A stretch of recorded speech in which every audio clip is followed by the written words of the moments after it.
All right. Good afternoon. This is House Judiciary Committee. It's the 7th of March, a little after 1 o'clock, and we're going to start with Delegate Howard, please. House Bill 1411, all by himself. That's more than enough. Go ahead. Thank you. See you all. Chair, Madam Vice Chair, great.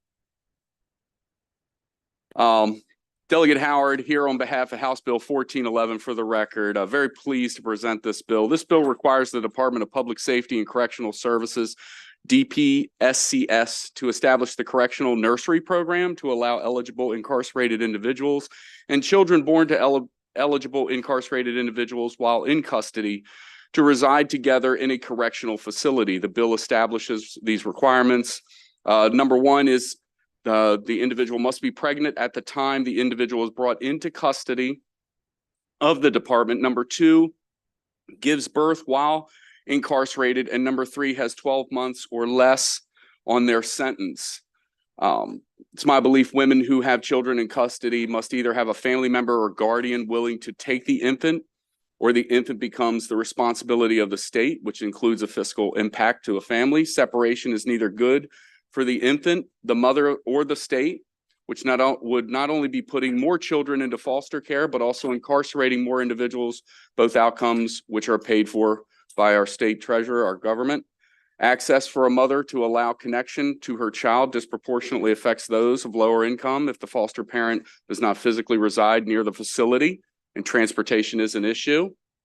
And, we've seen studies by Lori Goshen, Mary Byrne, and Alina Henninger have just sort of caught up on some of these studies, which has been published by the Boston University and the NIH, titled Recidivism After Release from a Prison Nursery Program. The recidivism rate within 3 years of women exiting prison nursery programs was found to be a mere 4.3% for a new offense and 9.4% for a parole violation.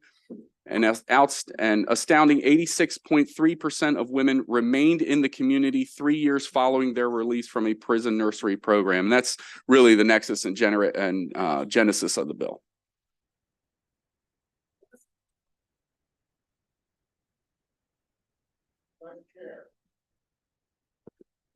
Good to see you. Good to see you again. So what are we going to do to get that $1.3 million taken care of? I suggest we send the bill to subcommittee and work on it in subcommittee. And that's a good suggestion. I'll work with you on that and addressing that, Madam Vice Chair, definitely.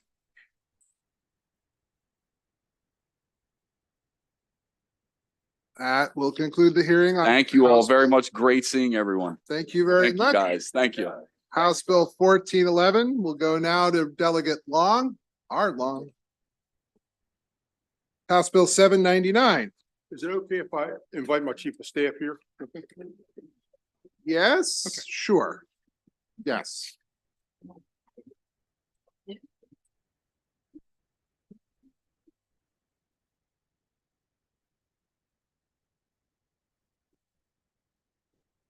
Thank you, Chair, Vice Chair, and members of this committee. This is a very simple bill. I'm sure you've heard this a lot. We had an incident not too long ago where we had a gentleman that was on home detention, was being tracked by GPS monitor, and actually wound up in Brooklyn killing 2 people.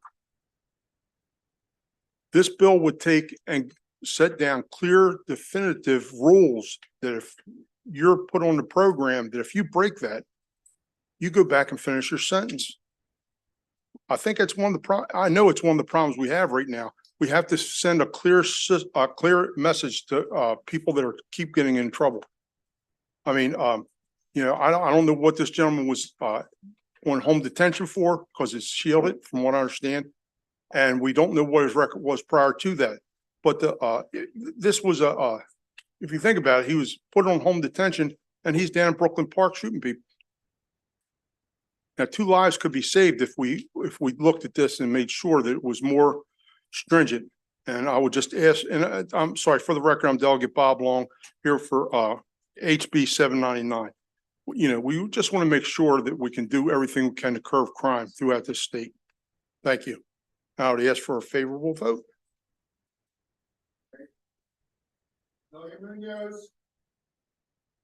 Thank you, Mr. Chair. Thank you, Delegate, for bringing this bill. My question is, I don't see any opposition to this bill. And so it says that a person would be removed from the home detention program for violating a condition of placement within the program. And would that be all conditions, or is there certain subsets? What are you thinking? I would think any of the conditions, because it's clearly spelled out here what they have to do and what they can't do. I mean, just like we were talking about this gentleman, I'm sure there's plenty more that just wear it and don't pay no attention. They're cutting them off. You know, we're giving them an opportunity to stay in their homes and to work and to better themselves, and then they're going to violate that. We have to make sure we send a clear signal to these people that are on home detention. You can't be doing this. You know, we want to see you rehabilitate. We're giving you this opportunity. Don't break it. I mean, it's a one thing if he has to go to a hospital or something, that's understandable. This gentleman that shot those two people were down in Brooklyn drinking and everything else from what I don't know, but it just, you know, we have to do something. Thank you, Mr. Chair. Good evening, sir. Yes, sir. Can you just give me some clarity on the bill? I'm trying to understand a little better where you're trying to go with the bill. What I'm trying to go with the bill is that if you're put on home detention, you have all these criteria that you have to agree to, like living at home, having a phone, you know, there's a whole multitude of things there. And you agree that you're going to do certain things, and you're going to stay at your home or go to work or wherever, but to stay within the parameters of what you were released under home detention. And I just want to make sure that, you know, people are very aware of what's happening. You know, if I was lucky enough, I mean, if you're lucky enough to be put in home detention, abide by it. I mean, it's that simple. So we need to tighten that up. And I think this is the way to do it. That's my opinion. May I have a follow-up? Do you know how many people are currently on home detention? No, sir, I don't, but I know this much. There's a lot of them that's breaking it. All right, thank you.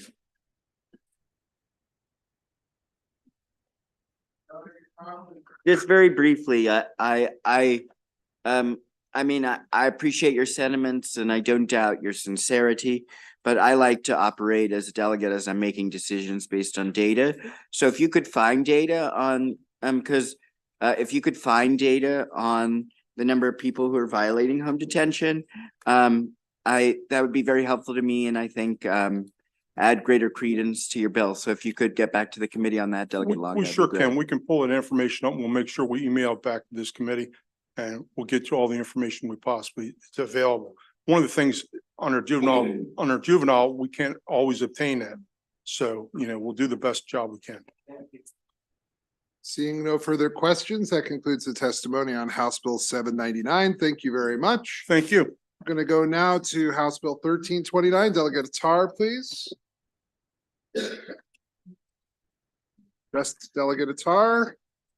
Thank you, Mr. Chair, Madam Vice Chair, and members. For the record, I'm Delegate Dahlia Attar here presenting House Bill 1329, Division of Parole and Probation, Private Home Detention Monitoring Earned Compliance Credits. A couple months ago, maybe it's been a year ago, it's been about a year now, a client of mine was placed on home detention after he was sentenced to 2 years of incarceration to serve those 2 years on home detention. And I know from my experience that many times DOC places people on home detention to serve a sentence as well. They're on the DOC home detention program. When you're on home detention through DOC, you get earned compliance credits. When you're on home detention through the private home detention companies, you don't get those credits. So this bill is just saying, for fairness, if we're giving it to you, everyone should get it. I contacted one of the private home detention companies and I said, why don't they do this? And the response I got from the manager was, it's too complicated to do the math. To me, the company is making more money the longer you're on their home detention. I don't find that fair. And so I therefore respectfully ask for a favorable report. Thank you. Oh, and if I may add, Mr. Chair, full disclosure, this won't affect my client any longer. We went to court and resolved it with the judge. All right. Questions for Delegate Attar? We are moving right along. Thank you very much. Thank you. That concludes the testimony for House Bill 1329. House Bill 1332 with Delegate Valentine, who needs time to be able to get to the table to present his bill. Delegate Valentine, you have exactly 3 minutes. 3 minutes.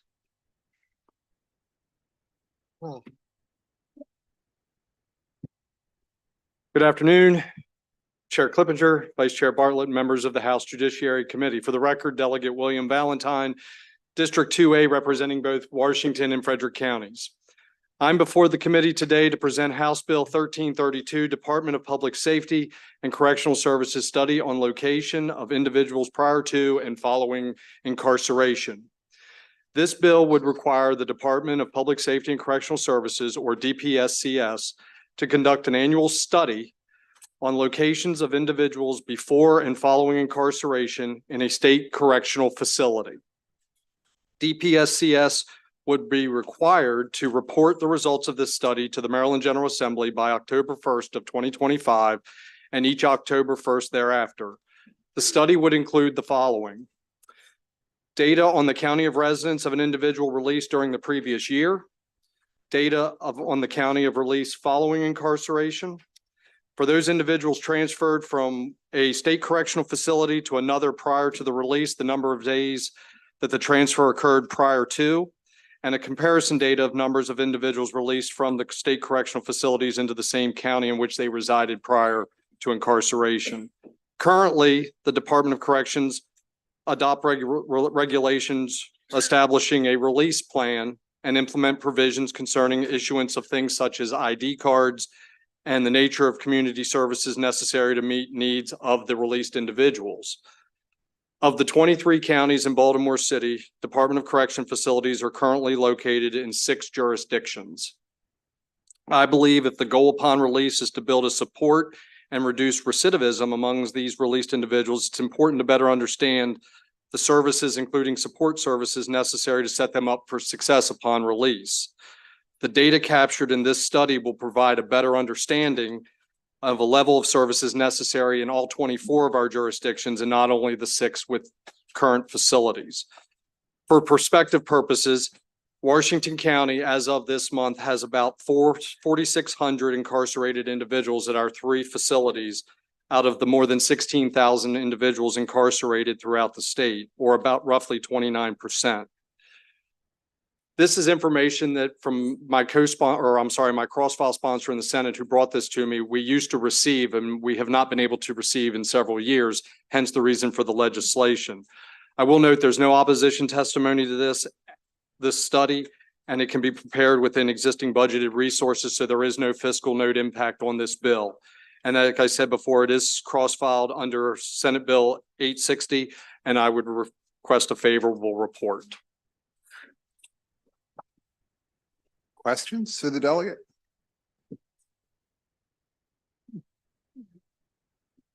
Interesting bill. Seeing none. Oh, wait, Delegate Schmidt. Thank you, Chair. I appreciate you being very prepared for this. Your data seems very, very sufficient. Speaking of our good Delegate Kaufman, seems like a good bill. Thank you. Was it a question? All right. Yeah, that's what happens. All right, seeing no further questions. Thank you very much, Delegate Valentine. We will now go to House Bill 614 from the Appropriations Committee. Delegate Smith, here she comes. Nina Themelis, Aaron Murphy, please come on up.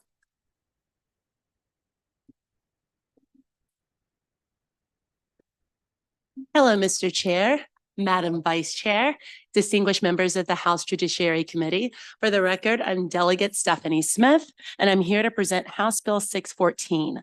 Now, this is a simple bill concerning private home detention monitoring. I just want to give you a little historic background. So a few years ago, now the current Senator, Shelley Heddleman, we put in a bill that provided private home detention monitoring services be provided to indigent pretrial defendants. And in that bill, we were also requiring the establishment of a work group to further explore how we could have more sustainable funding of that mechanism. Unfortunately, the prior governor never appointed the people necessary to properly convene that work group. So that is why, though that bill passed a couple of years ago, that work group is reappearing in this legislation. So I just wanted to give some context in case you felt like you already voted on something like this before, because you did. But the different provision in this bill is in regard to a person that is currently under private home detention monitoring services. If they do violate those services, we want to ensure that local authorities are contacted in a timely manner. Last year, when we introduced this bill, we said immediately, but we needed to further define what immediately meant. And so for the purposes of this bill, that will be within 24 hours. We have seen a matter of days go by before authorities are made aware that someone has violated. And so we want to ensure for the best interest of public safety and for also ensuring that these companies that are receiving considerable funding support from the state of Maryland, that there is more accountability about their ability to properly communicate to the authorities when those that are under private home detention monitoring are violating that service. So we think this is a common sense bill that will not only close the loop on that particular amount of time that has gone by when someone is violated and making sure the authorities are aware, but also doing the hard work of establishing some long-term solutions to funding those indigent pretrial defendants that are eligible for home detention monitoring. I do have a sponsor amendment to this, and it simply is the clarification of 24 hours instead of just the word immediately. So that is also should be in your system. So I do hope to receive a favorable report for House Bill 614, and thank you for your careful attention to this matter. Thank you, Mr. Chair. Oh, yeah, you want the. Thank you. It's fine with Delegate. It's fine with us. Thank you, Mr. Chair, Vice Chair, members of the committee. Nina Themlis, Director of Government Relations for Mayor Scott, here to testify in support of House Bill 614 on behalf of the Baltimore City Administration. I want to thank our sponsor for providing a very descriptive background of what the bill does, why it's needed. I just want to underscore that under current law, with the 24-hour period plus the single business day, if that were to take place over a holiday weekend, that could equal 5 days that someone has left home detention and before that company is required to make that notification to the proper authorities. These companies are paid to monitor 24/7, so we believe that more immediate notification should not be a problem. The mayor has been on scene of multiple crimes where the victim of a shooting or homicide is wearing an ankle notification bracelet, or the perpetrator or alleged perpetrator of that crime is found to be on home monitoring. So as the delegate said, this is just a common sense piece of legislation to reduce the amount of time that these private companies are required to notify the proper authorities. And with that, I respectfully request a favorable report on House Bill 614. Good afternoon, Erin Murphy, Director of Government Affairs for the Baltimore City Police Department. Commissioner Worley would be here. He feels very strongly about this bill. He's in federal court for our monitoring team. So that's where he is. BPD has seen firsthand the violence that can occur when an individual absconds from either pretrial or post-trial supervision. It's especially dangerous in instances of domestic violence when a defendant absconds to search out a vulnerable victim. We've also seen it where a gang member seeks to engage in retaliatory violence. We've also seen an increasing amount, as Nina mentioned, of both victims and perpetrators that when we come upon the scene, they're actually they have the ankle monitor. We also support this bill as it's one step closer to identifying the issues within the current home monitoring programs. There's a very large lack of uniformity across the state on home monitoring. So we definitely support the formation of a working group to have conversations about reform. For those reasons, BPD respectfully requests a favorable report. Thank you very much. A couple quick things. One, the committee council doesn't have a copy of the amendment, so we'll need that. Yep. Please. Another thing is one of the questions that has come up from time to time with regard to the lack of reporting from some of the private home detention companies is that there isn't really a penalty if they fail to report anything. Would you be amenable to a penalty being included in the bill of some kind for those companies if they fail to report? Yes, Mr. Chair. Thank you very much. Delegate Erican. Thank you, Mr. Chair. Thank you guys for being here. So I just want to give you a chance to respond to some of the well, not opposition, but favorable with amendment. MSAA says they support it, but they'd actually like to see you shrink the time window. I can see logically why, like for a DV situation, it doesn't take that long. It doesn't take 24 hours to find somebody that you want to kill. So any movement on that, any consideration that you might have to shorten the window? Yeah, I mean, I'm open to it. I would defer to, the administration if they want to give. Yeah, feedback. we have no issues with shortening the amount of time that is required to notify. I know that there were certain concerns that may have been communicated by the judiciary as far as that initial 24-hour window being necessary for certain points of contact to be made. But I know that Mayor Scott wants the window to be as short as possible. Well, that's really helpful to know. Yeah, because I think that there's got to be, it's got to be a system, right? That's automatic. It should ping. That's what you said. We have immediately the AI. first time, I but mean, the immediately correct. wasn't, you know what I'm saying, defined. And so I think Right. we want it as soon as possible. Yeah. Okay, great. Cool. Thank you. Thank you, Chairman. And Delegate Smith, first I want to thank you for keeping us all professional straight on the floor. I love when you stand up and keep us mature. Am I correct in understanding that this bill only applies to Baltimore City and Baltimore County? No, Page 2, line Well, yeah. 20 and You 21. can get it there. You want to talk there? It's only places that happen. It's only places that this is happening. Yes. Oh, all right. Yeah, So there's no other jurisdictions of the Some state. people manage their own home detention monitoring Okay, system. well, that within answers their it. Thank you counties. very much. My understanding, Delegate, is that the Department of Public Safety and Correctional Services doesn't run a home monitoring program, and the detention center in the city is run by the Department of Public Safety and Exactly. Correctional Services. Correct. Correct. Yes. Perhaps another issue that we probably should deal with when you venture back across the hall, but maybe not this year. And Maybe that's, soon. I agree with you wholeheartedly, Mr. Chair. That's part of why we thought a work group happening, I don't know, 3 years ago would have been ideal. And maybe some of those I answers don't could know have been. who's been pushing for that work group to actually happen quite so hard and why it doesn't seem to happen. It This time, fills me with a low level of rage, actually. But having said that, I'll control myself at the hearing. All right. Subtle, less, yeah. If anybody's watching, hey, how about that? Delegate Kaufman. Let me preface it by saying, the person that I normally whisper questions to, my friend, is not here, so pardon my ignorance, but my question is, are you at all concerned about this bill being effective, Chair Smith, because of the fact that I read a couple articles in the Baltimore Sun about, and in the Washington Post about home detention being out of money, home detention monitoring system? we've actually found funds for that. I'm coming from appropriations to send that message to you. And so again, the original bill, I think at present, we were concerned about 600 to 700 people that were eligible would, not necessarily have the resources. And as a matter of policy and the values of the MGA, we have all worked together with our good friends in the judiciary to solve that problem.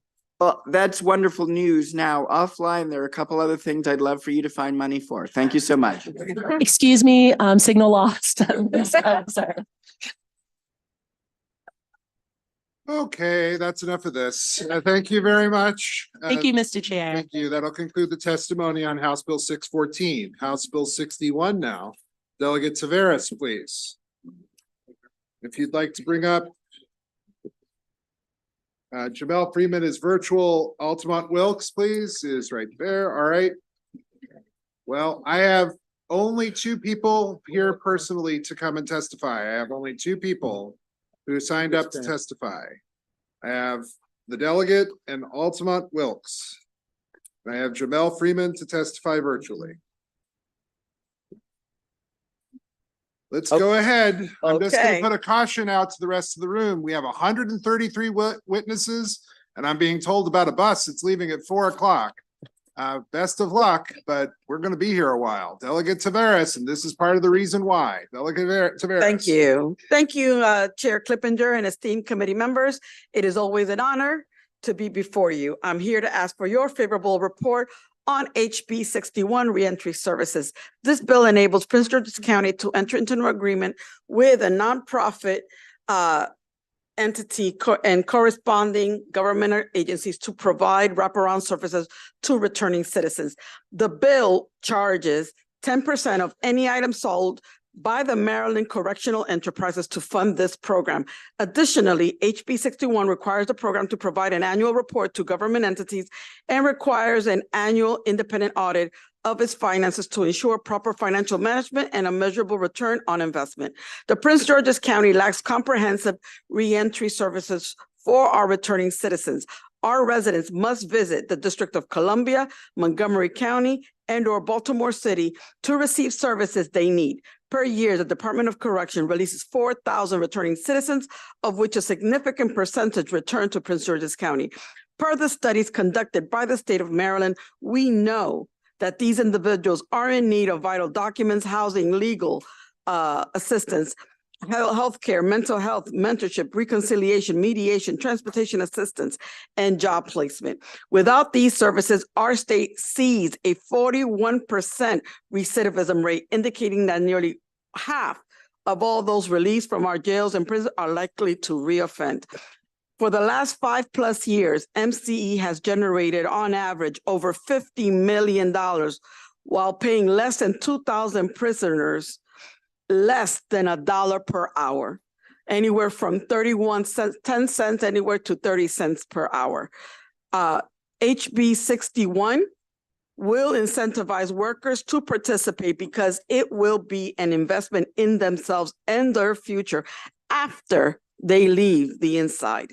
The funds generated will go to recover wraparound services provided to the returning citizens.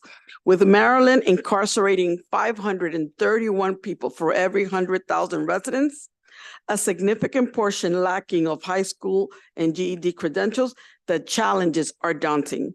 Yet we know employment can significantly reduce the likelihood of recidivism, underscoring the need for a structured support system like the one proposed in this bill.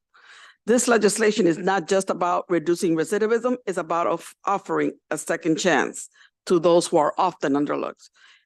And because of that, I'm asking for your favorable report on HB 61. Thank you.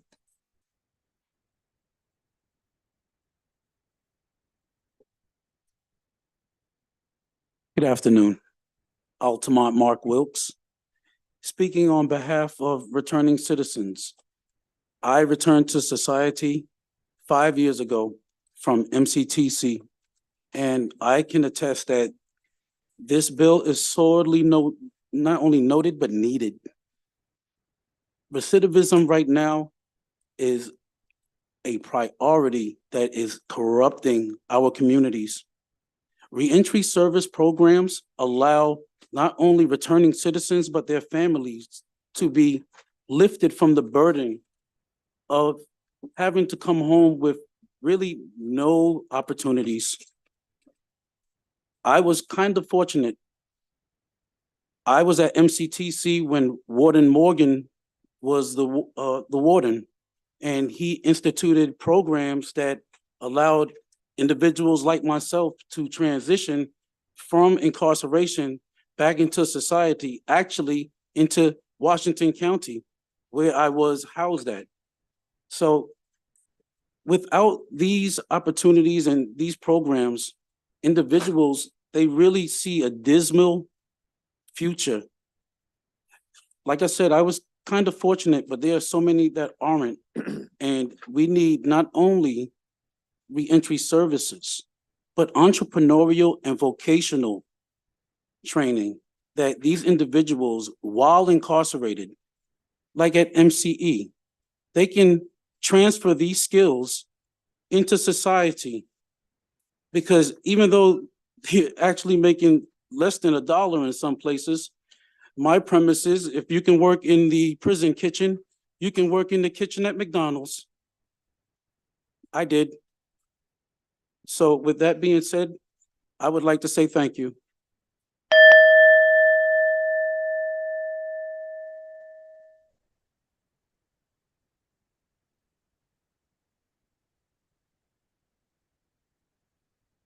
Come on, Cal.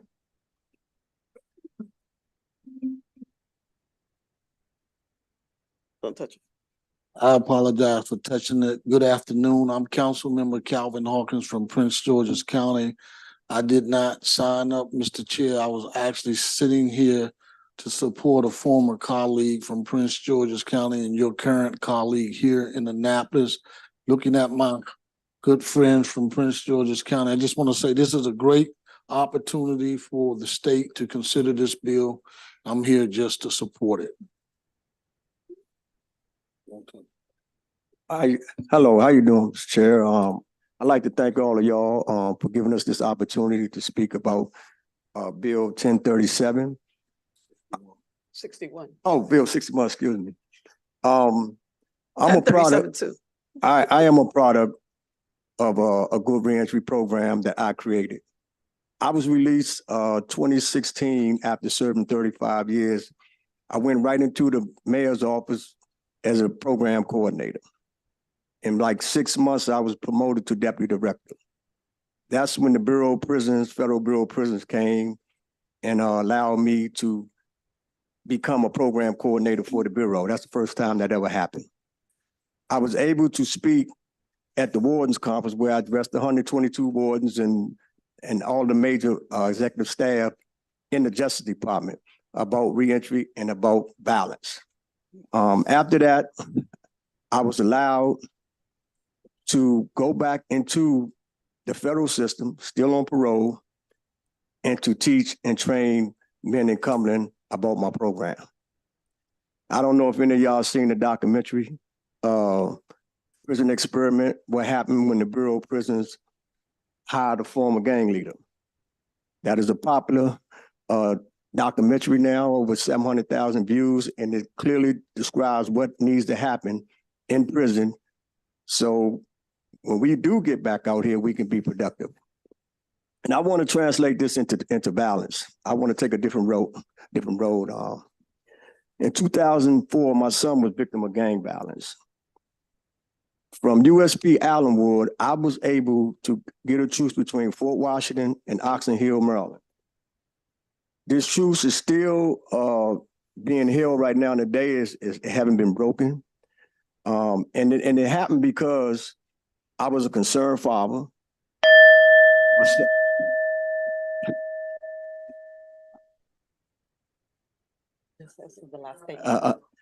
Okay, it happened because I was a concerned father, and we had a structure to deal with the balance in the community, because the only way you're gonna really stop the balance in the community for real, you have to have prison leadership out front advocating this.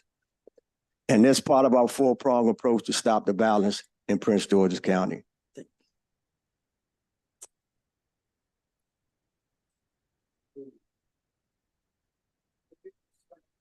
Freeman is online. Mr. Freeman, please, for 2 minutes. Yes, sir. Can you hear me? Yes. Good afternoon, Chair Clippinger, Vice Chair Bartlett, and the members of the Judicial Committee. I am requesting a favorable report on HB 0061 as a formerly incarcerated individual and an intern to Delegate Scott Phillips. I bring lived experience to this discussion. The requirements under the proposed legislation have merit, but lack some elements to achieve success in prevention recidivism. As a social worker, a case manager, and a certified peer recovery support specialist through the Maryland Department of Health should be assigned to everyone as part of a parole release plan prior to a parole hearing. This is a new way of life for parolees and for the need professional guidance from the above individuals who can provide structure, guidance, and support.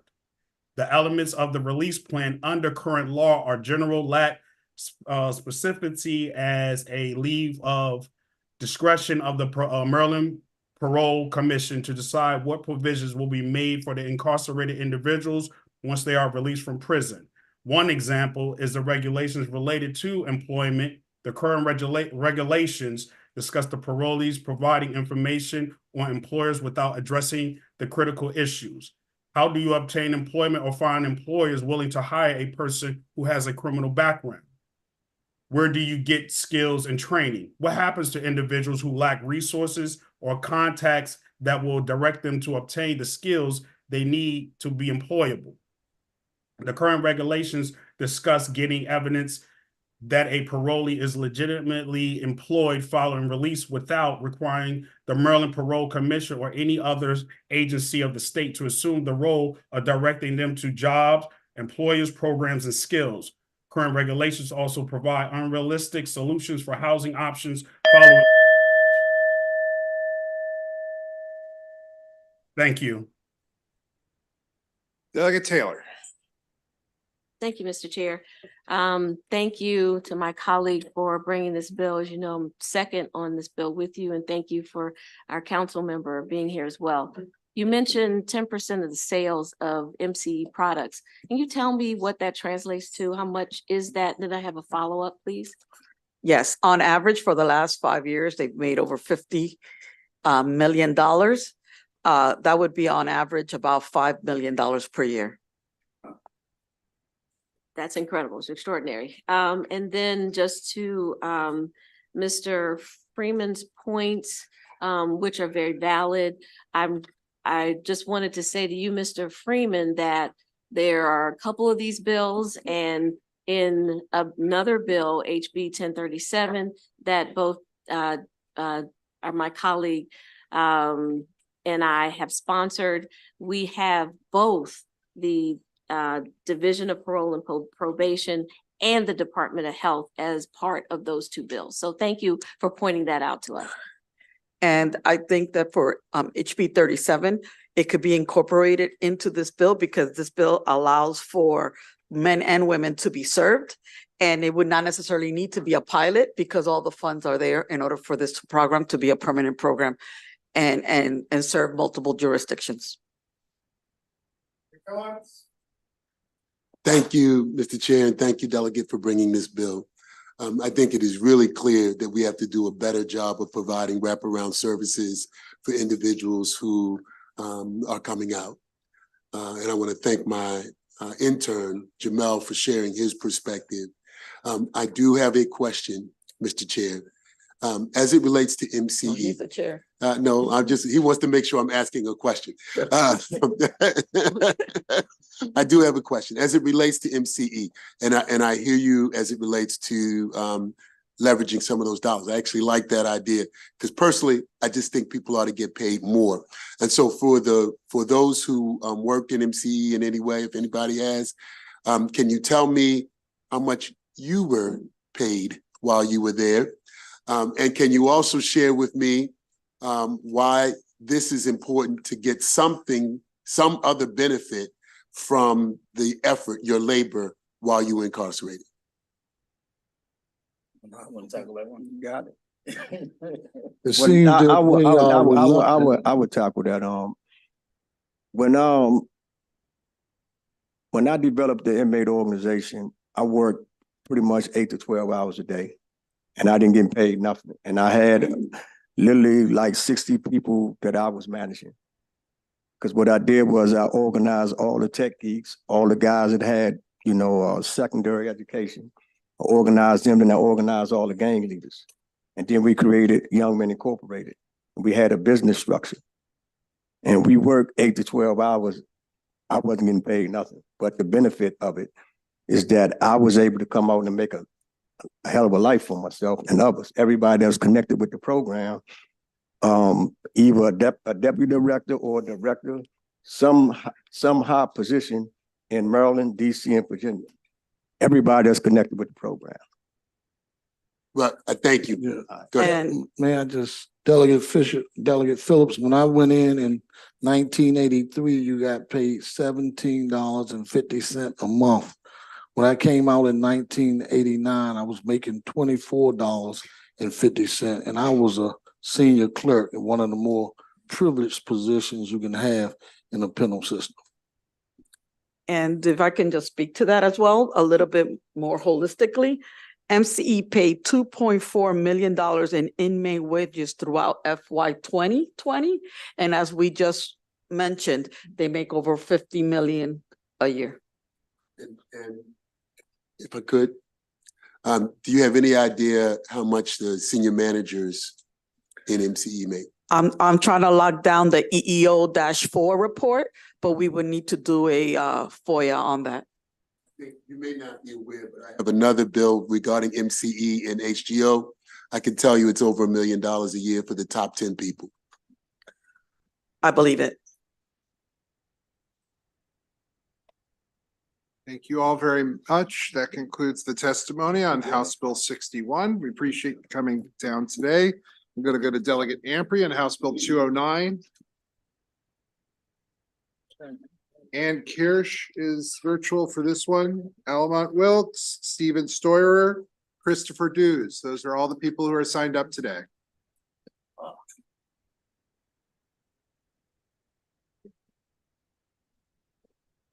Right. Go ahead. All right, thank you. Good afternoon, Chair Clippinger, Vice Chair Bartlett, and members of the Judiciary Committee. It is an honor to be before you all today in support of House Bill 209. For the record, Delegate Marlon Ampry. This bill was previously passed by this body in another form last year under the REAP Act. It was a coupled bill. We separated this commission. So this bill, just wanted to highlight, we've already voted yes on this bill in the past. The state of Maryland has reached a crisis rate of recidivism among incarcerated individuals, with 40% of released individuals reoffending within 9 months of their release. Our state ranks in the top 25% of the country for recidivism. House Bill 209 establishes a commission that provides our state with recommendations relating to education and its impact on the criminal justice system. The commission will track education rates and levels of incarcerated individuals and translate the data into planning, programs, and policies to improve inmate rehabilitation through education. We know education is a great way in which to reduce recidivism, and I also truly believe you cannot fix what you cannot measure. So the purpose of this commission is to continue to measure what we are doing in this field. The commission will consist of members of various offices that I will not read here. They are listed in the bill. The commission will work with the advisory stakeholder group, including conducting roundtable discussion forums, seeking public input in various geographic regions of the state. The commission will develop an education-focused statewide framework of policies to invest in strategies to increase public safety and reduce recidivism rates of adult offenders by using data-driven approach. Technical assistance will be requested from various organizations that you can also read in the bill. As lawmakers, we must establish this commission and advocate for the success of incarcerated individuals in our state. With your support, House Bill 209, we can change the lives of millions of juveniles and prisoners in Maryland. I also want to mention that there are a few amendments that we do consider friendly that we are currently considering, and look forward to speaking with the appropriate subcommittee chair to discuss those possible amendments. And with that said, I'll hand it over to members of the panel. Good afternoon. Chair and co-chair and committee members. I'm Dr. Stewart. I was academic coordinator for 25 years for the education program, and I was CEO of our National Teachers Association as well. And I've done research with the Educational Testing Service and Iran Corporation. Education reduces recidivism and reduces future costs of crime. Does Maryland currently have a high-quality correctional education program behind bars? Recent studies suggest no. Low levels of enrollment and GED completion since the Department of Labor took over in around 2007 have dropped very, very significantly. What are the reasons for low student participation and program completion? There are fewer teachers, low enrollment, little or no incentive for people to enroll in school, fewer secondary and career programs than there were 2 decades ago. GED completion rates are at historic low. During COVID in 2020 and 2021, there were 0 GED completions. In 2022, there were 171, 2023, 223. 25 years ago, 800 to 1,000 GEDs were awarded every year. Will there be enough students for the 8 universities that are coming in funded by Pell grants? The answer is not likely because there are not enough high school or GED completers available. Younger prisoners are enrolled at a much lower rate than older ones. How can we improve the numbers of students receiving GEDs, career technical certifications, and college degrees? HB 209 will authorize a commission that was described just by the delegate to dig deep into all the concerns and issues, including how the system is built, and hopefully make recommendations back to the governor and to this committee and to the legislature on recommendations for future legislation. Thank you so much. Major Maryland Alliance for Justice Reform recommends favorably on HB 209. Thank you for your time. Altamont Mark Wilkes. Ladies and gentlemen of this body, let me just say thank you. We are at a precipice of changing and reversing course on what has been synonymous to, I wouldn't say genocide because that word is so harsh, but mass incarceration devastated so many neighborhoods, not just the neighborhoods and population, but also infrastructure. This commission is needed, and I would like to volunteer to serve on the commission and help guide the commission, because I truly believe that the voices of those who are just as impacted or just as important as those who serve the public. Their voices are unheard. I'm one of those voices, and I'm here to tell you that a lot of people want to come home and be productive citizens. Let's teach them to learn to earn. Let's give them an economic incentive. I currently am an advisor to Secretary Scruggs of the Department of Public Safety and Correctional Services. And in that capacity, we've already made great strides and good progress. I like what they're doing. And if I can do it, I can serve as a template for many. Rehabilitation does work. You're looking at it. Let me tell you, we can really do some greatness, and this commission will really reach out, but we need to reach those that can look at somebody and say, hey, he's one of us. Let's listen. Let's teach them to learn to earn. We have one more person. Ann Kirsch. Thank you. Thank you. Ann Bocchini Kirsch, Director of Advocacy for Prepare. And this bill is a lot of bang for your buck because right now we have the Pell Grant coming into Maryland, into the incarcerated prison programs for the first time since 1994. We need to figure out what to do with that money, but that statutorily is going to be housed in DPSCS for management. We have all of our other education programs, which are over here housed in Department of Labor, which means we have a lot of infrastructure to build to make sure that that money gets used wisely. That is a lot of money, and we want to make sure that Maryland gets everything we can out of that education. My partner actually got 118 credits from Morgan State under the old Pell Grant system. In 1994, poof, it went away, and here he is out here, and he still has no degree and no path to a degree. That is a lot of wasted money, and that's just one person. So we have a city over here in Department of Labor that we need to rebuild in China. We have a city over here in DPSCS that we need to build from the ground up because we certainly can't go back to doing what failed in 1994. And we've got a road that we need to build between them. And that is exactly why you need a commission that's over it all, because you can't build all that without an aerial view and an architect. You can't build all that without oversight. So you're talking about a very, very small fiscal note when you look at the huge job that is laid at Maryland's feet in order to take in all of these resources and use them in order to build up people who are in prison so that when they come home from prison, they're successful. It lowers recidivism and it improves public safety.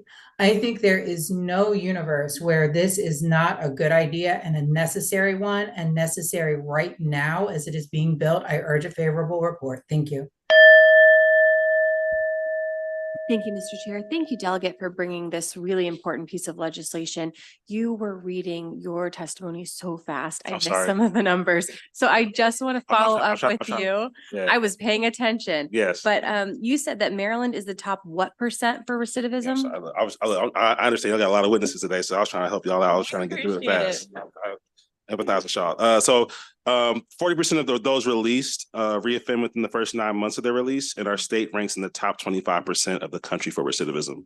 So top 25% in the entire country for recidivism. And I don't have the source right here in front of me, but if you would like, I can have my office send you that exact No, data that's point. super helpful. Thank you very much. I appreciate it. Yep. Further questions? Seeing none, that concludes the testimony for House Bill 209. Thank you very much. Go now, Delegate Metzger, please, for House Bill 1405. And if staff could alert Ways and Means that we're going to need Delegate Wilkins for that's bills next. We're going to be ready for them. Delegate Metzger. Well, good afternoon, ladies and gentlemen. What a day it is. House Bill 1405 is a bill that I've been excited about most of the summer. And good afternoon, by the way, Mr. Chair and Madam Vice Chair, and distinguished members of the judiciary. Well, some of you are a little bit more distinguished than the others, but that's okay. For For the record, Delegate Rick Metzger from Legislative District 6, Baltimore County, House Sponsor 1405, Incarcerated Individuals Apprenticeship Program, which is a paid apprenticeship program. Let me start off by saying that there is a shortage of tradespeople as carpenters, electricians, plumbers, etc. Trades are no longer taught in the high schools or education places. When inmates are released from prison, they serve their time, they paid their debt to society. What skills do they have to reentry? Under 1405, inmates would receive a paid training into a trade rebuild Baltimore with the marketable skills that will become productive members of society.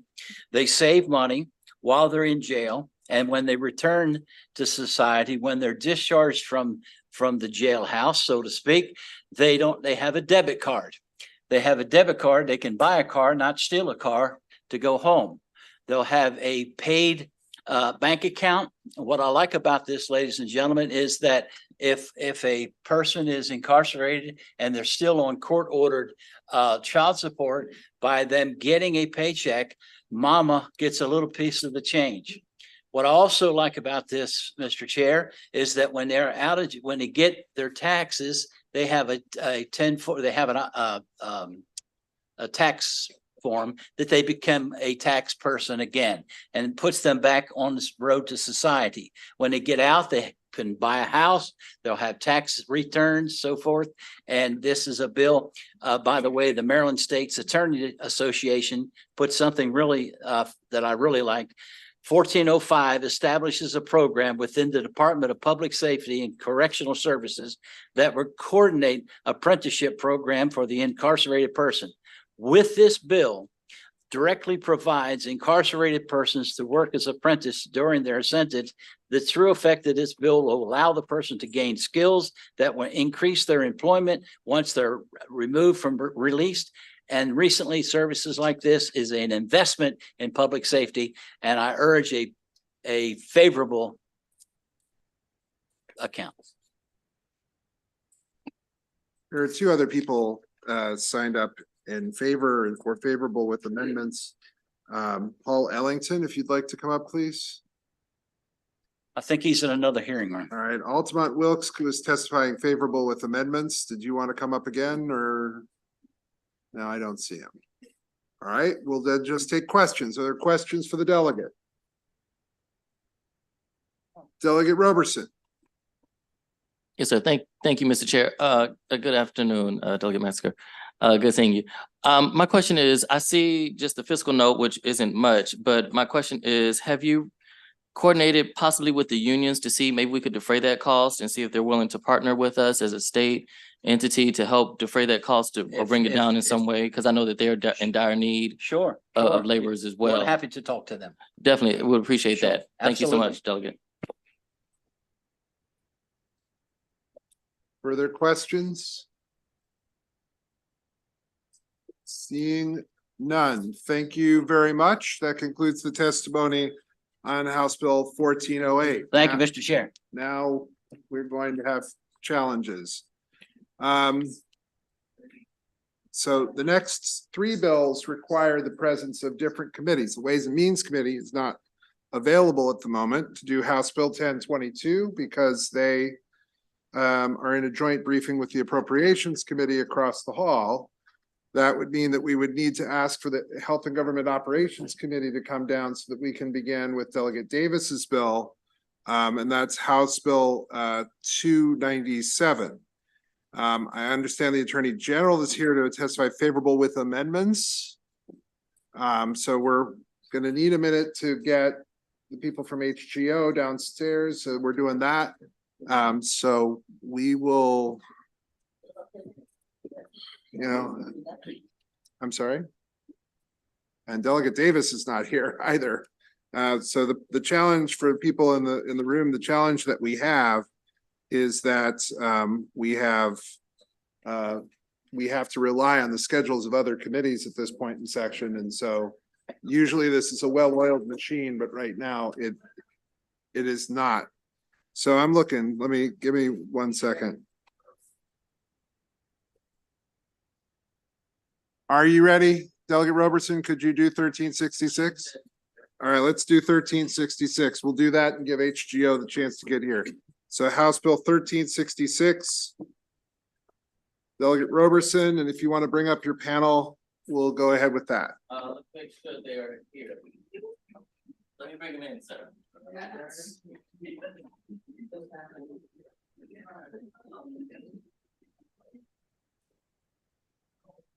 Alyssa Akbar, Magdalena Siongas, who would be virtual. Yeah, she can join us as well. With this Heather panel. Warnken. And we'll call up Cheryl Lianza as well. Sorry for the confusion. I'll ask. Okay, that's fine. Why don't you go ahead and then we're going to try and figure out how we're going to make this work. Go ahead. Yes, sir. And we can bring the virtual one as on Yes. as well with the first panel. Thank you, Mr. She's Chair. there. She'll come on at the Yes, sir. appropriate time. Thank Go you, ahead. Mr. Chair, for allowing us. Sometimes is be also ready. And so we are definitely ready, not only for this bill today, but ready for it to be passed. I'm Delegate Ken Robertson from District 25 here for HB 1366. And I'm also glad to be supported by my council member at large, Calvin Hawkins, who's behind me. So this is a good day on today. I feel spring in the air. HB 1366, what it does is to really address the calls that individuals that are incarcerated place and the cost around that. And so the reason I'm here is really to ask that we as the judiciary move forward in helping our incarcerated individuals stay connected to their family, to their friends, to their loved ones. And not only those that are incarcerated, but those that are at home, the family members, the children, the parents that want to talk to their loved one behind the wall. And so that's what I'm bringing before you on today. I have no notes because, as Mr. Chair said yesterday, speak from the heart. And one thing that is true is the fact that many of us have family members that we miss, that we love, that are behind the wall, that call us, collect. And sometimes we pick up and sometimes we don't. Why? Because of the cost of it. And it's unfortunate that we are determining whether we want to speak to our loved ones because of the cost of these phone calls. Not only that, the reality is that these individuals are also unfortunately smuggling in cell phones. And so we want to allow them to, one, be put on a path that is correct, one that we're allowing them to actually do what they're called to do while they're there, which is to rehabilitate. And we as a state are not helping them rehabilitate if we're making it cost prohibitive for them to stay connected. It's also, as the witnesses will share, it's also understood that those individuals that stay connected, their behavior is better because it helps them know, one, that they have a reason to return home, but also while they're there, they want to put on, they want to do their best so that they can get out in a reasonable manner. So for that, I urge a favorable report, and I thank you, Mr. Chair, once again. And we'll go, Alyssa Akbar can begin first for us. Yeah, thank you so much, committee members. My name is Alyssa Akbar, and I'm a policy associate at Worth Rises, a national nonprofit that's dedicated to ending the exploitation of people impacted by incarceration. So we've helped jurisdictions across the country pass and implement policies that make communication free for incarcerated people and their support networks, including in Connecticut, California, Minnesota, Massachusetts, and Colorado. With this bill, Maryland has the opportunity to join these other states in providing overdue relief to millions of families with incarcerated loved ones by simply making communication free. So Maryland's families currently pay the state's prison telecom vendor, Global Tellink, an estimated $12.3 million each year just to be able to stay connected.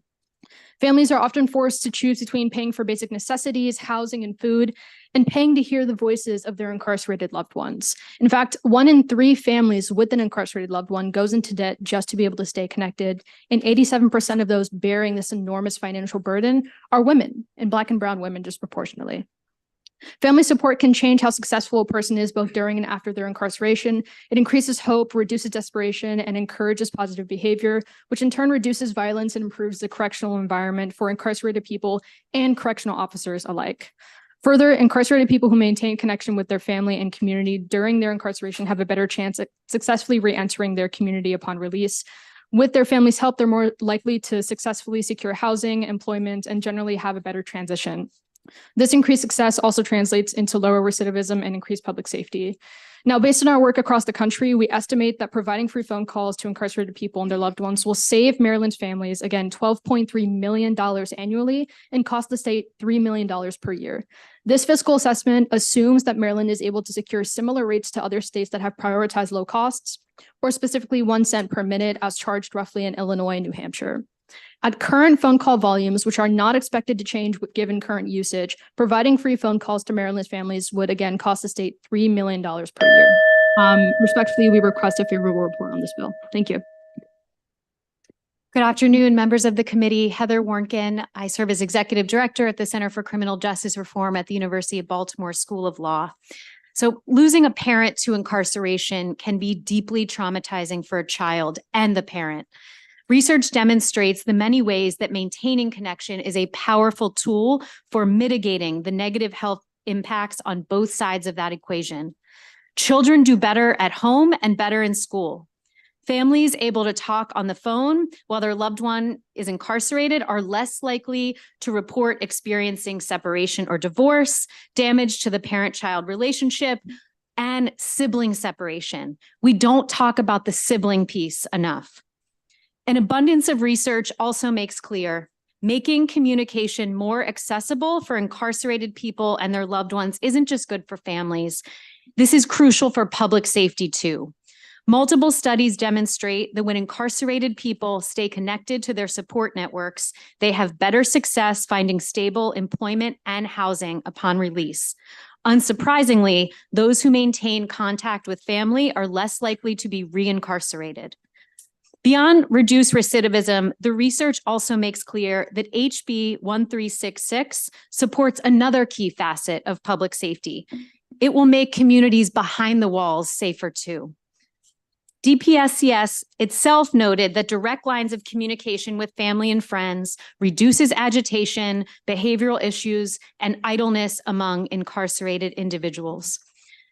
Removing these inequitable barriers for families to communicate promotes safer conditions for the correctional population and workforce alike, with one study finding that calls from children to their incarcerated parents reduce rule violations by that parent. Better, more humane conditions promote staff retention, which, given persistent DPSCS staffing shortages, is critical to the state. We urge a favorable report. Thank you.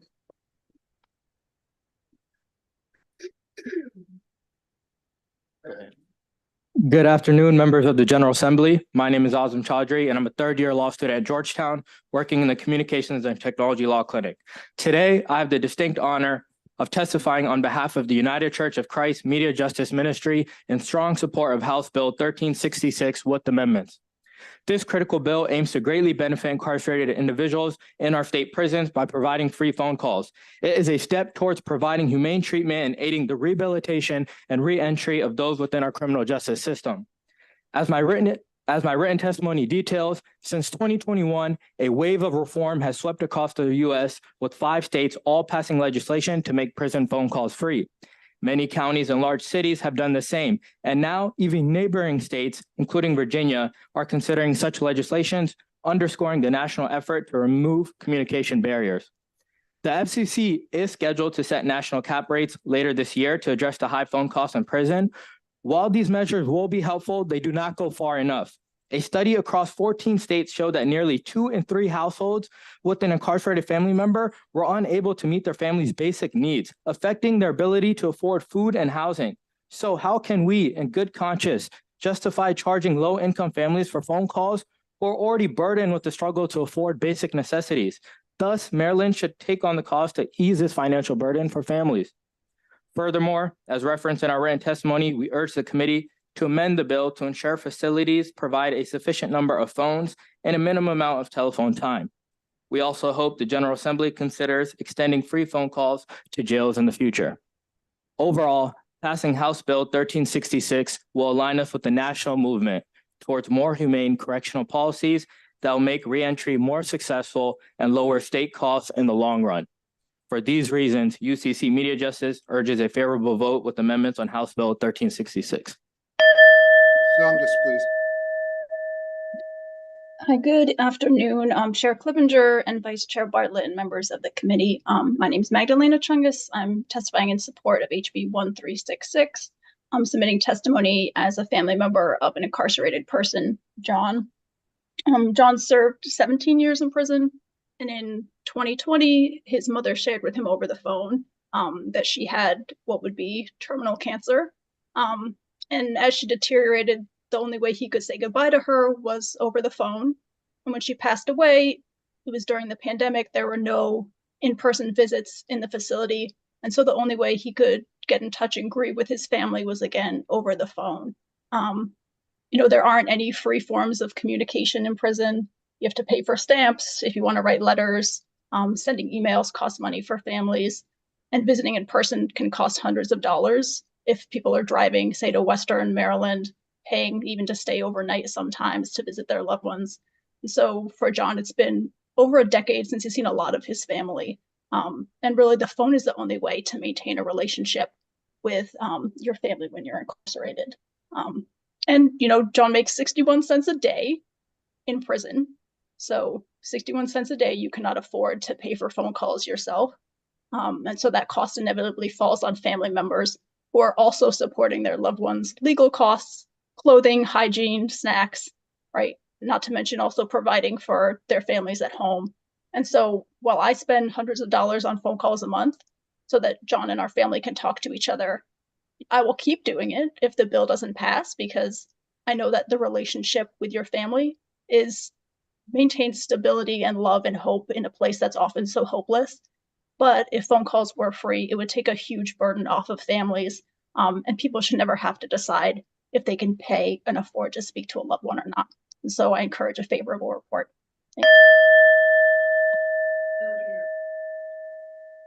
Thank you, Mr. Chair. So thank you, Delegate, for bringing this bill. I'm just wondering, how will the department decide how long people are able to be on the phone? Right now, it's kind of self-regulated where people, since they're paying, they keep it limited.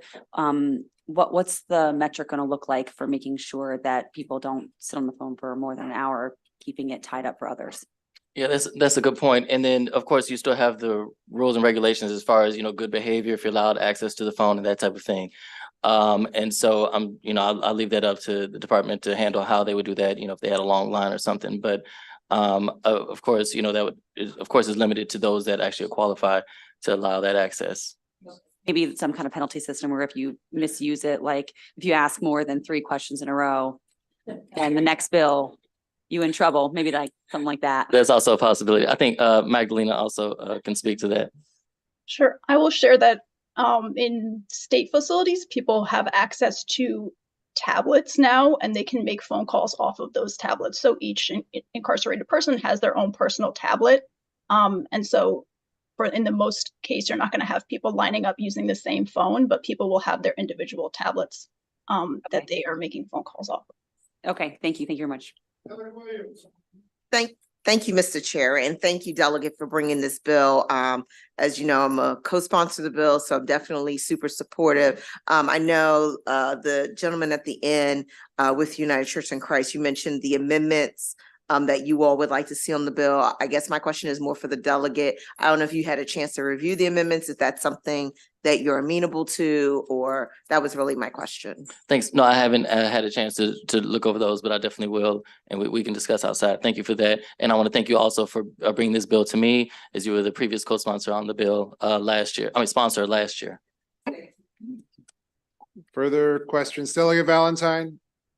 Thank you, Mr. Chair, and thank you, Delegate, and thank you, panel. And I have not seen the amendments that are referenced, so I'm not sure if that might answer this question. My question is, in these times of financial constraints, the fiscal note of at least $7.4 million. Any thoughts on how that's planned to be addressed and maybe bring that down at some point? But before she's going to respond but I'll say that this also doesn't go into effect till FY26. So not looking at the right now. So we're hopeful for next appropriation season, we'll have a better grasp on that. So that's what the effective date, but I'll let. Yeah, thank you. I'd love to address that as well. I mentioned in my testimony that we're estimating that this policy would cost $3 million. And I know that's a little under, what the fiscal note attached to the bill is currently. Something I want to mention about the fiscal note is that the agency averaged what families are currently paying, and a 15-minute phone call is at about 45 cents currently. Our work in all 5 other states that have implemented this when they do implementation, they do some sort of renegotiation, whether through an amendment or through a new RFP. And that would be the most fiscally responsible way to implement this policy. That's not taken into account in the fiscal note that's attached to the bill. Our number is $3 million, assuming again that the agency could achieve a better rate. Again, Maryland's at 45 cents for a 15-minute phone call. New Hampshire has the same provider and is at 15 cents. So there are much favorable, more favorable rates that could be achieved when implementing this policy. Yeah. Do you think that those right now, I understand that, but, and to touch on Delegate Erican's comment about time constraints, that's now currently because they're paying for their own phone calls. What I guess in my former career, I saw a lot of facilities, jail calls and things of that nature where individuals would go on literally from the time the phones went active to the time they were off. Would that rate counterbalance maybe the increase in usage and things of that nature? That's what I'm concerned about. Yeah, I appreciate that question as well.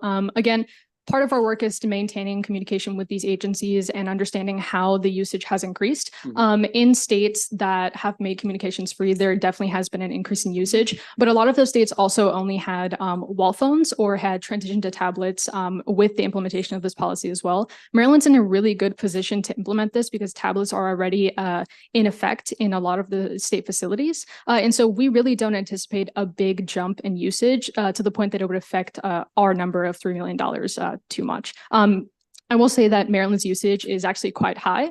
And so our concerns around access and, maintaining access to devices, while important, it's not necessarily a huge issue that we've seen in other states. So again, Maryland's in a really great position and we don't anticipate a huge jump in usage. Further questions? Okay. Any further questions? Seeing none, that concludes the testimony on House Bill 1366. So now HGO is here, so we're going to hear House Bill 297. We'll have Delegate Davis come up in her first panel, please.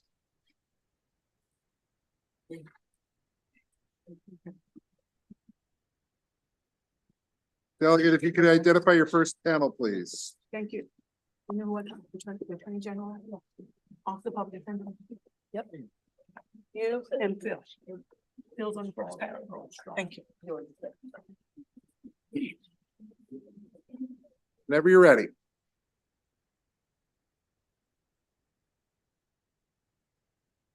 Good evening, Mr. Chair, Vice Chair, members of HGO and Judiciary. My name is Deborah Davis. I am a reformed judiciary member. I'm from Charles County. I'm here to submit to you HB 297, titled Office of the Attorney General Correctional Ombudsman. As amended, it would establish the Office of Correctional Ombudsman Office as a separate, standalone, independent unit of state government instead of within the Attorney General's office. The 15,000 incarcerated persons in Maryland, their families and correctional officers are Maryland citizens too. They are entitled to our protection.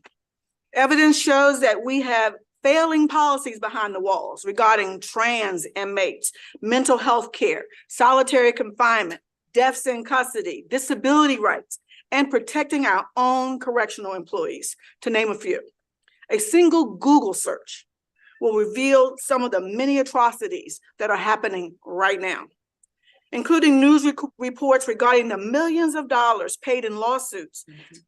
An article, I want to turn your attention to an article regarding the angst felt by our own state treasurer, Derek Davis. He is quoted as saying he is annoyed and tired about the amount paid out in confidential settlements. And he vowed to speak out and reveal future settlements because he believed Marylanders need to know. I submit to you that as a direct result of our lack of oversight, our taxpayers are feeling the brunt of multiple millions of dollars of lawsuit settlements. Independent oversight ensures safety for guards and inmates. It ensures humane treatment for all, and it ensures transparency and accountability. Colleagues, I submit to you that as policymakers, our hands are tied to affect change. It is incumbent upon us to have access to what is going on behind the walls because we can't legislate what we cannot see. You will hear from my awesome panel of experts and impacted persons. And I need to add that this is a Legislative Black Caucus priority. I respectfully request a favorable report on HB 297. Good afternoon, Chairman Clippinger, members of the Judiciary Committee. I'm not a reformed, I am a former member of the House Judiciary Committee, and I'm here to testify. Oh, I'm sorry. Well, you missed the joke. Can I get a restart on the clock, Mr. Chairman? Can I get a restart here? Thank you. And for the record, I'm testifying in support of House Bill 297 with amendments. I'd like to thank Delegate Davis for sponsoring the bill and her commitment to improving our correctional system to better serve the people of Maryland. HB 297 seeks to establish an independent oversight of Maryland's correctional system. The need for increased transparency and accountability within the closed correctional environment is both urgent and well established. My office has been working with the sponsors and advocates in drafting amendments to the bill because as currently drafted, HB 297 does not create a truly independent oversight. As drafted, it places the oversight body within the OAG, which serves as legal counsel to the Department of Public Safety and Correctional Services, who is often sued by prisoners for acts arising within the course and scope of their duties. Accordingly, I urge the committee to amend HB 297 to establish a truly independent correctional ombudsman detached from the OAG, consistent with every other jurisdiction that has created similar oversight mechanisms in recent years. The complaints raised by incarcerated persons are often quite complex, involving multiple allegations of agency inaction or misconduct and numerous agency personnel. HB 297 as drafted would require the OAG to investigate and demonstrate the legality of any department, and I quote, action, decision, adjudication, failure to act, omission, rule or regulation, interpretation, recommendation, policy, practice, or procedure that is the subject of a complaint, even as we advise and defend the Department of Public Safety and Correctional Services against those charges. So while it's possible to erect ethics walls, I think the volume, the number, and the types of complaints would make it nearly impossible to do it effectively, and it would severely hamper the attorney-client relationship I have with the department. In my written testimony, I cite to two studies, the Brennan Center and National Resource Center. They identify 20 states that have done it, how they've done it. None of them have put it in the Office of the Attorney General. This is a great bill. It's needed desperately. Just take it out of the Office of the Attorney General. And I look forward to advising the ombudsman on the exercise of their duties. Thank you, Mr. Chairman.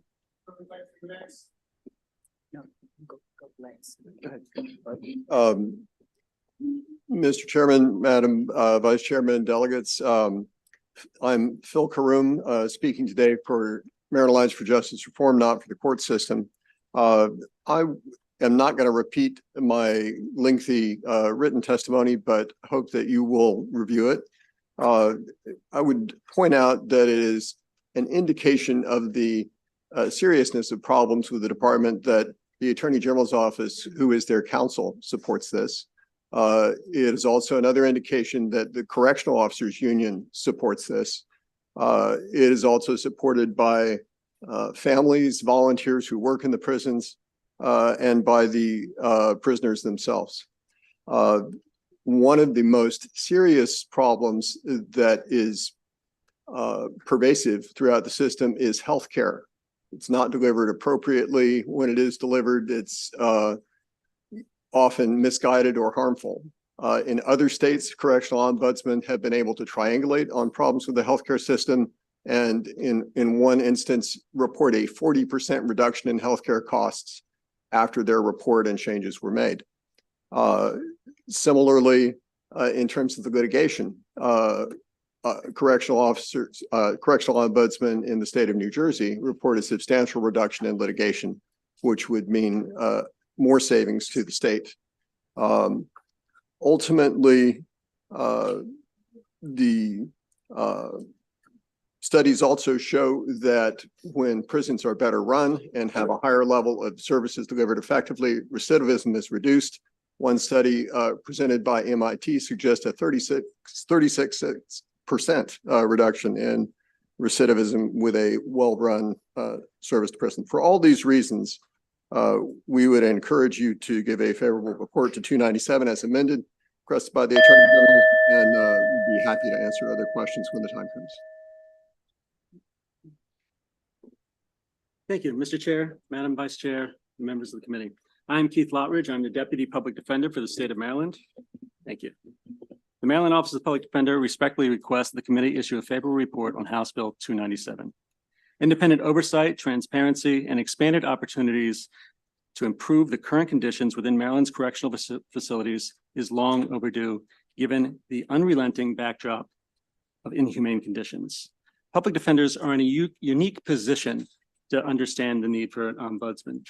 Every public defender who represents a client, including myself, in these facilities hears atrocious complaints. We know about lack of medical care, lack of medication, lack of heat in winter, lack of air conditioning, lack of warm clothes when there is no heat. The list goes on and on. Even the more mundane things like plumbing. When the plumbing backs up, the cell becomes full of feces. Loss of paperwork. People's paperwork gets lost. All of a sudden, people aren't being released on their release date. The list goes on and on. And I could go on and on, but I only have 2 minutes, so I'll move forward. Our attorneys have long been concerned with health and safety of our clients, but frankly, the Office of the Public Defender lacks the capacity and the statutory authority to do anything about these issues. The Correctional Ombudsman is a good start to eliminating the underlying causes of widespread dysfunction and inattention that has undermined safety and rehabilitative efforts. An independent authority to protect human rights of incarcerated individuals will help prevent abuse and misconduct by providing a mechanism for the incarcerated individuals to report these incidents. An ombudsman could resolve conflicts by acting as a mediator for incarcerated persons, staff, and other actors in the criminal justice system. They will promote transparency and accountability within the criminal justice system. And by supporting the Attorney General's amendment, they will be independent and above reproach. For these reasons, we ask that you support this bill. Good afternoon, Chairman Clippinger and members of both committees. I come before you today, my name is Olinda Moyd. I come before you today in several capacities. As a volunteer with the Maryland Alliance for Justice Reform, as a clinic professor, and as a longtime DLC volunteer. In each of these capacities, I come in contact with men and women who live, work, visit, and volunteer in our facilities. The message is clear. Independent oversight is needed. Transparency and accountability are essential to the efficient operation of government, but especially for those systems that are hidden away from public view. Now is the time to shine a light on what is happening behind bars in Maryland.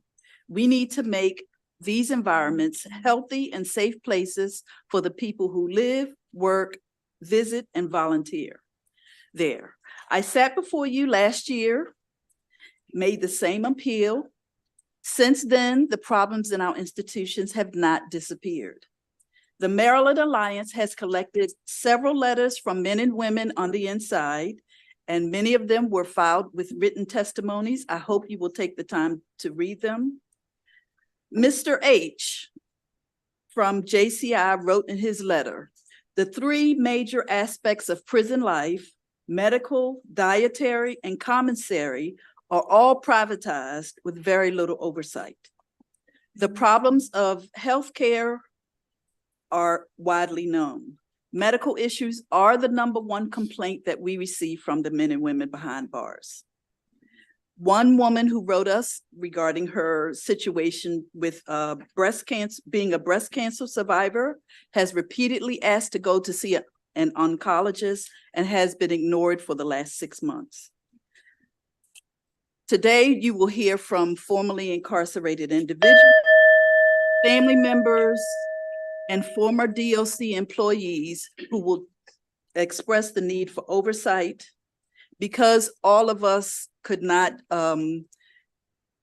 testify today because we would go well past midnight, I'm asking everyone who is here in support of the bill to stand so that you can see us. Thank you. Questions?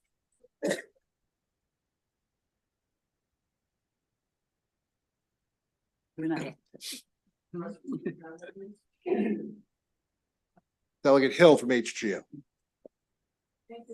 Delegate Davis for this wonderful bill. I just want to be clear, the fiscal note, $500,000 or so every year, but that's all made up for if we have fewer lawsuits. Is that about right? If we have fewer suits that we have to settle because of poor treatment?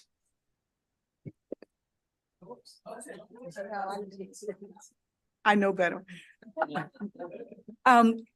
That we do not suspect that it's going to be much more. We're working with finance people now. We found some money with the organization that used to be GoCap. I don't remember the name of it. And yes, we had a very good hearing in judicial proceedings, and we're really working on a lot of amendments. We're thinking about putting the JJMU. The Juvenile Justice Monitoring Unit together. We all think it's a great idea, but we're really working through the finances. But I want to add, we cannot afford to not do something. Which There is are sort of like, millions of dollars of lawsuits. Is it not costing us more money to do the lawsuits then, and that makes this fiscal note actually very, very small is what I'm really asking. Absolutely. That is absolutely correct. And I'd like to just point out one article that was written in the Maryland Matters, June 27th, 2023, that the state is settled a corrections department wage theft case for $13 million. Certainly this office will operate with less than $13 million. Thank you. Delegate Simmons. And that's just one. Thank you, Mr. Chair, and thank you, Delegate Davis, for bringing the bill. I have a question to our Attorney General. How you doing, sir?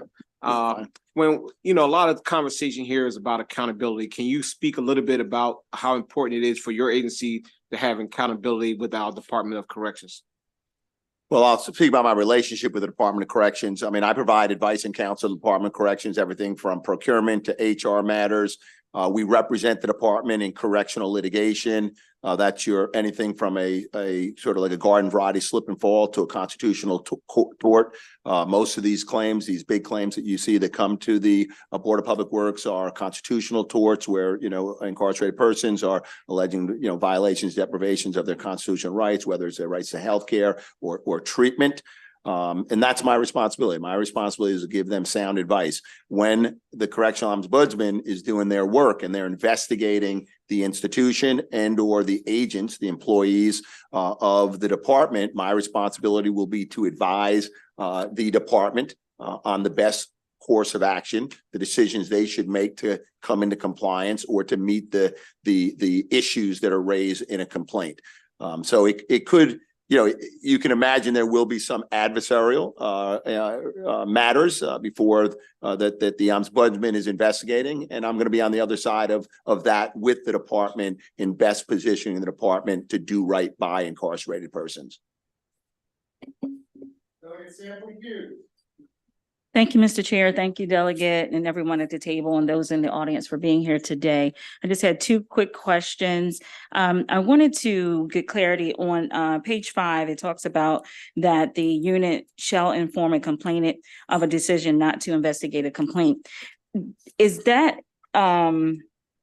also going with on page 7 where it talks about 30 days of notification, or is there a separate timeline of when the complainant would receive the information of not being, the decision of not moving forward? So I was just curious if that had a timeline. And then the second question is, are some of the duties and responsibilities of this ombudsman, do they overlap with the Commission for Correctional Standards as well? Or they've already identified who responds to what? If I could respond to that on the first one, the 30-day provision on page 7 is after an investigation is complete. if the ombudsman is going to investigate a problem or a system, they're not limited to 30 days. They could take as long as they need. But the response, if they perceive a complaint to be frivolous or trivial or not good faith, hopefully they wouldn't even need to wait that long. In terms of whether there is a conflict or overlap between the Correctional Standards Commission and the Ombudsman, the statute says in multiple places that there's an intention to collaborate and to avoid overlap. One aspect of this is in the uncodified part at the end, section 3. It says that the Ombudsman and the Correctional Standards Commission will figure out how to coordinate their duties to avoid overlap. But there's another section which also says if there is an investigation and the Ombudsman finds something that the Correctional Standards Commission should know, they will in effect refer it to the Correctional Standards Commission and perhaps vice versa. So they're a collaborative effort working together. Absolutely. That sounds really good. And then with regards to that timeline, yeah, I just wanted to make sure that whoever is the complainant, that they would get some notification within a timely manner. That was all. But thank you, Mr. Chair. I would like to just make one additional point regarding the Maryland Commission on Correctional Standards. Much of the work that they do by way of audits really focuses on the site inspections. So if you look at their reports, much of their work entails looking at the light fixtures, going into the kitchen, seeing what's operable. So it's a different type of looking at what's going on in the institutions that the two entities would provide. One focusing more so on the structure, but the Ombudsman really focusing on talking to the individuals who live, work, go in and out of the institutions to get a feel for how it's operating as opposed to just structural. Chair, so I know that when you mentioned the plumbing, that is something that the audit, and I read the reports as well, but the audit would pick up in the correctional standards. And then also there is a section in their report that does speak with the inmates as well, just to get some type of understanding of what may be going on. So to that extent, I know it's not extensive, but it is some efforts to find out in that process as well. Yes. Thank you. Vice Chair.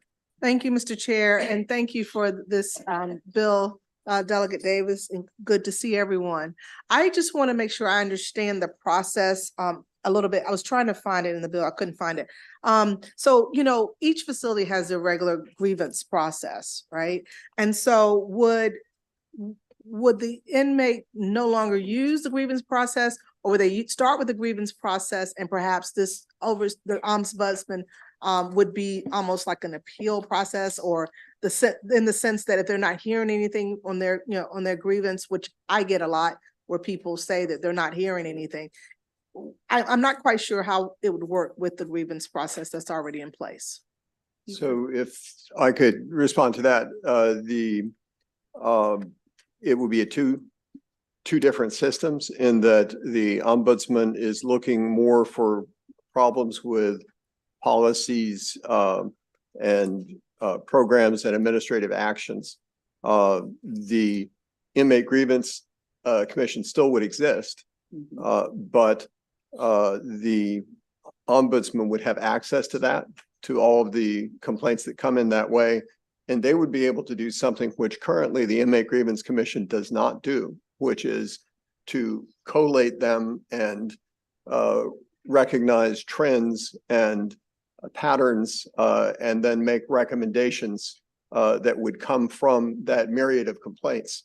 The other huge difference between the two is that the inmate grievance process is one which is a win-lose process, and there are, as you say, different levels of administrative appeals. The ombudsman would not be part of that 4-level appeal system, And it may take 2 or more years for someone with a complaint to go from the beginning to the end of that grievance commission process. However, the ombudsman is designed to be able to seek a resolution through mediation or conflict without going through a multi-level process. The ombudsman would be able to talk to a correctional administrator, a warden, the secretary, informally at any time and promptly seek resolution to a problem without waiting for many levels to see who won or lost. If I could just add one more point, and I promise I won't do this every time, but just to remember that the grievance process is a process that's an internal management process. The ombudsman would have the authority to get information, not just from the population, but also from family members, people who live there, volunteers who go in and out. The grievance process is not available as an option for that. And from those correctional folks. officers who cannot make an inmate grievance.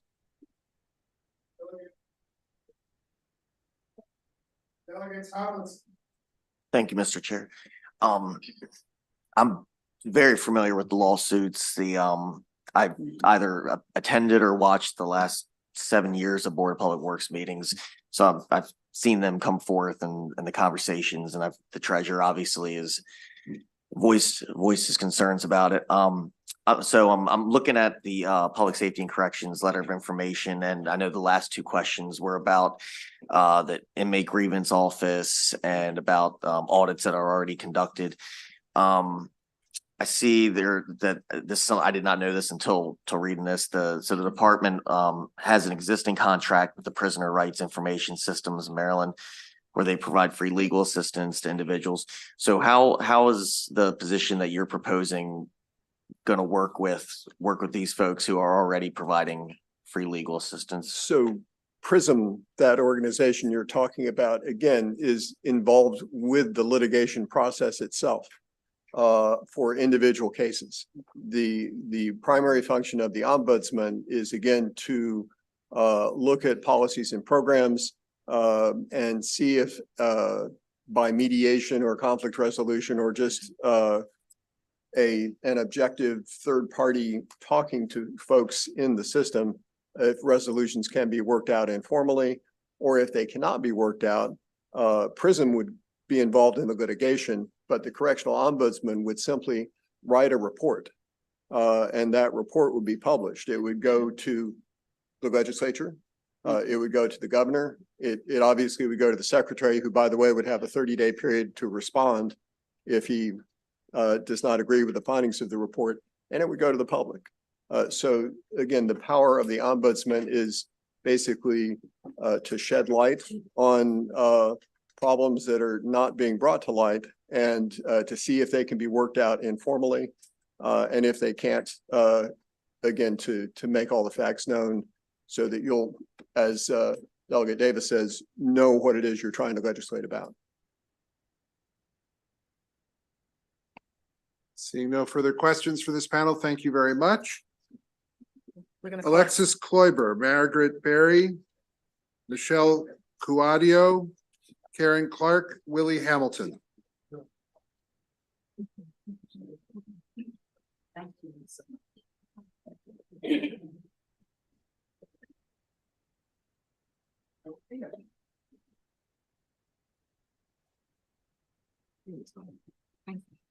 Go ahead and start. Whoever wants to start.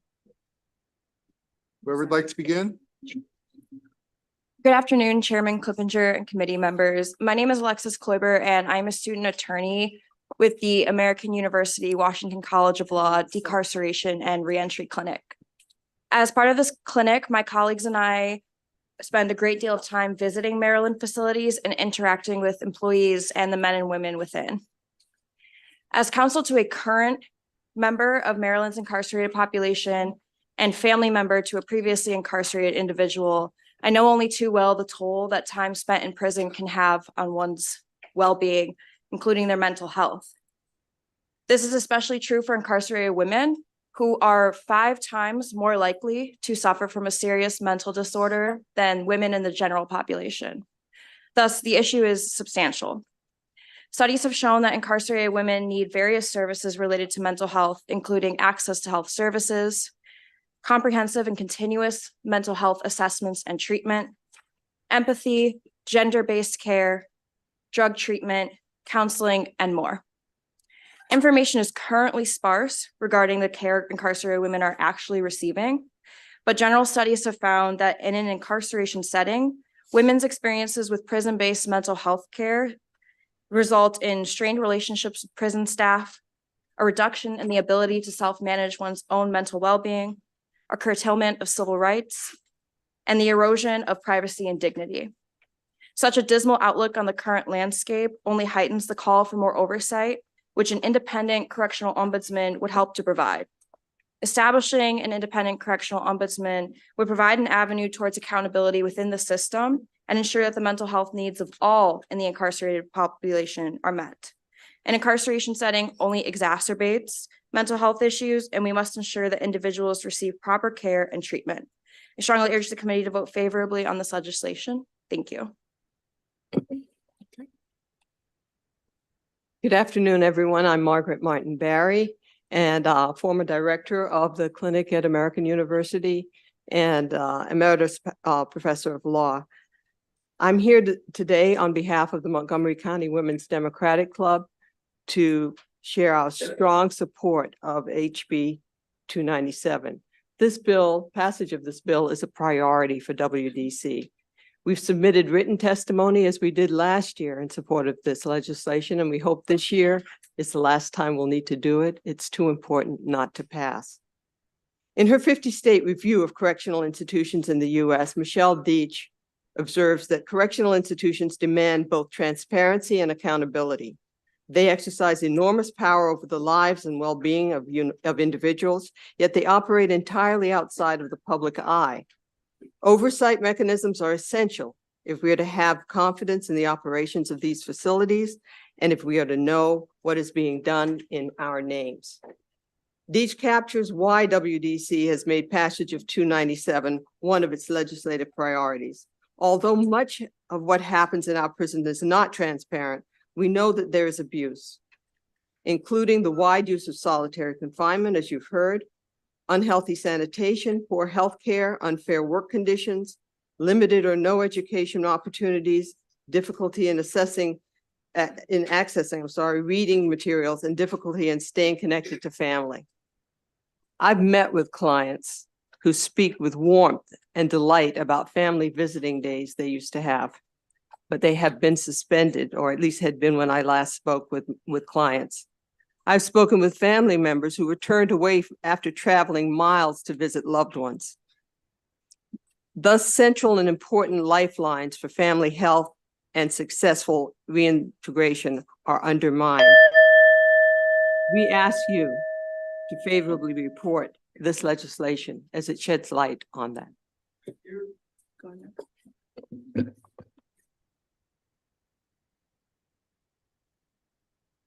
Thank you, Chairman Clippinger and esteemed delegates, for hearing my testimony supporting Bill 297, the Correctional Ombudsman Bill. I, Michelle Kennedy Quadio, am strongly in favor of 297. The Correctional Ombudsman supports transparency. My son has been at the Eastern Correctional Institute for over 7 years now. He has suffered medical and dental issues that were not addressed within an appropriate time frame. This caused episodes of excruciating pain.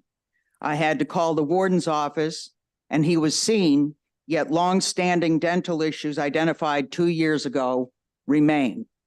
He had an abscess and then the tooth was pulled the following Monday. This could have been avoided. During the months of April to October, the heat in the cells climbs to over 100 degrees. By the way, I reported this in testimony before Attorney General Brown not long ago. It reaches over 100 degrees. There is no air conditioning in the cells, and personal unit fans do not alleviate the torturous heat for up to 24 hours a day.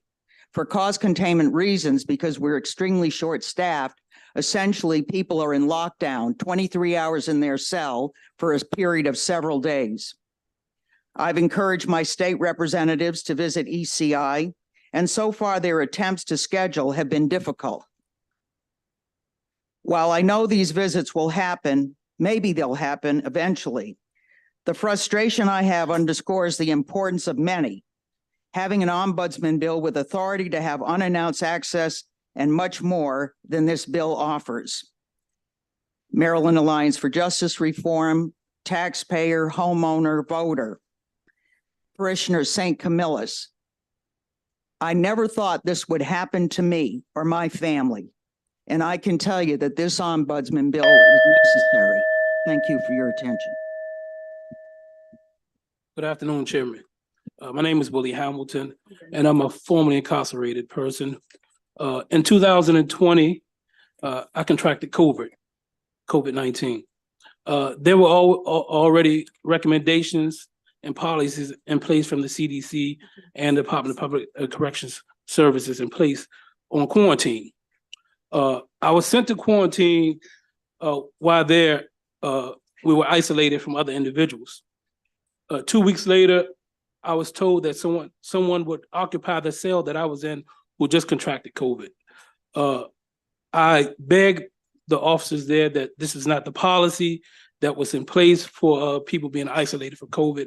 So they even gave me a choice to either allow this person to be moved in the cell with me, or I would be placed on segregation and sent out to jail. I chose my health. No one came back to my cell that day or any other day afterwards. I was released from out that institution, but a lot of individuals wasn't that fortunate. They were violating the policies of COVID isolation, and therefore there were many repeated COVID contacts, and people was catching COVID repeatedly. If this bill was in place, there would have been some oversight of this situation. Therefore, not having this repeated COVID interaction. So I strongly support HB 297 and ask that a favorable opinion be put on it. Thank you.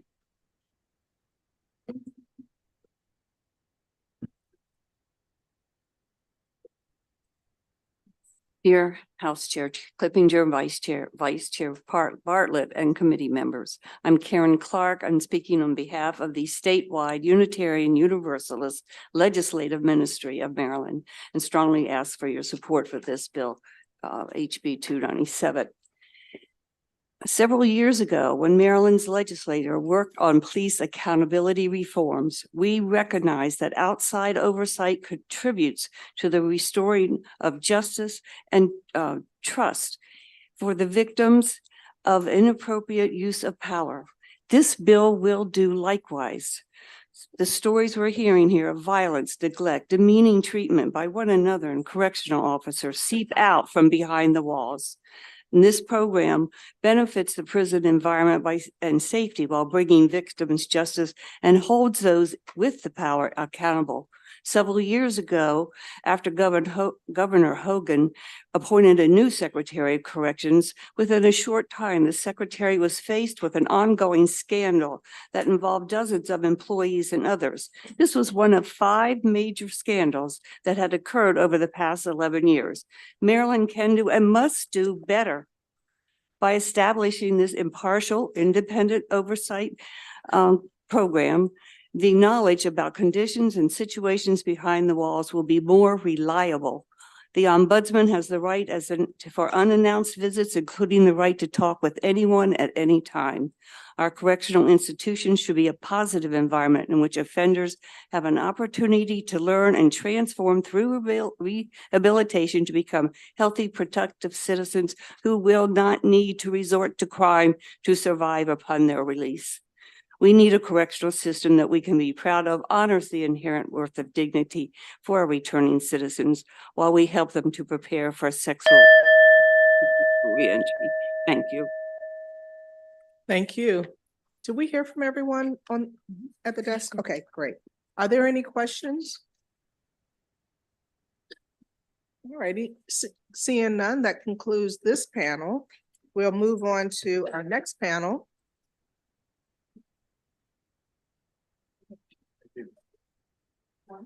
And I may call some names that were in that previous group, but let's just, if I do, I apologize. Okay. So Madison, Gestier, Larry Stafford, Anita Weist, Rabbi Shalom Raindorp, Lee Blinder. And I have one person who's going to be testifying orally, Rebecca McAfee.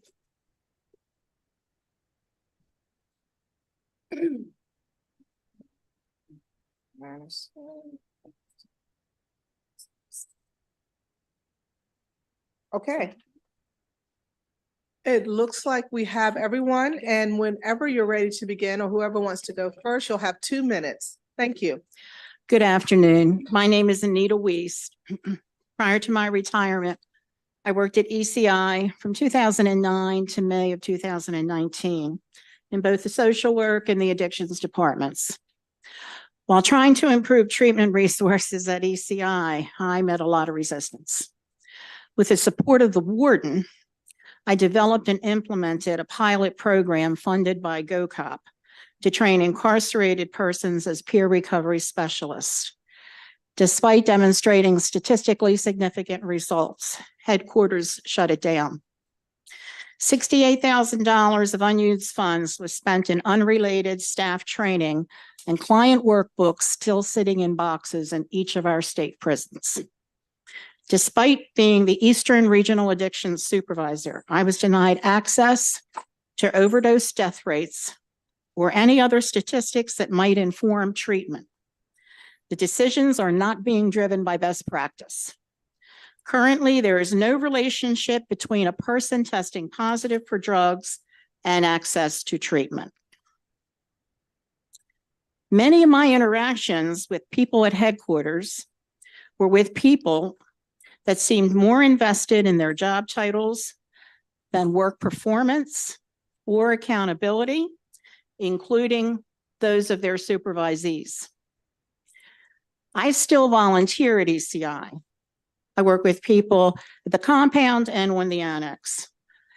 There's less programming than ever.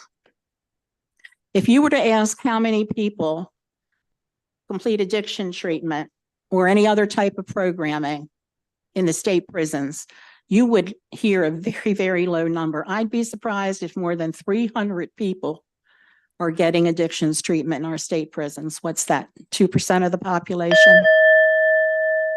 Good programming supports good security, and good program also supports safer communities. If I may interrupt, Madam Chair, this is Carmen Johnson. She was on the initial sponsor panel. She should be on your list. Yes, thank you. Hello, thank you for having me. I am Dr. Carmen Johnson, and I am a resident of the state of Maryland. I am the founder of Helping Ourselves to Transform. I'm also a volunteer of Major. And I wrote out this speech that I was going to say, but I'm just going to say a few words. And that's the fact of the matter is this bill must pass. And the reason why it must pass is because there are so many women that are behind the wall, as myself was, that are being abused.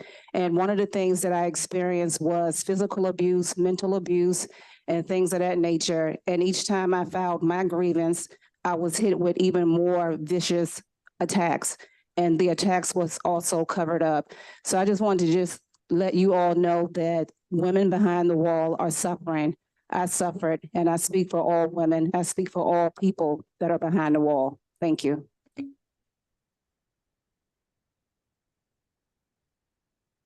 Thank you so much, Honorable Vice Chair Bartlett and the esteemed House Judiciary Committee members. My name is Lee Blinder. I use they, them pronouns, and I'm the Executive Director of Trans Maryland. I am also the chair of the Maryland Commission on LGBTQI+ Affairs. My testimony today is in my capacity with Trans Maryland. Incarcerated, transgender, non-binary, and intersex persons are particularly vulnerable members of our community and our society. This legislation is essential to ensure the existence of a fair and impartial office to receive and investigate complaints from DPSCS in regards to incarcerated transgender people's safety and well-being. Trans Maryland has received direct communications from incarcerated transgender people for the last 6 years. The communications we receive are numerous and include descriptions of violence and assault, lack of access to appropriate housing under PREA, lack of access to prescribed medications, lack of use of someone's chosen name and or pronouns, even refusal to use someone's legal name after a name change through the court system, lack of access to affirming gender appropriate commissary items, and more. A temporary restraining order was recently granted by U.S. District Court Judge Matthew J. Maddox against DPSCS in Chloe Gray's case, where she was denied access, care, and safety on the basis of her transgender status, eliminating the need for an impartial office that is fully funded to operate. The respect, agency, and dignity of our incarcerated transgender, non-binary, and intersex populations is paramount, and passing this legislation will ensure a pathway to rectify outdated practices and procedures. For these reasons, Trans Maryland urges a favorable report on HB 297. Thank you.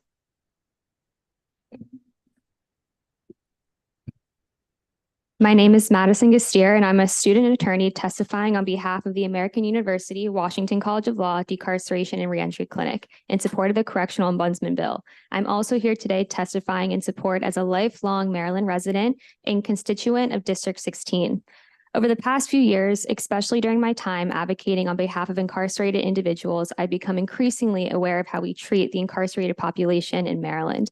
And I'm honestly not only disgraced by it, but I'm also devastated as a Marylander that we haven't done more to prevent the harms that men and women housed, visiting, and living and working in these facilities face every day. We must do better, and the first step towards doing so is by establishing an Office of Correctional Ombudsman. As a student attorney in the clinic, I've heard directly from incarcerated individuals as well as returning citizens about their experiences in Maryland prisons. Recently, I read letters from incarcerated individuals about their experiences with medical care within the correctional facilities. And unfortunately, none of the stories I heard were good ones. Among the stories, I read about 2 men who have gone completely blind because they haven't had their cataracts removed despite pleading with the prison's medical staff for years about their vision loss and need for cataract surgery. Cataract surgery is a simple and very common procedure that people in the free world have access to. Denying incarcerated individuals a commonplace procedure that prevents blindness is simply unjustifiable. I also read a letter about a woman who is a breast cancer survivor and who has been complaining of chest pain for months. Despite her pleas, the medical team has denied her medical examination because she is a breast cancer survivor. However, we know that cancer comes back and often does. This woman lives in fear every single day, whether she's going to die waiting a proper diagnosis or ever even receive one. These stories are not unique. Everyday incarcerated individuals are denied their basic right to medical treatment. By our complicity, we are all guilty of allowing this injustice to persist. In my written testimony, I reference an article that raises questions about the current contracted healthcare provider YesCare. Please vote favorably on this bill. Thank you. Madam Vice Chairman, and esteemed members of the committee, thank you for allowing me the opportunity to speak today. My name is Rabbi Shalom Reindorp, founder and director of Jewish Incarcerated Family Services, a nonprofit organization based in Baltimore, providing chaplaincy services to our incarcerated population across Maryland. I'm before you today to express strong support for the Correctional Ombudsman Bill, a bill necessary for ensuring accountability, transparency, and a more humane correctional system.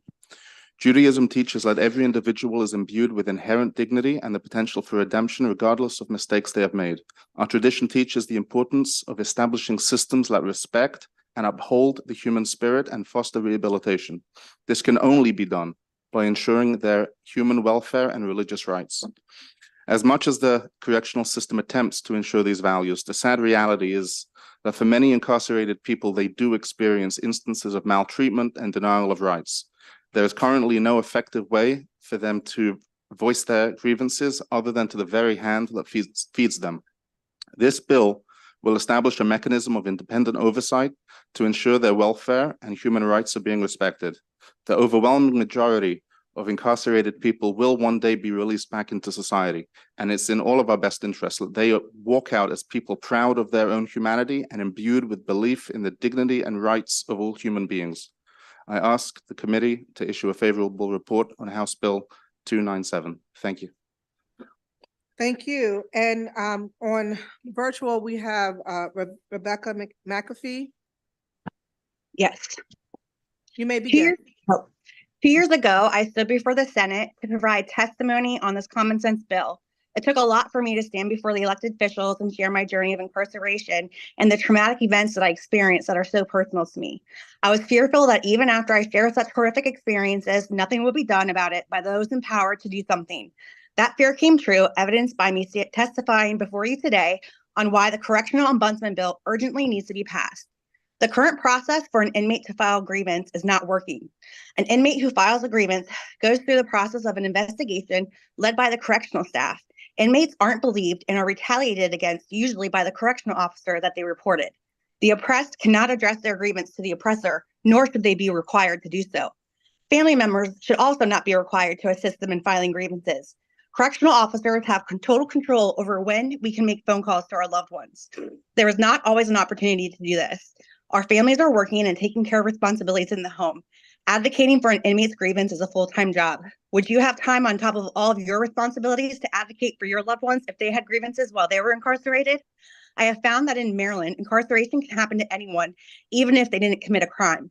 It's possible that at some point you may be personally faced with such a situation.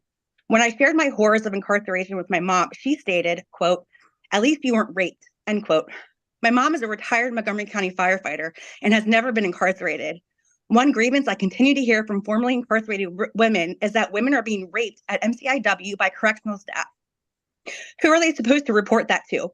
Women who are raped in the community have a hard time coming forward. How is a female inmate able to feel safe to report such a horrific experience to correctional staff that is responsible for such horror? This bill will also alleviate correctional staff from having to be bombarded with inmate grievances and allow them to put their time and effort into successfully running the correctional institution. Please support and pass the Correctional Ombudsman Bill so that incarcerated people, citizens of Maryland, can properly hold correctional staff accountable and end the inhumane treatment they experience while in the custody of the state of Maryland. Thank you. Thank you for your testimony. Do we have any questions from any members of the committee? Seeing none, that concludes this panel. So we're going to move on to our next panel, and I see that we already have Ms. Magdalena available by virtual. We're going to also call up Lauren Pruitt, virtual. Gregory Brown, if you're here. Heather Warnken. And Delegate Davis, is Sharon Lanier your staff member? Okay. Yes. So did we get Jeremy Browning?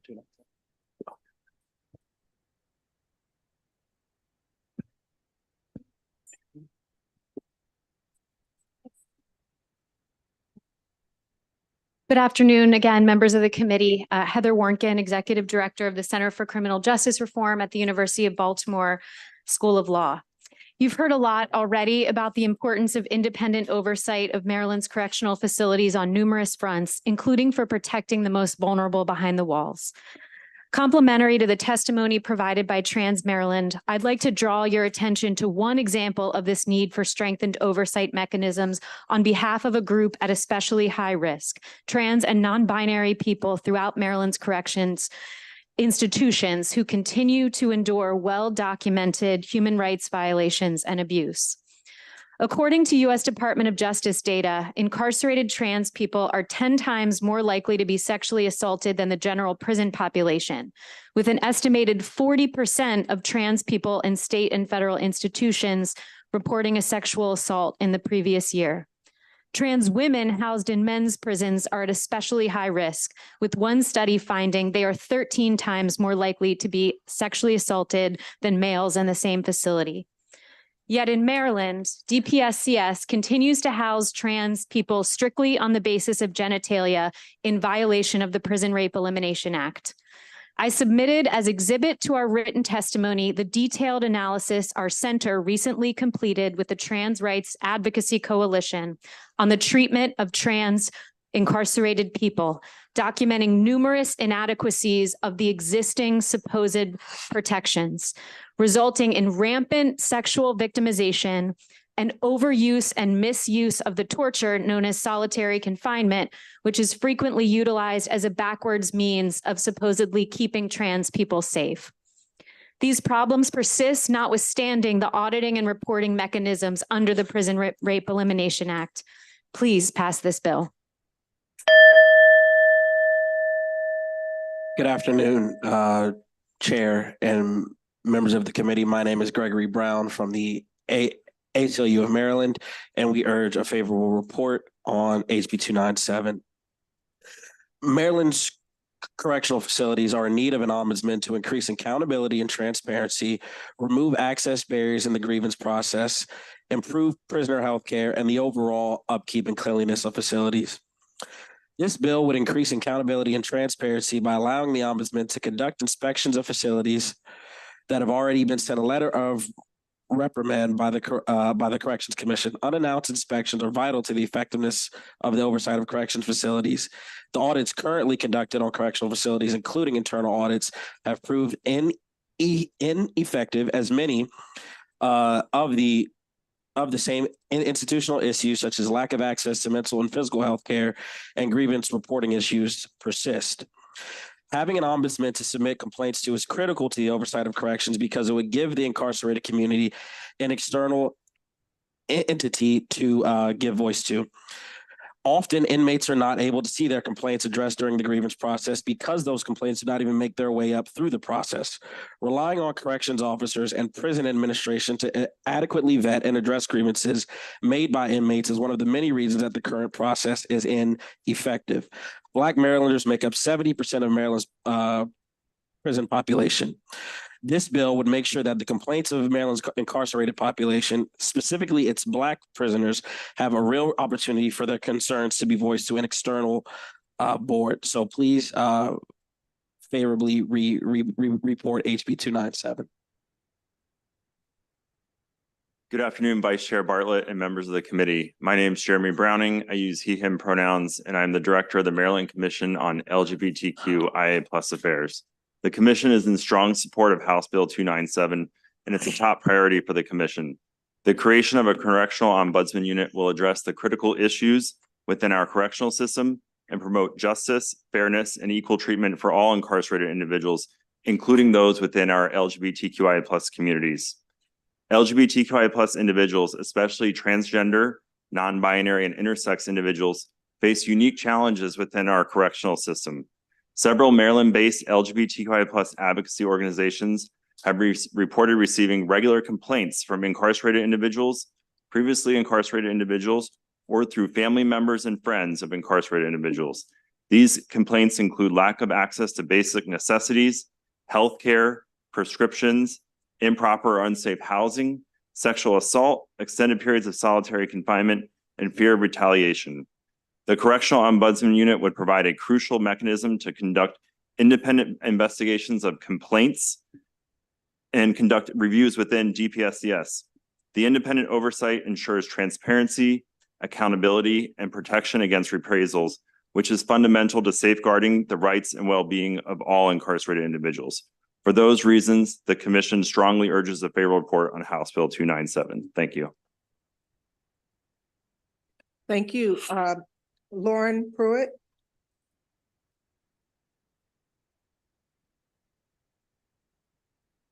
Whenever you're ready. Good afternoon. My name is Lauren Pruitt, and I'm the Legal Director of Free State Justice. We provide legal services to LGBTQ+ Marylanders. I'm here today in support of House Bill 297.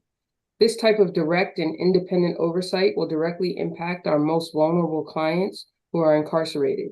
While statistics about criminal justice and LGBTQ+ people in general are lacking, we know that our community members are disproportionately likely to come into contact with the correctional system, particularly our youth and transgender individuals.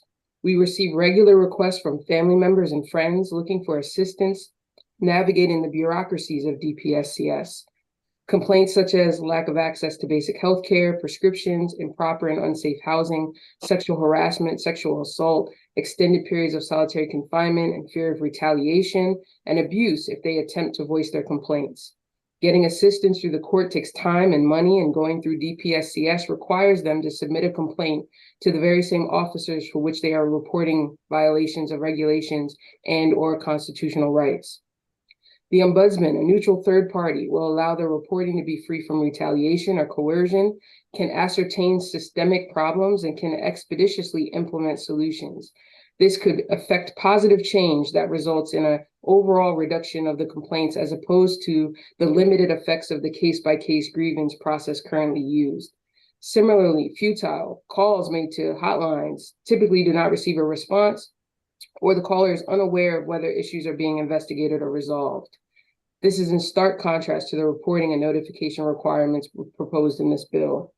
We are confident the Ombudsman Office will create a heightened awareness of the confinement conditions experienced by LGBTQ+ population and take corrective actions that are desperately needed. I'm not speaking here today just as a civil rights attorney, but also as a former Maryland corrections officer, and I've seen firsthand the corruption, harassment, abuse, and systemic dysfunctions within our detention centers and our correctional system. For these reasons, Free State Justice urges a favorable report on House Bill 297. Thank you. Thank you. Magdalena Siongas. Good afternoon again. Again, my name is Magdalena Chungus. I'm submitting this testimony as the family member of an incarcerated person here in Maryland. Independent oversight of Maryland prisons is something that's very needed. My own loved one often says to me, if he told me every day about the issues with conditions, that's all we would talk about. So oftentimes I only find out about things because I'm going to visit him myself.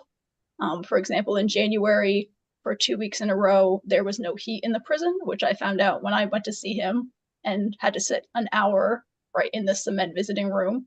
But I got to go home after that and go sit in my car.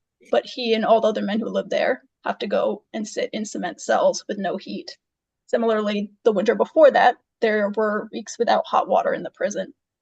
Another issue that he faced this 2 months ago was an issue with chronic pain that he had been seeing the doctor for, but he started facing severe pain on a Friday afternoon before a holiday weekend, right? And what he knew was he wouldn't be able to see a doctor until Tuesday.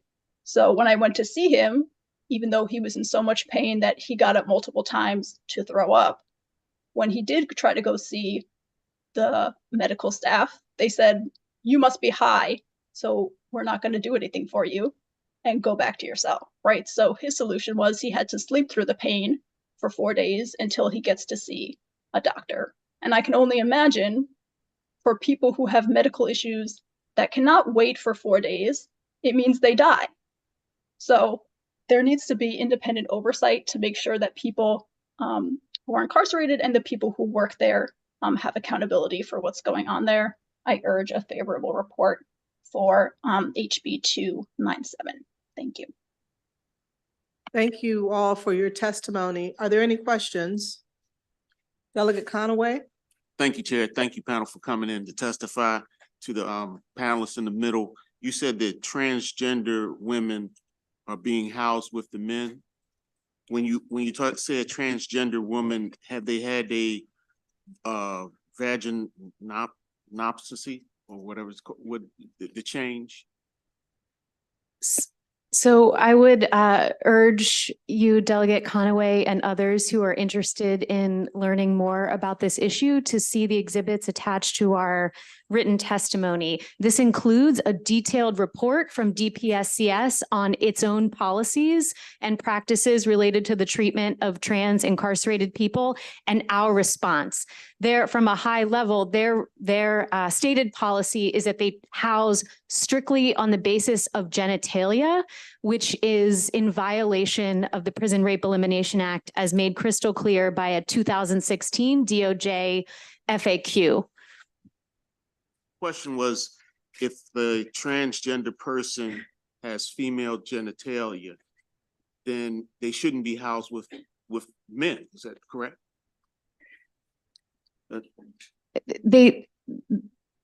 The Prison Rape Elimination Act lays out in detail the humane and appropriate way to do a holistic housing assessment for a trans or non-binary individual based on a number of different factors, including what would be required in those circumstances to keep that individual safe. That, according to DPSCS's own stated policy as of a report released this November, is not what they are currently doing. So again, I'd be happy to talk to you offline in more depth about this if that's of interest. But again, this seems a little bit afield from what the Correctional Ombudsman bill is actually about. Into your comment. Thank you very much. Okay, seeing no further questions, that concludes this panel. Thank you very much. We're going to move on to our last panel for this bill. This will be favorable with amendments. And we would have Mary Moran on virtual, and Evelyn Burton, virtual. And I just want to make sure that we did hear from Larry Stanford. Is that correct? No, he wasn't here. Okay, thank you. Should I go ahead? Yes, Ms. Burton, whenever you're ready. Okay, thank you. Evelyn Burton, virtual. Okay, Good Ms. afternoon. Burton, we're gonna need you to turn off the YouTube channel. I do not have the YouTube channel Okay, on. thank you. Okay, Ms. Moran, we're gonna need you to be muted. Need me to what? Can you mute? Ms. Moran? Okay, we're all set. Okay, we're good. Okay, Go ahead, thank Ms. you. Burton. Good afternoon. I'm Evelyn Burton, Volunteer Advocacy Chair for Schizophrenia and Psychosis Action Alliance. The most serious grievance I hear from our families with an incarcerated loved one with serious mental illness is the extensive use of restricted housing for punishment of behaviors directly caused by their mental illness without any evaluation of the need for psychiatric hospital treatment.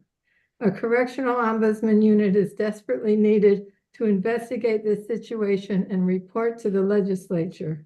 One family previously testified, "My son has been put in solitary confinement or restricted housing for extended periods because of behaviors due to untreated schizophrenia, rather than being admitted to a state hospital for proper treatment.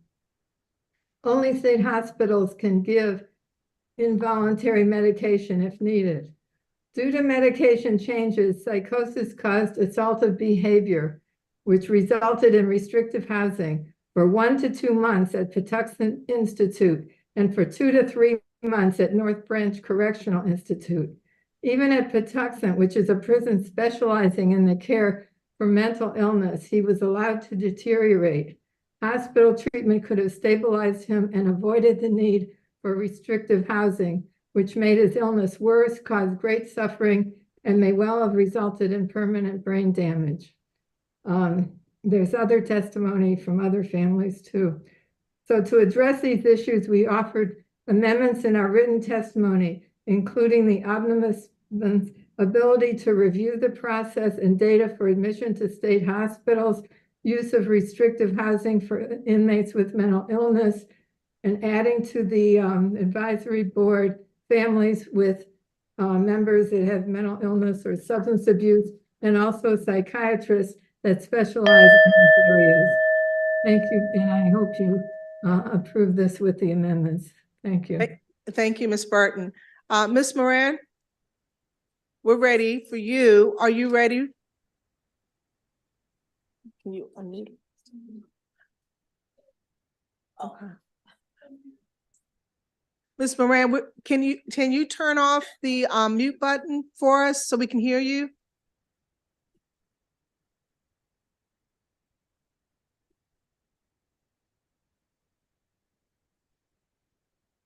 There we go. Okay, perfect. Whenever you're ready. Thank you for being here. Thank you. My name is Mary Ellen Moran, and I have a mental illness. I've never been in prison though, but I've been an advocate for persons with serious mental illness. Many incarcerated persons have a serious mental illness, a history of substance use, or both. According to the December 21, 2016 Substance Use and Mental Health Disorder Gaps and Needs Analysis prepared by the Governor's Office of Crime Control and Prevention, 39% of jail inmates and 28% of prison inmates were diagnosed with a serious mental disorder. Of those, 89% were diagnosed as having co-occurring substance use disorder. And amendments recommended are dealing mostly with mental illness and substance use. One example of an amendment recommended is that there be independent reviews and assessments of applications for admission to a state psychiatric hospital for those with a mental disorder, the number approved, the admission wait time, care and confinement while waiting for admission, and the length of hospital treatment. I will not go any further with recommended amendments. They're in my written testimony, but I really respectfully request that the amendments that have been discussed today and the ones I submitted be added to HB 297 and that the bill as amended be given a favorable report. Thank you. Thank you very much for your testimony. And thank you, Ms. Burton. Are there any questions for Ms. Moran or Ms. Burton? Okay, seeing none, you all have a wonderful day. Bye-bye. Okay, that concludes our testimony and for House Bill 297. Thank you all for being here. Thank you for your testimony. We're going to move on to Delegate Lewis's bill, Correctional Services, House Bill 10331. And Delegate Lewis, I have just you, but I also have favorable with amendment. I don't know if you're favorable with amendment, if you've worked anything out and you want to bring them on up? Yes. Okay, great. Sarah, you come on up. So we've got Ann Seacott, Eric Galley, Marie Grant, and Sarah Sample. Okay. First, I'd like to say it's good to come home to the Judiciary Committee. For the record, Delegate Jazz Lewis here to testify in support of House Bill 1031. This bill is to help fund our county's medication-assisted treatment programs in their correctional facilities. This is a crucial program in our fight to tackle the opioid crisis that we are seeing across our nation. Through these programs administered at county facilities, we can identify those in need of treatment and get them the assistance that they need to move on from addiction with medically proven treatments administered by professionals. But even as we have heard great reports from both those who have been treated and those facilities that administer the program, the funding from the state that required the creation of these programs in the first place has not materialized. This has stretched the budgets of our county facilities that are looking to continue this programming, but they're struggling under the budgetary challenges. What this bill sets out to do is to establish a standard and flexible funding pathway to ensure that counties receive the funding that they need to continue these crucial MAT programs. This funding would emanate from the state portion of the opioid settlement funds or a general fund appropriation. This will help the state meet its funding obligations to these programs so that we can ensure a crucial piece in our fight against the opioid crisis remains operational. I also want to note that we are working on a couple of amendments to restore the requirement that programs have on hand a number of treatment medications as well as a number of technical fixes for the bill. I'm happy to provide it to the committee once they are finalized. Thank you for your attention and the opportunity to speak on this vital initiative. I urge a favorable vote. Thank you. And Ms. Seacott, if you want to come on down, you can come on down too. And if we see, do we have Marie Grant? All right. Yeah, okay, great. And Eric Galley, is he around? Okay. We have everyone that we have for now. So Ms. Sample, if you're ready, you may begin. Great. All right, thank you to the chair. Thank you, members of the committee, for having me today. My name is Sarah Sample. I'm here from the Maryland Association of Counties, and we support this bill with a few clarifying amendments. As you've heard, funding has been the major barrier in terms of making sure that we're able to roll these programs out and make sure that these resources get to some of the most vulnerable populations when it comes to the complications of the opioid crisis. As you heard, the state is required to fund it, but that hasn't materialized effectively, so much so that the Attorney General actually issued an opinion saying that the programs are voluntary. unless it is funded effectively by the state. So our amendments are trying to create a flexible pathway to make that happen. So the Maryland Department of Health can use funds from their discretionary portion of the opioid settlement or general fund appropriation, whichever they think they need to do for a certain period of time. So one thing I would like to point out is that if they did fund the programs through the opioid settlement funds that they have right now, they'd be able to cover all the jurisdictions for 2 years and still have some money left over for other programs. And that's also while new money is going to be coming into that fund. But that would give them maybe a 2-year grace period to then organize some sort of an appropriation or something that they think is more sustainable. So we wanted those amendments to be flexible. But other than that, I would say, this is something we started implementing about 5 years ago. We think, and when it comes to updating it and making it so that it's sustainable for a longer term, now is certainly the time to do it. These are incredibly vulnerable populations, and we want to make sure they get these services. So for those reasons, we are certainly favorable with these clarifying amendments. Thank you. Thank you, Madam Chair, members of the committee. I'm Ann Seacott here on behalf of the Maryland chapter of the National Council on Alcoholism and Drug Dependence in favor of House Bill 1031. And we also have an amendment we would like to offer. It's actually a good follow-up to the point that Ms. Sample just made, that when we talk about sustainable funding for these really important, crucial services, from the beginning, when NCADD was one of the lead champions on the bill to mandate medication-assisted treatment in jails, we said, state can do some special funding of this for a time, for a startup time, but this is healthcare. This isn't a special service. It's not an add-on luxury kind of service. This is healthcare. And we believe that these costs for these services should be built into the local healthcare contracts. So we've offered some language here. Unfortunately, to the old name of, we're once again back to GOCAP, which I love. But the Governor's Office on Crime Prevention and Policy, we'll change that if you all are going to consider this amendment. But it's really to say, take the next few years and figure out how this can fit into your healthcare contracts at the local level. So with that, we would ask for a favorable report.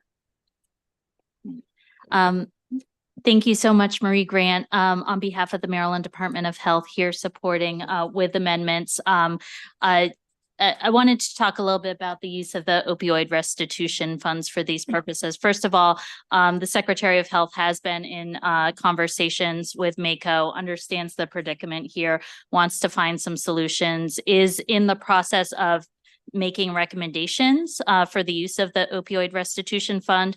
She gets recommendations from the Opioid Restitution Fund Advisory Council and then reviews those against a state needs assessment to make recommendations. And that's a process that's really tightly laid out in a number of different settlement agreements. So it's not always a process that we can deviate from. And so the department gets nervous sometimes when we see language that says we need to fund the full costs of programs like these from the fund. That being said, we want to work with the sponsor to find the right language. We are committed to helping the counties out with this and happy to answer any questions. Thank you. Great. Thank you all for being here and thank you for your testimony. Are there any questions? I just have one question. I see you, Delegate Boucher. Bouchard, I'm sorry. Yeah. I just wanted to say, my question is for Sarah Sample. So here's my question. I know that this was an issue at the MACO conference, and I know this was a topic with the amendments and the bill, with the bill and the amendments. Would that satisfy some of the concerns that the counties had? I think as long as the amendments assure that there is a funding pathway to the locals, I think then that's something that we would be comfortable with, because the previous statute had said the state had to fund it. Right. We're just trying to clarify how that can happen and a flexible pathway, which is the amendments that I outlined. So as long as it's making sure that those fundings are going to come through, I think that's our ultimate goal. Great, thank you. Delegate Boucher. Thank you, Madam Chair.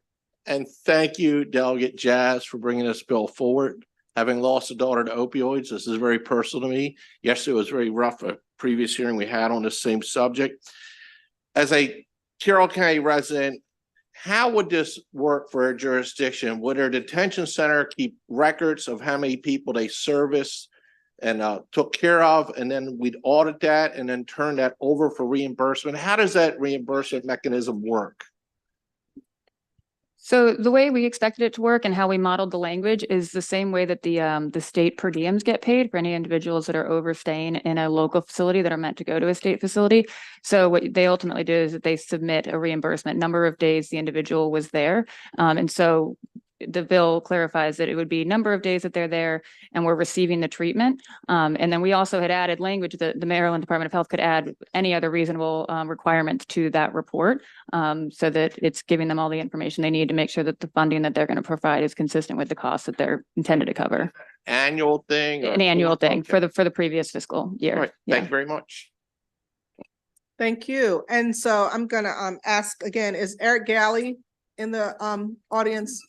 Okay, He's pretty tall, we'd know. all right. Yes, he is. I just wanted to make sure. So that concludes all our testimony with respect to House Bill 1031. Thank you very much for being here. We're going to move on to House Bill 1022, Delegate Wilkins. And Delegate Wilkins, I believe you have a panel. The first panel I see would be Mr. Gregory Brown, Joanne Antoine, Nashana Kess, Nicole Hanson Mandel. Am I see? Hopefully, okay. And Yeshua Downing. Well, I tell you what, Delegate, if you want to. Is it okay? Yep. Mm-hmm. Yep. Come on down.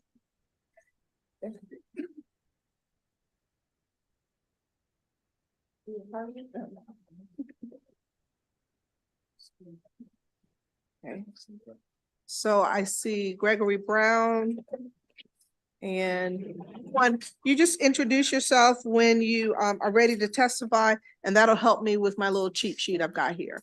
Okay, so Vice Chair Wilkins, whenever you're ready. Thank you so much, Madam Vice Chair. Hello, esteemed members of the Judiciary Committee. Wonderful to be with you. Thank you for your patience as I was in the Board of Revenue Estimates meeting. For the record, I'm Delegate Janelle Wilkins. I'm proud to represent District 20, but I'm proud to present House Bill 1022, the Voting Rights for All Act. And what this bill is about is that it really looks at the fact that in the history of our country, we have always had a discussion on our rights. We've talked about certain rights that are unalienable. And the foundation of this bill is that the right to vote should be an unalienable right. That means that it cannot be transferred, it cannot be taken away, and it cannot be denied. Our country has a long history of laws barring people from the right to vote, including those with criminal convictions.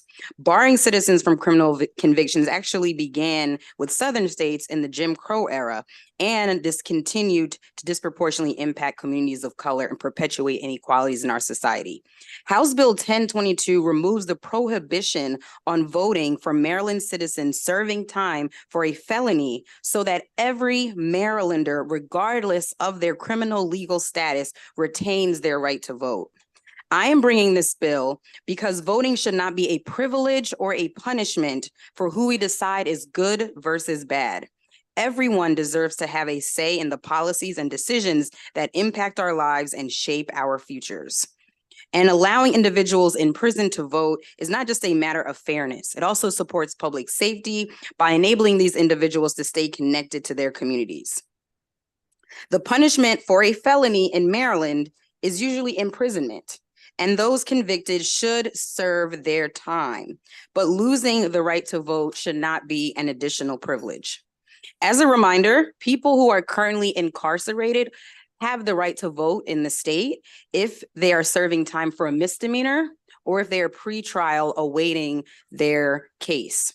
A few years ago, I was proud to work with the Judiciary Committee as well as my committee in Ways and Means, and this very, very passionate coalition of advocates to ensure access to the ballot to those who currently do have it, who are behind bars. Through the Value My Vote Act, it ensured access to the ballot for those who in the state of Maryland are able to vote. Now, HB 1022 ensures voting rights for all and outlines the actions that the State Board of Elections and the Department of Corrections must take in order to ensure that right. Maine and Vermont already ensure this full right, and Maryland should follow suit. This bill is about the right to vote for all, and I urge a favorable vote on House Bill 1022.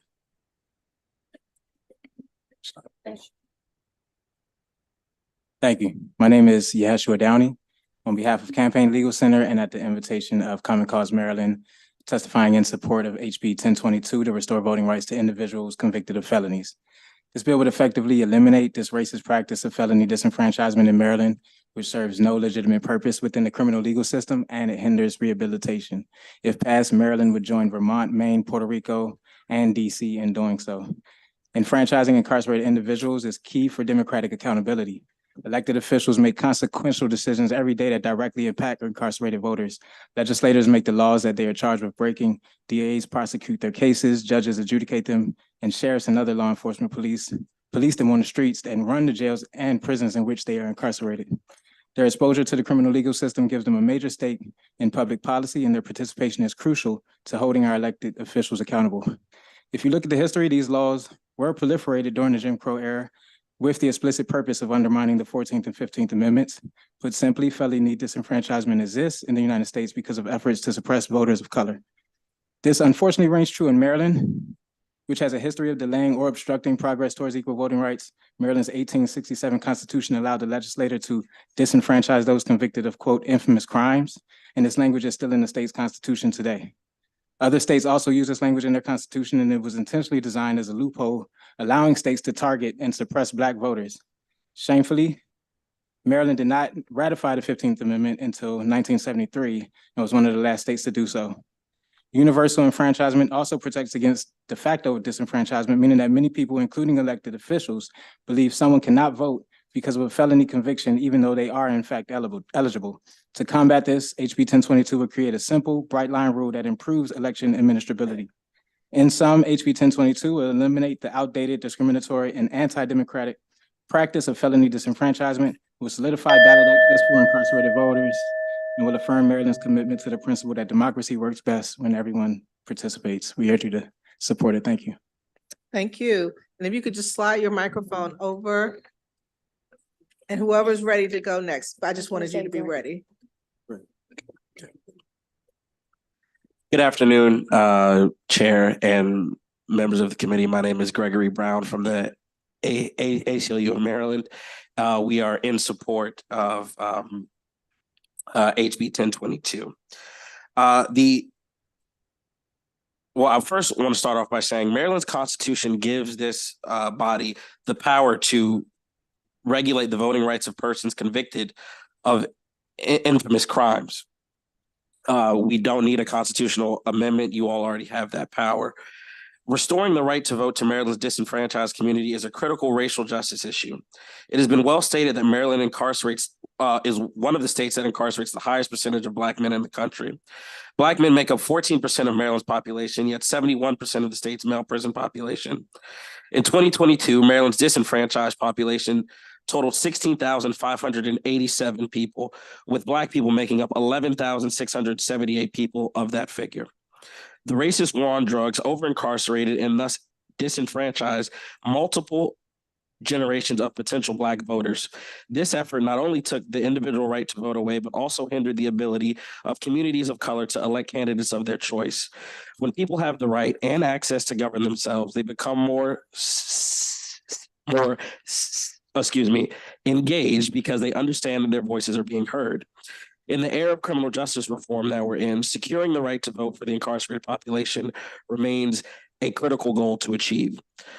Additionally, this bill would establish a voting rights ombudsman for incarcerated individuals. This is a necessary move to secure the right to vote for those voting inside the prison walls. The implementation of the Value My Vote Act came with issues regarding incarcerated individuals even being made aware that they were eligible to vote. Establishing an ombudsman would put in place a needed check on the implementation of the bill and remove any doubt that the incarcerated population would not have a recourse should their rights of enfranchisement be continually violated or ignored. For these reasons, we urge a favorable report on HB 1022. Good afternoon, Vice Chair Bartlett and members of the committee. For the record, Joanne Antoine with Common Cause Maryland, testifying in support of House Bill 1022. As an organization, we believe that the freedom to vote and have a say in the decisions that impact our lives, that it's a fundamental right for citizens and that it shouldn't be taken away. Unfortunately, mass incarceration has created a democratic challenge, right? There are citizens who are most impacted by legislation like that being discussed today, who unfortunately have no say and who can't express their grievances at the ballot box. Fortunately, Maryland has an opportunity to take leadership right now, right? We could be the first state outside of the District of Columbia to restore this right for folks inside. And right now there's an infrastructure in place as other panelists have mentioned. Folks are getting, those who are currently eligible to vote, they're getting packets to correction staff. To their credit, right, they've gone so far as to take the additional steps of putting drop boxes in place, working with us to put videos that are playing up on a loop, on TV so that those who are inside know that they can go about voting. So I know that this is the start of the conversation, but, this is a priority voting rights effort for all of us moving forward. I did want to just point to two provisions in the bill. I know that, again, we're just starting this conversation, but there are hundreds, near thousands that are voting inside. There's a hotline being proposed here. While correction staff is trying everything in their power to work with the state board to ensure the process is working, there is very little oversight, right? There's no mechanism in place for those who are able to vote to either call and ask questions or, more importantly, to express concerns that they might have. And if they are doing so, that information is not being passed on to the State Board of Election. I also just want to lift up the ombuds role. Again, there are folks voting inside, and the State Board of Elections needs support in order to oversee the program. So I urge a favorable report. And again, I just want to lift up those two specific provisions. Thank you. Thank you. Ms. Nicole Hanson-Mendel. Good afternoon, committee chair and committee members. I am Nicole Hanson-Mundell, a co-lead of the Expand the Ballot, Expand the Vote Coalition, and one of Maryland's leading criminal justice reform advocates. I want to be really honest. I didn't prep anything here, but I want to be really honest about this particular issue. This was not an issue that I necessarily supported over the past couple of years, and I think many folks can agree with that. It was less important to be a part of voter restoration and, the big punchlines. And it was really, really important for me to ensure that the agencies had the tools and were equipped to do the work. I think oftentimes you all are confronted with legislation where the agency, there's no accountability for the agencies, there's no budgetary commitment for the agency, right? There's no reporting or data around how the agency will do this thing. And it was really important for me specifically to make sure that before we went to full restoration, that the agency had the tools, they were informing the local corrections, that the agency was fully acknowledging that this was even a voting base. It wasn't until 2020 that the State Board of Elections even acknowledged that formerly incarcerated people were even a voting base, right? And so we had to do the work to Expand the Ballot, Expand the Vote Coalition, the really hard work of meeting with local jails across the state. I mean, we toured every local jail in the state of Maryland. We toured every state-run facility in the state of Maryland. We have a voting report coming out. We met with the Department of Corrections, right? And so it was important for us to make sure that this agency, before we put this heavy load on this agency, that they had the resources available. And what I will tell you over the last 4 years is that the agency, the State Board of Elections rather, has done a really good job of advancing. And can I finish speaking? Acknowledging that this is a voting base, putting money behind this. There is currently some funding that is already being allocated to this issue. And so that's critical. As a co-author of the Value My Vote legislation, that was of the utmost essence for me. And so I can proudly say that for 4 years of saying, no, we're not ready for full restoration, I can say we are ready. The state agencies are ready. The Department of Corrections is surely showing that it's ready. And you have voting advocates across the state that are really and prepared to go inside these jails and support this legislation. So thank you. Thank you. Thank you very much. And it's good to see you. Good to see you too. Okay, so I don't think we have Nashana Kess from the NAACP. She's stuck in the Senate committee. Gotcha. Okay, I didn't see her and I just wanted to just make sure. We also have virtually, well, I'll tell you what we'll do. We'll go ahead and ask questions of this panel and then we'll bring on our virtual panel because we have more people who are testifying favorably. Delegate Boucher. I'm having trouble with your That's name all right. today, and I Just apologize. think of Bobby Boucher, the water boy. Thank you, Madam Chair. And thank you, Delegate Wilkinson, for bringing this bill forward. Voting is a right, not a privilege. My concern is this, that myself and Delegate Tomlinson have central laundry in our district.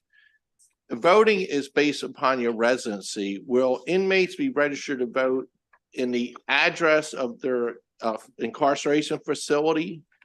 Or is it at their previous address? I'm trying to figure out how this works. That's a great question. So when we're talking about folks who are serving time for felonies, some of them will be returning to their communities. And so they would be voting the community that they plan to return to, their home base, wherever that may be. But those who may be serving time permanently often do register there where the facility is, since they will be there permanently. And so I do imagine there would be a mix of people who would be registering across the state, but then also those who be registering where they are currently incarcerated. Thank you very much. Okay. Delegate Sample Hughes. Thank you, Madam Chair. And thank you for the bill. I wanted to ask you, in the testimony from the Maryland Correctional Administrators Association, at the end of their letter, they were just saying that the Attorney General in 2008 and 2018 sent correspondence to local detention centers to remind them of the importance of eligible incarcerated individuals. Is there a report from the State Board of Elections or anyone to show if there was an increase, or just seeing where there were some maybe enhancements as a result of the reminder and some other things that have taken place over the years? Yes, that's a great question, Delegate. As a result of the Value My Vote Act, which is the legislation that required SBE to provide the voter registration forms and provide the information that an election was coming and make sure that we actually had a pathway for those who are eligible, who are incarcerated, to be able to vote, there is a report that's required. And so I actually did request it, and I can forward it to your office. I don't think I have it right now in front of me, but if others want to chime in. So we do require a report, though, that says how many people in terms of who are currently eligible and how many were served, how many requested a ballot, and so on and so forth. That does exist. And if I, sorry. Go ahead. I was just wondering if you saw a upward trend or any movement there that significantly changed in the report. We have seen, so the thing before Value My Vote Act, there wasn't actual requirements on giving someone a ballot and a ballot request form in order to do a mail-in ballot. So I don't have the exact numbers in front of me, but because they're now getting the information that, hey, an election is coming up, do you want to request a ballot to be able to vote? Here's a voter registration form. Absolutely. There's only been about, I think, just one election. Yeah, only since one there's only been one election. There's only one example. One election cycle. Yes, there's only been one election cycle, but absolutely. We now have data, but we don't have enough elections, is what I'm saying, for us to be able to, since the report has come out, for us to be able to say that the numbers have gone up election over election. And if I could add too, I would also say 2022, again, I don't want to say it was a pilot, but we know that even correction staff was trying to figure out staffing and who would be the ones distributing the packets, which did play a role in whether or not that eligible voter chose to move forward with requesting a ballot and registering to vote. There are some facilities it's a counselor because they just happen to be available. At others, it's an officer. We actually have a coalition report that's coming out that would document some of that, but I think that those layers also play a role, as to whether or not that facility decided to make one attempt to ask that voter whether or not they wanted to register and vote, whereas some others maybe went back around 3 times. I think Montgomery County Local Jail is a perfect example. They go above and beyond multiple times in order to come back and see if that person wants to register now. Okay, Delegate Kaufman. Thank you. Delegate Wilkins, it's always good to see you, my friend, and I appreciate the love for Montgomery County that the witness just shared. I want to give you a chance to respond to the assertion by the Department of Public Safety and Corrections that your bill is duplicative because they're already doing all this stuff, and they specifically cite the Value My Vote Act, and that it's basically a letter that says, look, we're doing this, but they assert your bill is duplicative. I'm sure you don't agree, but I wanted to give you a chance to respond to that assertion. Thank you so much, Delegate. I actually love that assertion because of the work that we've been doing. A lot of the bill is sharing what must happen in the prisons in order for someone to be able to vote. But the core of this bill is that our folks who are incarcerated for felony convictions are not able to vote. The real purpose of this bill is to allow voting rights for everyone, including those who are serving time in prison for felonies. So they are saying, and I agree, that because of the Value My Vote Act, they already know what to do. They have ballot boxes in every single state facility. There's a ballot box to allow individuals the right to vote. We just added that for felony convictions in this bill. So I think that's actually a good thing, and the core of the bill is expanding voting rights to everyone. Thank you for bringing the bill. It's good. Thank you. Thank you. Seeing no further questions, that concludes this panel. We're going to move to the virtual panel with Nicole Porter and Magdalena. I meant to put down the phonetics of your last name, and I apologize, I did not. Keisha Morris Desir and James Jeter. Do we have James? Okay, great. And Keisha, do we have her? Yes. Okay, great. All righty, well, let's go ahead and get started. Ms. Porter, I saw you first, so if you'd like to go ahead and start, please. Yes, thank you so much. Good afternoon. Good afternoon, Chair. And I want to thank Delegate Wilkins for her sponsorship of House Bill 1022, the Voting Rights Act for All. I am Nicole Porter with the Sentencing Project, a national group headquartered in Washington, D.C. that works to challenge mass incarceration, including the collateral impacts of mass incarceration, such as felony disenfranchisement. So I've submitted written testimony that highlights momentum to challenge felony disenfranchisement and trends across the country, and also the history of the policy that's been stated by some of the earlier panelists. So I want to focus my comments on the public safety benefits of House Bill 1022, given the fact that the Sentencing Project, as a research and advocacy organization, really wants to share how the impact of policies can impact public safety and the benefits of trying to address crime in Maryland and across the country. So the public safety benefit specifically of this measure in helping to expand the vote to people completing their sentence helps to support community connections so that it can help reduce recidivism for people impacted by the criminal legal system. Voting is among pro-social behaviors like college education that I know was heard on a bill earlier this afternoon that's associated with reduced criminal conduct. And having the right to vote or voting is related to reduced recidivism for persons with a criminal legal history.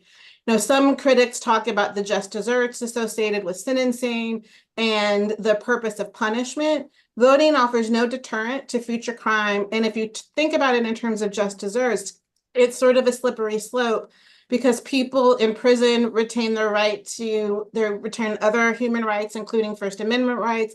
Many incarcerated writers are published authors, and I know I'm coming up on time, so I just wanted to focus on the public safety benefits on this bill and ask for a favorable report on House Bill 1022.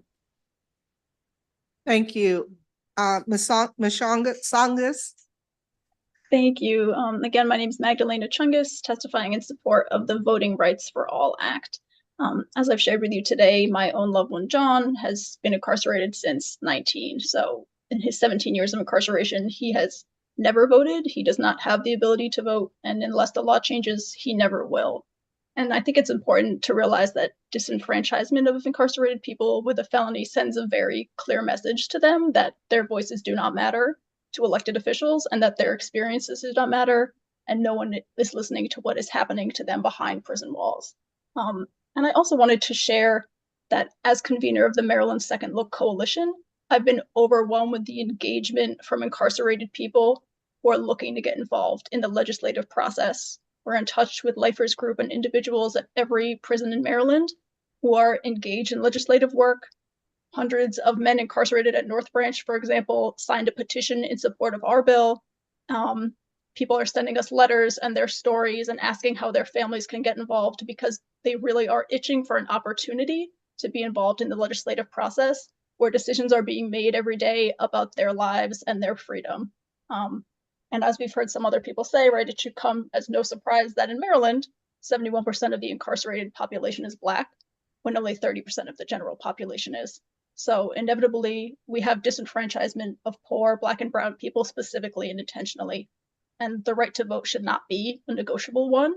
HB 1022 would ensure the right to vote is afforded to everyone in practice and allow incarcerated people the ability to have their voices heard in elections that often directly impact their quality of life and their freedom. And so I urge you for a favorable report on HB 1022. Thank you. Thank you. Is Ms. Keisha Morris, is there available? Miss Morris, oh, great. There you are. Thank you so much. Thank you. Good afternoon, Chair and members of the committee. First, I want to apologize for me being in the car, but this is such a critical bill that I needed to make sure that I was here to testify.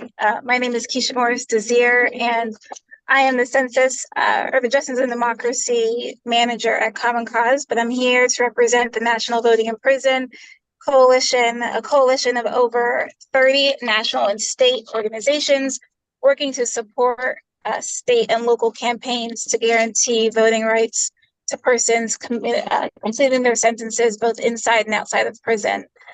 The National Voting in Prison Coalition supports HB 1022 to guarantee voting rights to all eligible Americans. According to the Sentencing Project, about 16,000 Marylanders are currently disenfranchised due to criminal convictions. HB 1022 serves as a beacon of hope for Maryland's most silenced populations that are disenfranchised due to criminal convictions. But despite being most impacted by the laws that govern them, they remain the most voiceless. However, there are states that have taken action to correct this wrong. DC passed full enfranchisement a few years ago. Maine and Vermont have never taken away the right to vote for currently incarcerated people, as well as Puerto Rico does not disenfranchise their voters. And we urge Maryland to join them.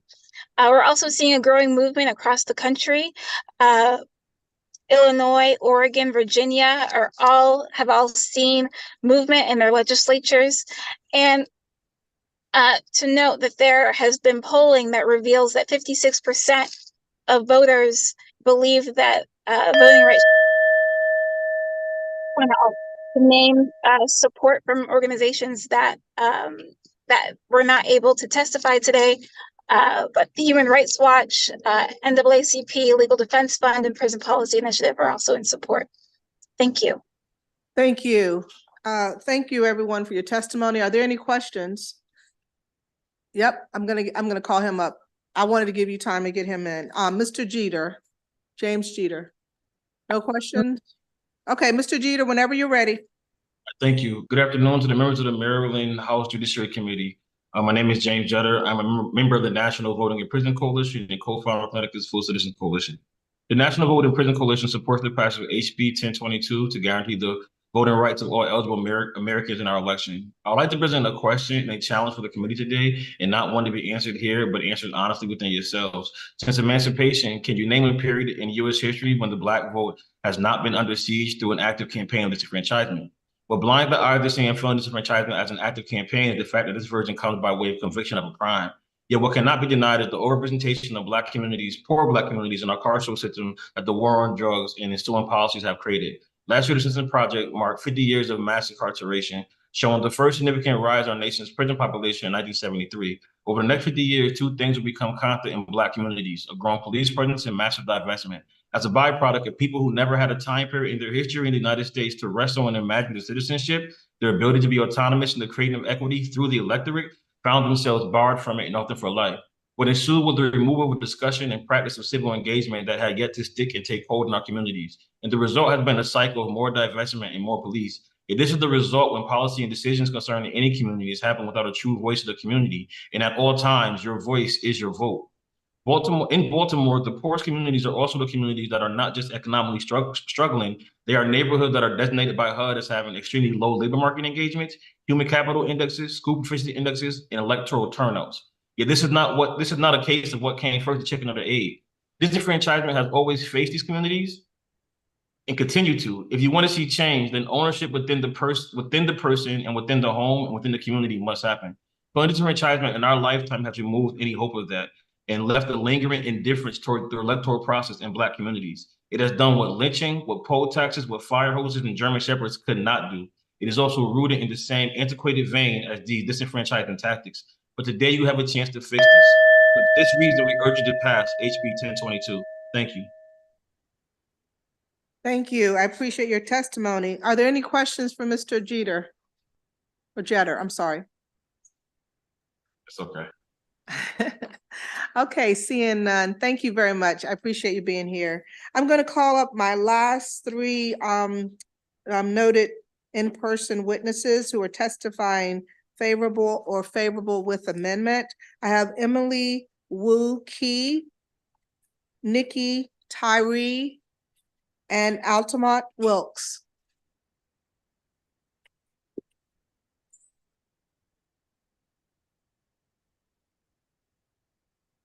Thank you for being here. And whenever you're ready, you can begin and just give us your name. You're going to have 2 minutes for your testimony. Okay.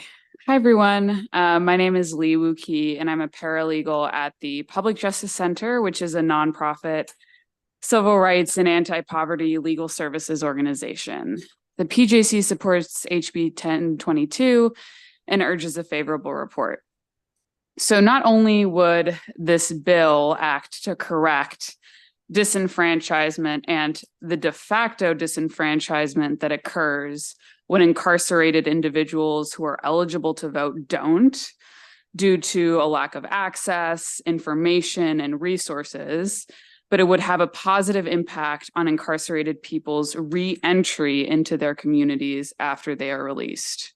Research conducted by advocates shows that having the right to vote and the act of voting is related to increasing public safety. For individuals with a criminal history, having one's right to vote restores, as well as the act of voting was related to reduced recidivism. After incarceration, having the right to vote and civic participation is connected to an individual's intentions to remain crime-free. Maryland releases roughly 86,654 people from its prisons and jails each year. many of whom are eligible to vote but won't due to a lack of support and information. Ensuring that these individuals have voting access while incarcerated supports lifelong voter participation. Incarcerated people are no different to people who aren't incarcerated. They too want to feel like they have a voice, that they have a connection to their communities, and that their vote matters. If Maryland wants to uphold civic engagement amongst all its citizens and support incarcerated people, it will require investing in programs that restore access to voting rights for incarcerated people. The Public Justice Center supports HB 1022 and requests a favorable report. Thank you. Thank you. Yep. Thank you, Vice Chair Bartlett. My name is Nikki Tyree with the League of Women Voters of Maryland. We would like to thank Delegate Wilkins for lifting this issue up. The League believes in elections that are representative and ensure minority views and interests have some influence or can at least be heard through these elections. I'm going to uplift some of the mechanics of this bill.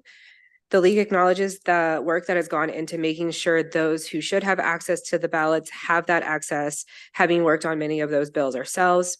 However, we also know that the current infrastructure does not go far enough. Too often we have found that groups like the League of Women Voters are still needed to ensure that many people currently incarcerated are being registered and able to cast a vote that is collected and counted. Our democratic process should not rely on older, predominantly white women when the solution is simple. No one eligible to vote should be at the mercy of those volunteering their time because of a gap in the system. It's simple because HB 1022 does not undermine the correctional system, but allows them to have a more robust partnership with SBE. It will only serve the Marylanders who also deserve equity in democracy. All citizens should be allowed to vote and have a say in who governs them. HB 1022 allows administrative measures to ease the process and allow those laws to live up to their full potential. The League of Women Voters of Maryland urges a favorable report. Thank you. Thank you both for testifying. And I didn't see Altamont Wilkes. I'm assuming that he's not there. Okay. So members, do you have any questions? Seeing none, thank you very much for your testimony. That concludes, yeah, we've got one. I'm sorry. Delegate Roberson, I didn't see you down there. Thank you, Madam Chair. This is just a quick question for League of Women Voters. Am I understanding correctly that when determining redistricting and population size, that those that are incarcerated are included in that population? Am I correct? Yeah, but they're included in their home base address, not where they're incarcerated. Right. Okay, got it. Thank you. Yep. Thank you. Seeing no further questions, that concludes our testimony for House Bill 1022. We're going to move on to a department bill, House Bill 203. And we have Brandy Kahn, Bethany Young, Eric Galley, actually Ann Seacott and Sarah Sample. I have you favorable with amendments. Have you already worked out? So if you have, then I can have everybody up at the same time. If the amendments are vastly different, then I'll have you go separately.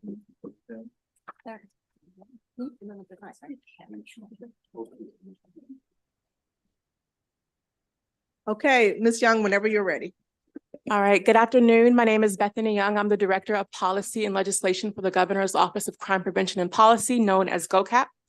GOCAP's role is to advise the governor on criminal justice strategies, to coordinate across public safety agencies, and to allocate resources statewide to support public safety. One of our focuses is the implementation of medication-assisted treatment for opioid use disorder, or I'll refer to that as MAT programs, in local correctional facilities under Section 9603 of the Correctional Services Article. One of the specific duties our agency has is reporting the data that jails collect on MAT implementation. House Bill 203 proposes a very modest change to the law. It merely removes 4 redundant data elements required by Section 9603 because as they are redundant, they are captured by other elements that we collect. I'll reference each data element by its list number beginning on page 5 of the bill. Item 5 on page 5 requires jails to report the number of people diagnosed with opioid use disorders. That information is already captured by item 1 in that list. Item number 8 on page 5 requires jails to report the number of medications provided by type. That is captured already by item number 4. Item number 11 on page 6 requires jails to report the number of people who initiated treatment while incarcerated, and we can figure that out with data provided in item number 3. And finally, item number 14 on page 6 requires jails to report the number of people receiving medication before released. And again, that is captured by items number 4 and 13. Among other things, counties named onerous data reporting requirements as a challenge to MAT implementation. HB 203 is a small step in addressing those challenges and improving statewide MAT implementation in jails. My colleague Brandy Kahn will describe the support GOCAP has provided to local facilities and how we continue to work with them just to improve implementation. I request a favorable report, on HB 203. Good afternoon, Vice Chair Bartlett and members of the committee. My name is Brandy Kahn, and I am the Assistant Director of Justice Reinvestment. It's an honor to be here with you today to testify in support of HB 203. Since enactment, our office has worked closely with the local correctional facilities on implementing the Opioid Use Disorder Examinations and Treatment Act. As a result of the pandemic, many of our facilities were significantly delayed in implementing the requirements of the act by the mandated deadline of January 2023. In order to increase compliance of the act, our office contracted health management associates to provide technical assistance through in-person, site-specific consultation and weekly virtual learning sessions. In total, 18 of our counties participated in the technical assistance. Based on HMA's review of implementation progress, we identified multiple opportunities to improve access to MAT for incarcerated individuals.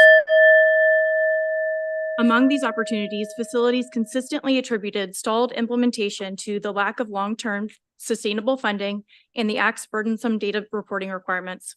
While many facilities have made great progress in implementing MAT programs, others cannot provide the appropriate standard of care due to these challenges.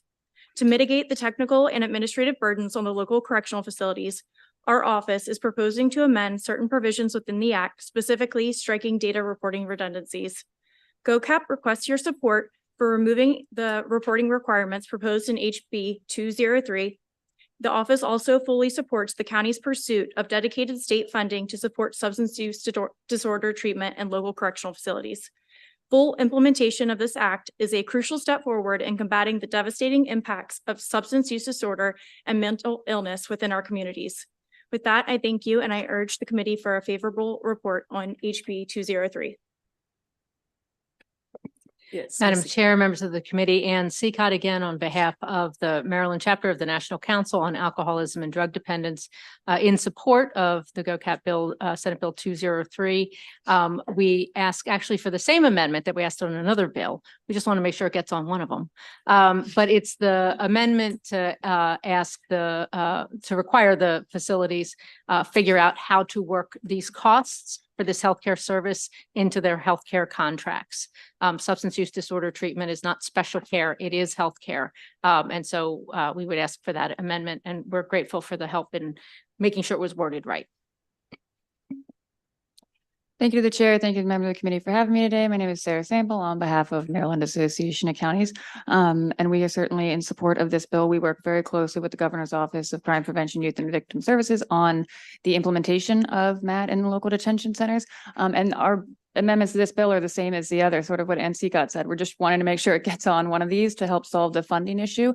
I won't repeat a lot of the elements that I added on previous bill that we had with Delegate Lewis, but I would like to just frame a little bit of the funding challenges that we have in the local detention centers and why the funding fix matters so much. If we go back to the recession in 2008 and 9, the state rolled back their per diems that they paid us for their individuals that were sentenced in our facilities. So we lost that funding. The current funding that we do get from the state, that's about $45 per inmate, only covers a little less than half of the actual cost to care for those individuals. And then we also have the mental health transfer backlog. We've got individuals who are meant to be transferred to a state hospital center within 10 days, and they're overstaying sometimes months, and that cost of care is really extensive. And then you add the MAT funding on top, or the lack of funding on top of that, from a budget standpoint, there's just nowhere else to go in terms of making sure these individuals are getting the care that they need. And when it comes to the opioid restitution fund, the advisory that is making recommendations, has said that medication assisted treatment in the local detention centers is an appropriate use for that funding. The national settlement says that, and the state subdivision agreement says that. So that's our main goal with this, is to make sure that we can get that funding to come through. So we would urge a favorable report with those amendments that we've talked about. Great. Are there any questions? I see none. Thank you very much. That concludes the testimony for House Bill 203. Now we're going to move on to another departmental bill. And this bill will be House Bill 222. And we're going to have speaking on behalf of the department, DPSCS, Ms. Janelle Momey. And I'm making sure she has plenty of time to get to her chair. Thank you, Madam Chair. You're welcome. And members of the Judiciary Committee. For the record, I am Janelle Momey, Director of Government Affairs for the Department of Public Safety and Correctional Services. HB 222 is a simple bill that removes language referencing the Baltimore City Detention Center, or BCDC as it was known. BCDC closed in 2015 and was demolished in 2021. And the new language will reflect the Baltimore City Booking and Intake Center. The bill also adds language to reference the Youth Detention Center, which is the department's newest facility built in 2017. Simply put, this is a cleanup of statute language to remove old references and insert new. As it relates to legal matters involving the department, it is important for the statute to reflect current facilities.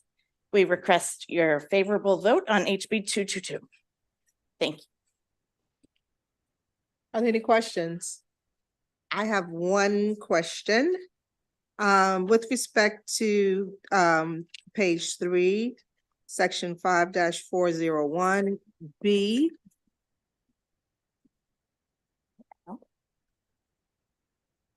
Would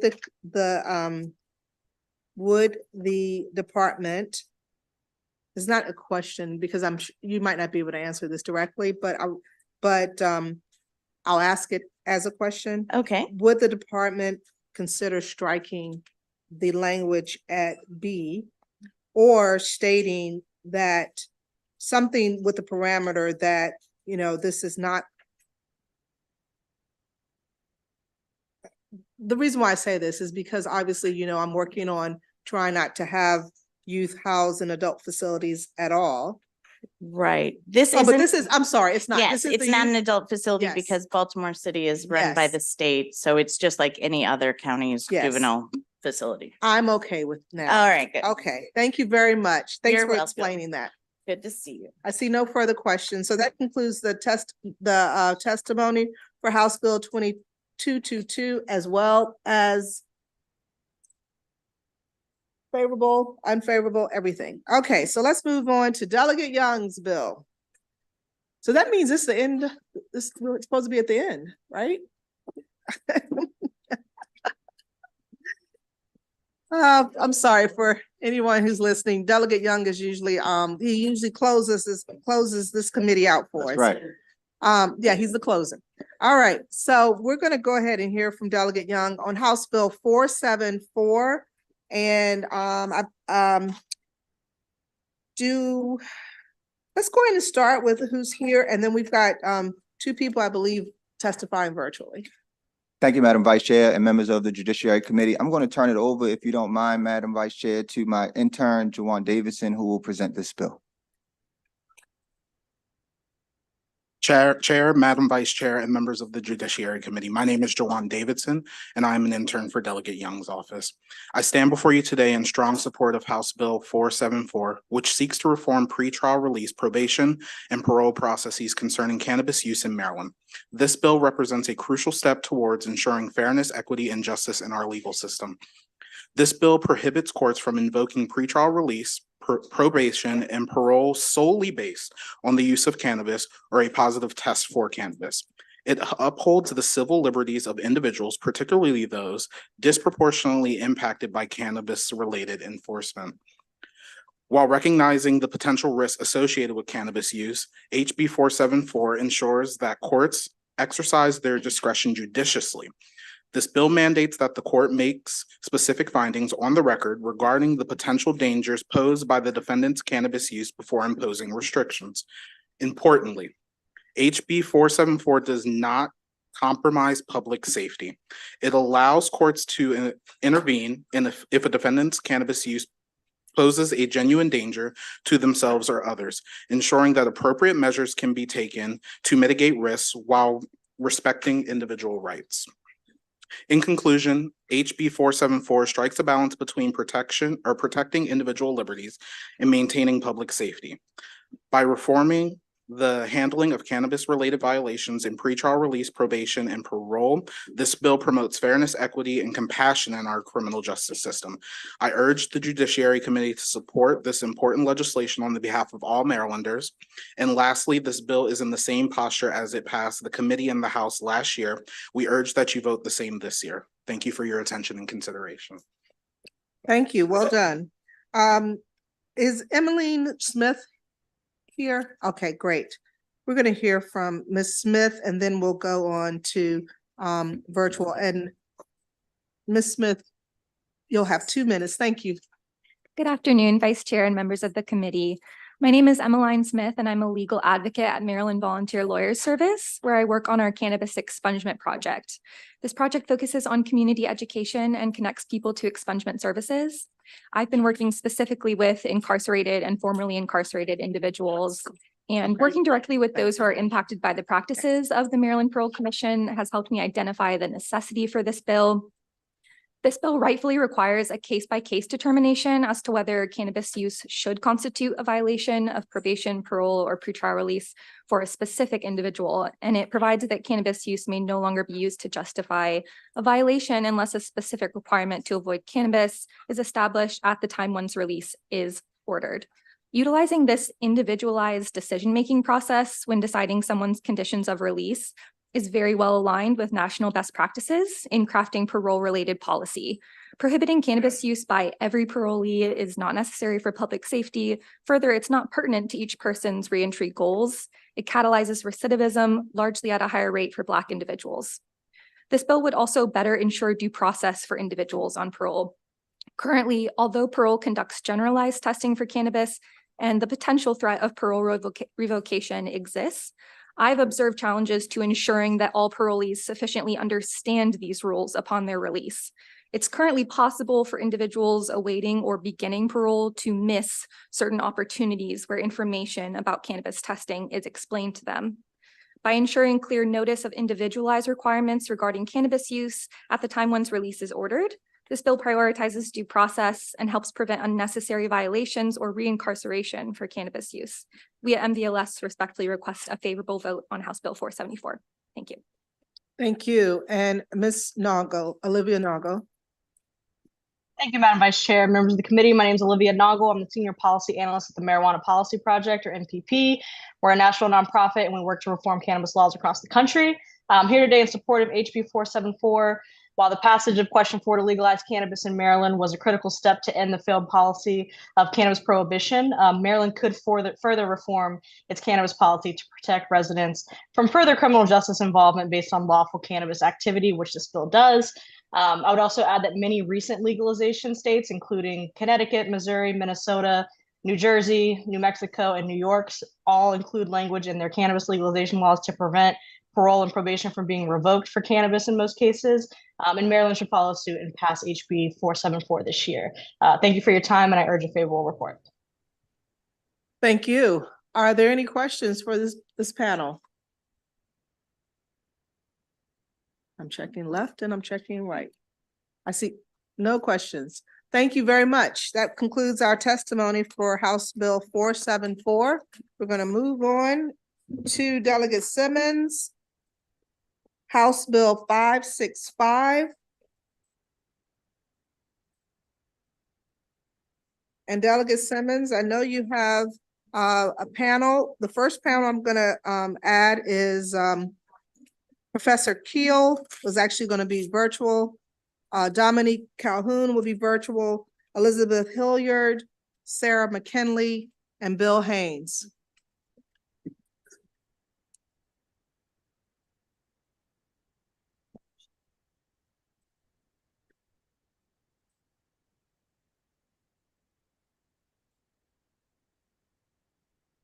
And Delegate Simmons, whenever you are ready. Thank you, Madam Chair. Delegate Simmons for the record, Anne Arundel County District 12B. Here on bill hearing for Bill 565, dealing with Maryland Death in Custody Oversight Board. So obviously we've heard a lot of testimony about our correctional facility and all the horrific things that are taking place in that space and ways that we seek to correct it and not only improve on the services and the quality of life taking place, obviously, here in the state of Maryland. This bill specifically dealing with those who are incarcerated and dying as a result of that for lack of treatment and being denied services. Here today, we have multiple panels to testify to the facts of the case. So with that being said, I will pass it over to them. I will indicate that this bill also was introduced in the Senate, and we seek to bring this in alignment with the Senate bill as it moves forward as well with amendments. Thank you, Madam Chair. Okay, whoever's ready. All right. Hello, I'm Sarah McKinley. I'm a student social work intern with the Office of the Public Defender in Baltimore City. According to data that was released by the Maryland Department of Public Safety and Correctional Services, approximately 885 people died while in state custody from January 2009 to March 2023. A recent report which analyzed a sample of 180 self-reported deaths in 10 city and county jails in Maryland between 2008 and 2019 was estimated to be over 1,000. About half of those people died within the first 10 days of incarceration, and more than 1 in 6 died within 1 day. Over 80% who died in custody were awaiting trial. These findings suggest that any length of pretrial detention in Maryland could mean a potential death sentence for many individuals. The in-custody death crisis in Maryland presents major questions regarding basic constitutional protections for people awaiting trial. A system that confers potential death sentences onto people, many of whom have not been convicted of any crime. Some deaths during incarceration may be prevented by ensuring human rights-based approaches to management in correctional settings. This involves ensuring safe conditions, including reducing overcrowding, providing an environment and adequate facilities and services to protect the right to health, preventing torture and unlawful use of force or restraint, and maintaining effective governance and control of the facility to ensure safety for all. The collection and availability of accurate and up-to-date data on deaths in custody is crucial to identify any trends or factors that may be related to the most common causes of deaths in a given jail or correction system. House Bill 565 will guarantee that pertinent details regarding individual in custody deaths will be made accessible to the public, providing greater transparency, insight, and accountability for in custody deaths that occur on the state's watch. For these reasons, the Office of the Public Defender respectfully requests that the committee issue a favorable report on House Bill 565. Thank you for your time.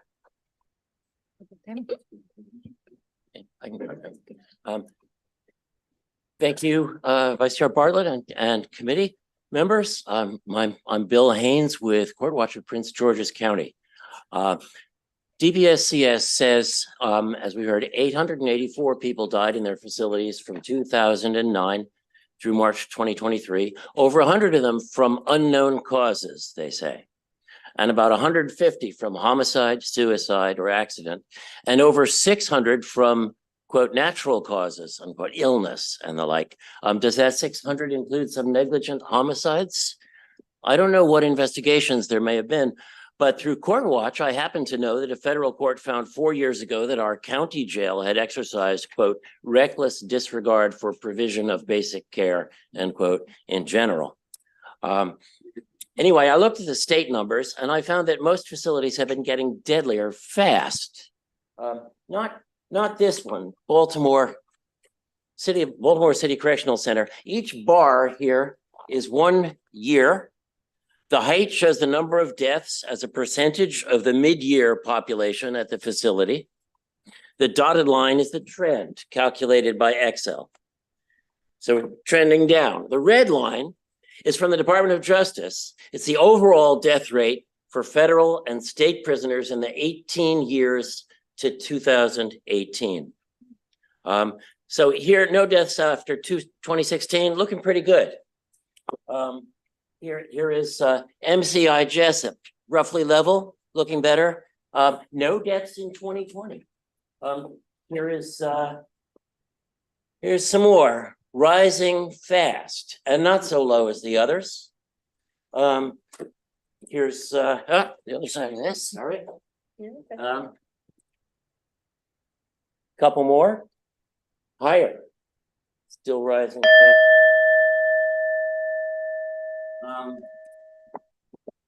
Jessup and Western, high, rising fast, very low in 2020. They must have been trying. I wasn't confident about the central laundry figures, so I didn't include that. They seem to be rising too.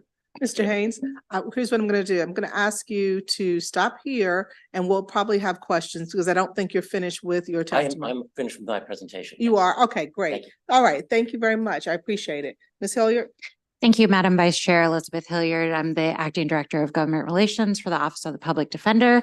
I will refer you to our written testimony for additional information, and I'm here to answer any questions, but our intern presented our oral testimony. Thank you. Great. Good job.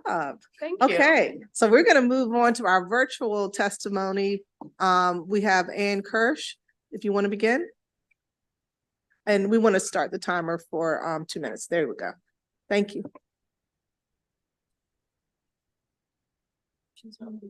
Ms. You'll need to unmute. Sorry, thank you, and I'm glad to be here. What I really want to focus on today is those 600 that were mentioned, those medical things. We had a contractor, and most people know I'm Director of Advocacy for Prepare. I'm also formerly incarcerated at MCIW. When I was there was a provider called Corizon. Corizon has recently been involved in a huge scandal. If you've been following any of it, they split. They did something called a Texas two-step where they became Yes Care and they kept their bad debt on the Corizon side. And it's creating quite the mess for a lot of state governments around the country. So this is really a financial issue that impacts us all. This isn't an issue of just one thing. This is an issue of Arizona right now is stuck holding the bag for at least $2 million. And if you look at other states, you'll see the same story over and over again. When you're talking about overseeing these 600 deaths that are just kind of lost in the distance somewhere, you're looking at holding our contractors responsible for doing the jobs that they say that they're going to do. If what good friend of mine always says, it's not, people don't do what's expected, they do what's inspected. So as these contractors go in and they know that nobody's looking at them, they're going to do things like deny someone care, say, keep them comfortable and let them die. And all of the horrific stories that you read in these lawsuits that were leveled against Corizon that drove them to the point of making this financial maneuver. Maryland needs to protect ourselves from this. So as much as I'm concerned about the human side of this, even if you're not concerned about the human side of this, be concerned about the financial side of this. Because when we get hit with the bill at the end of the day from not providing the oversight, the state is ultimately responsible for these deaths. Thank you for listening. Thank you. Professor Keel. Thank you, Madam Chairman, Vice Chair, and members of the committee. My name is Terrence Keel. I'm Professor of Human Biology and Society at UCLA, and I'm here today in support of HB 565. Far too many people taken into custody in the state of Maryland are losing their lives, and these deaths are preventable. Last year, my lab published a report showing that there were 180 verified deaths across 10 Maryland detention centers between 2008 and 2019, an 11-year period. This is what we discovered. People are dying at an average age of about 44 years old. This is 30 years younger than the average life expectancy of most Maryland residents. More people are dying in Maryland jails in the first 24 hours of being incarcerated than compared to any other time while in custody. 84 out of the 180 people who died in our study died as a result of natural deaths. This is around 46%. Natural death, according to the National Association of Medical Examiners, is a death as a result of illness or disease typically seen at the end of one's life. The second most common cause of death in our study was suicide, with 72 recorded at the time of our research, making up around 40% of the cases. Homicides, however, were the least common cause of death in our study. We only observed 5 over this 11-year period. 80% of all deaths that took place were taking place in the context of the person in pretrial status, meaning they had not been convicted of a crime at the time of death. And more than half of the people who died in our study, around 53%, were Black Americans. Black Americans in the state of Maryland, as you're all aware, only make up around 30% of the population. Our research clearly shows that there's a public health crisis inside Maryland jails and detention centers. HB 565 looks to solve this by establishing a committee that would review every death taking place while in custody. This bill would also align the state of Maryland with California and Illinois, which have recently passed similar acts mandating more oversight and reporting of in-custody deaths. President, thank you. Thank you, Professor. Are there any questions? Delegate Kaufman. Yes, Delegate Simmons, the Department of Health has a series of suggestions for you, and I was just wondering if you were amenable to them, if you'd seen the letter, had any thoughts on them, and then if I can, Madam Chair, obviously not his whole testimony, but the professor looked like he was in the middle of a thought, so is there anything else burning that he needs to say? But we'll start with Delegate Simmons. Absolutely, Delegate Kaufman. So this brings the bill in its original form. It was rewritten in the Senate, so we bring it in line with the Senate bill, which will cover that request. Okay.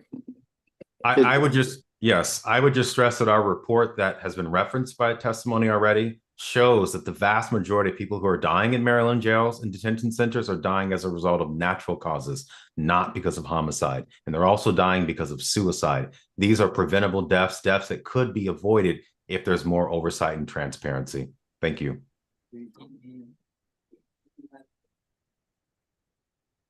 Thank you for your testimony today. And that concludes the testimony for this panel. We're going to move on to our next panel. I'm going to call Dominique Calhoun is not available online. Dominique Calhoun. Okay, all right. So we're going to go with our second panel now. Favorable, Professor Alinda Moyd. I know she was here earlier. Lance Wines, Dr. Carmen Johnson, Seth Wayne, Sarah Stout.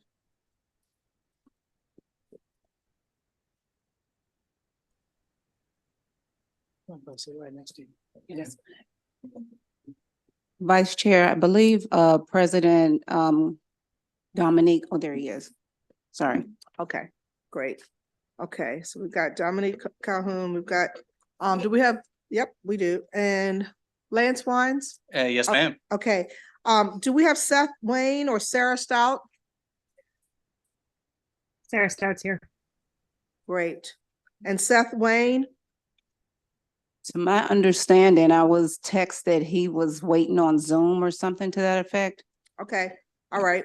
Well, I'm gonna keep calling. I'm gonna call another some more members, but that's okay. Delegate Simmons. Yes. Okay. I'm gonna call Noah Wass, Michelle Kennedy Coadio. Yes. Thank you. Jade Eaton. I think that's probably all we can fit.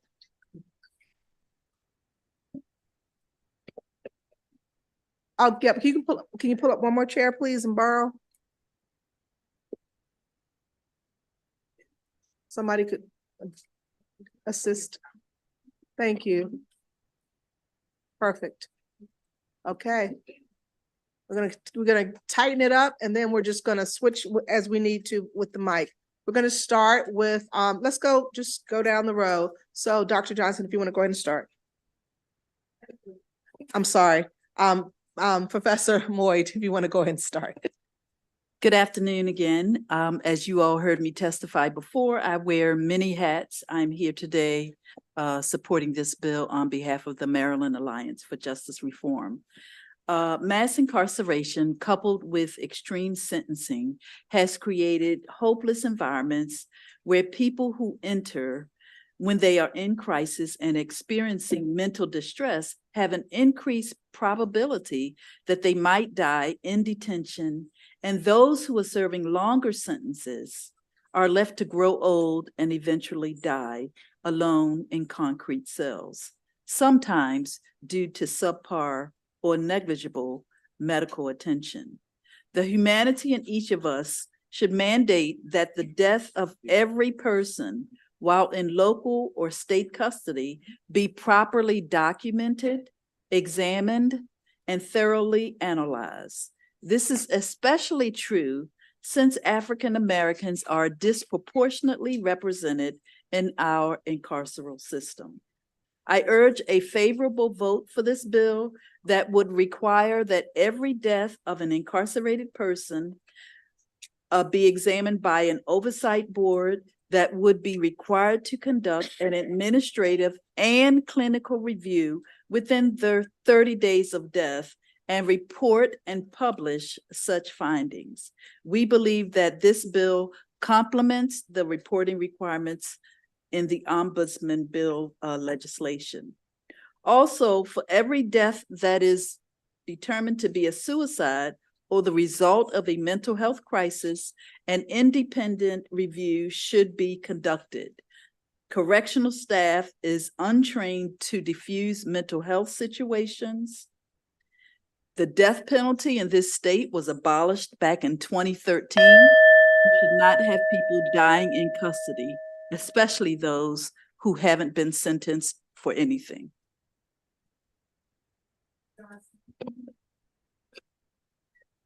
Thank you for allowing me to speak in reference to HB 565.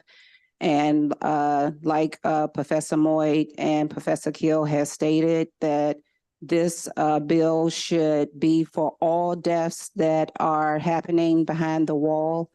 And just like Mr. Haynes stated, that there are more deaths that are happening that are not just homicides. The homicide numbers are very low.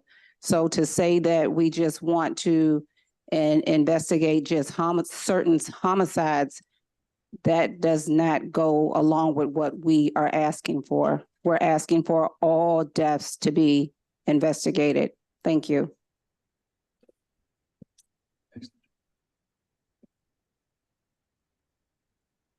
Certainly. Now, I'm used to saying good afternoon, Your Honor, or good afternoon, ladies and gentlemen of the jury. But I will say distinguished members of this assembly, my name is Lance Gunnar Wines. I am an assistant public defender for Washington County, Maryland. And when you look at this bill today, I don't just want you to consider the words, but I want you to consider the people that sit before you. I come to you as a new citizen of the state of Maryland, and I know that we need to transition the public opinion away from our carceral system of injustice and transition that opinion into a reformative system of justice. We need to instill public trust that we respect the dignity of the vulnerable population of those who are incarcerated. We need to ensure that not only are there conditions of commitment, but that there are conditions of confinement that exist for our incarcerated population. And we need to remember that this bill affects not the incarcerated or the guilty, but the innocent and the public. I also come to you as a public defender, and I must say that it is my duty to instill trust in our clients and their families, that we must be transparent about what these people will endure if they are incarcerated. We need to humanize the very human prisoners and the inmates in our system, because they are also citizens of this state. It is my job in court, and is my job here today, to mitigate the trauma experienced by the family and friends of those accused or convicted of a crime. And we need to have an appropriate and timely response to these crises. We must be transparent with the innocent victims, because we are all victims of something. But most importantly, I come to you today as a son, the son of a man named William Roger Wines, who was an inmate who died in custody on the first day of a 20-day DWI sentence. The first day.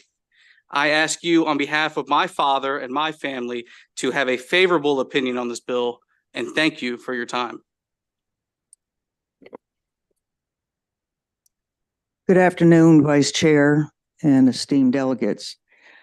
I, Michelle Kennedy Quadio, strongly favor House Bill 565 because it supports transparent reporting of deaths in Maryland prisons and can help unveil necessary reform to address the root causes of deaths in the Department of Public Safety and Corrections.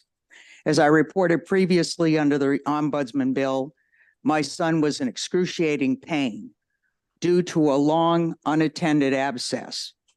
It was only by God's grace that I was able to get the assistant warden on a Saturday to intervene and assess this abscess. On the following Monday, my son's tooth was pulled. I think they've got my file marked. I know the warden at ECI, and I think that they probably, made sure that my son was seen, but that's not the case for many people, some of whom are going to testify after me. According to AFSCME Council 3 Union representing Maryland prison staff, last year in Maryland Matters, they reported 3,500 staff shortages. This year, just about a month ago, the Baltimore Sun reported that it's worse. When I spoke to the wardens across various prisons, they're concerned on the mental health for their own staff because they're working on overtime, sometimes 16-hour shifts back to back. How can you possibly expect correctional officers or any other staff to attend to the needs, whether they're mental or physical or otherwise? This is unheard of. I never thought that I would have a son nor that my family would be going through the pain that my son has endured in the Maryland prisons.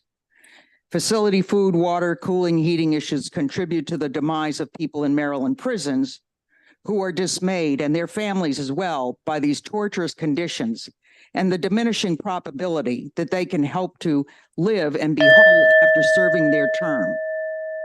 I would conclude with the fact that we expect the Maryland governor, the attorney general, Maryland delegates, and senators to support language in House Bill 565. Let's make a difference. We do not want to become executioners in our Maryland prisons. We want these people to live out their terms and to become productive. Thank you. Thank you.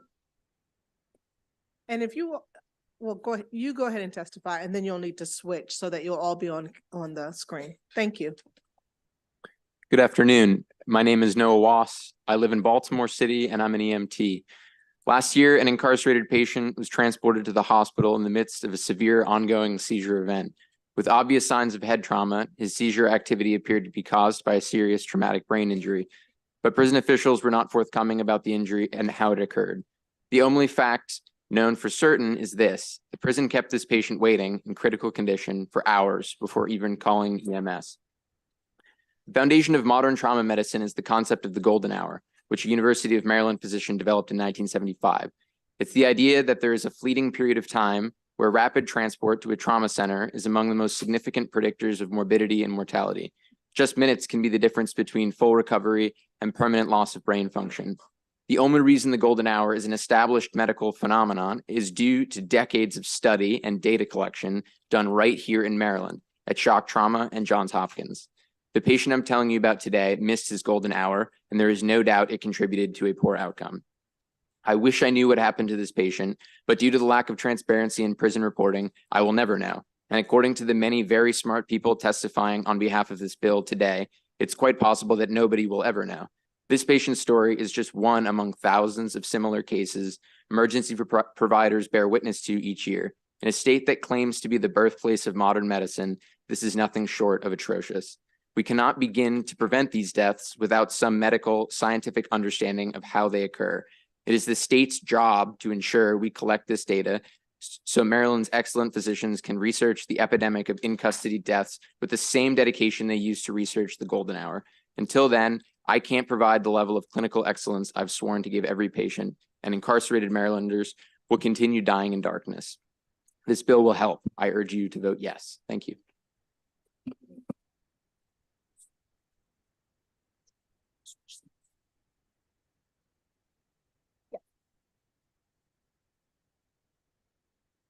Good afternoon. Good afternoon. I'm Jade Eaton. I live and vote in Greenbelt, Maryland. And I urge you to give a favorable report on this bill. I've listened to bond review hearings in my county over the last 3 years. The people up for bond review are overwhelmingly Black or brown and poor. It is a rare day that we don't hear cases involving mental illness. These people are being held in the county jail. So let's focus there for a minute. We know that people die in Maryland county jails. We need a Maryland Death in Custody Oversight Board to know how many and why. Court Watch PG sought information on deaths in Maryland jails in the years 2021 and 22.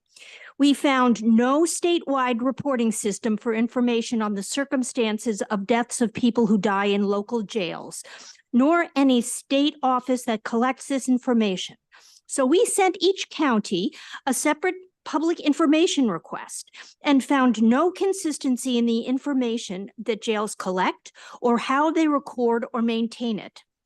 The authors of a new book, Deaths in Custody, were asked why authorities don't have accurate statistics on custodial deaths.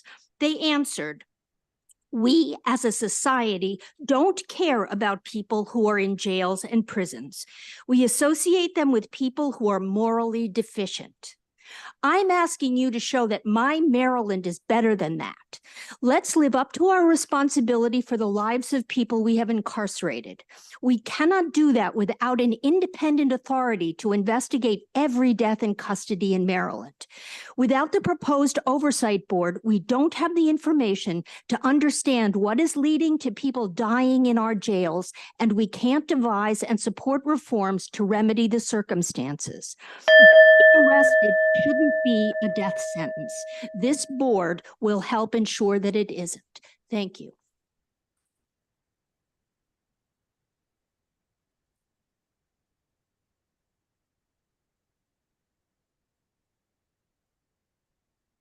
Okay, Mr. Calhoun.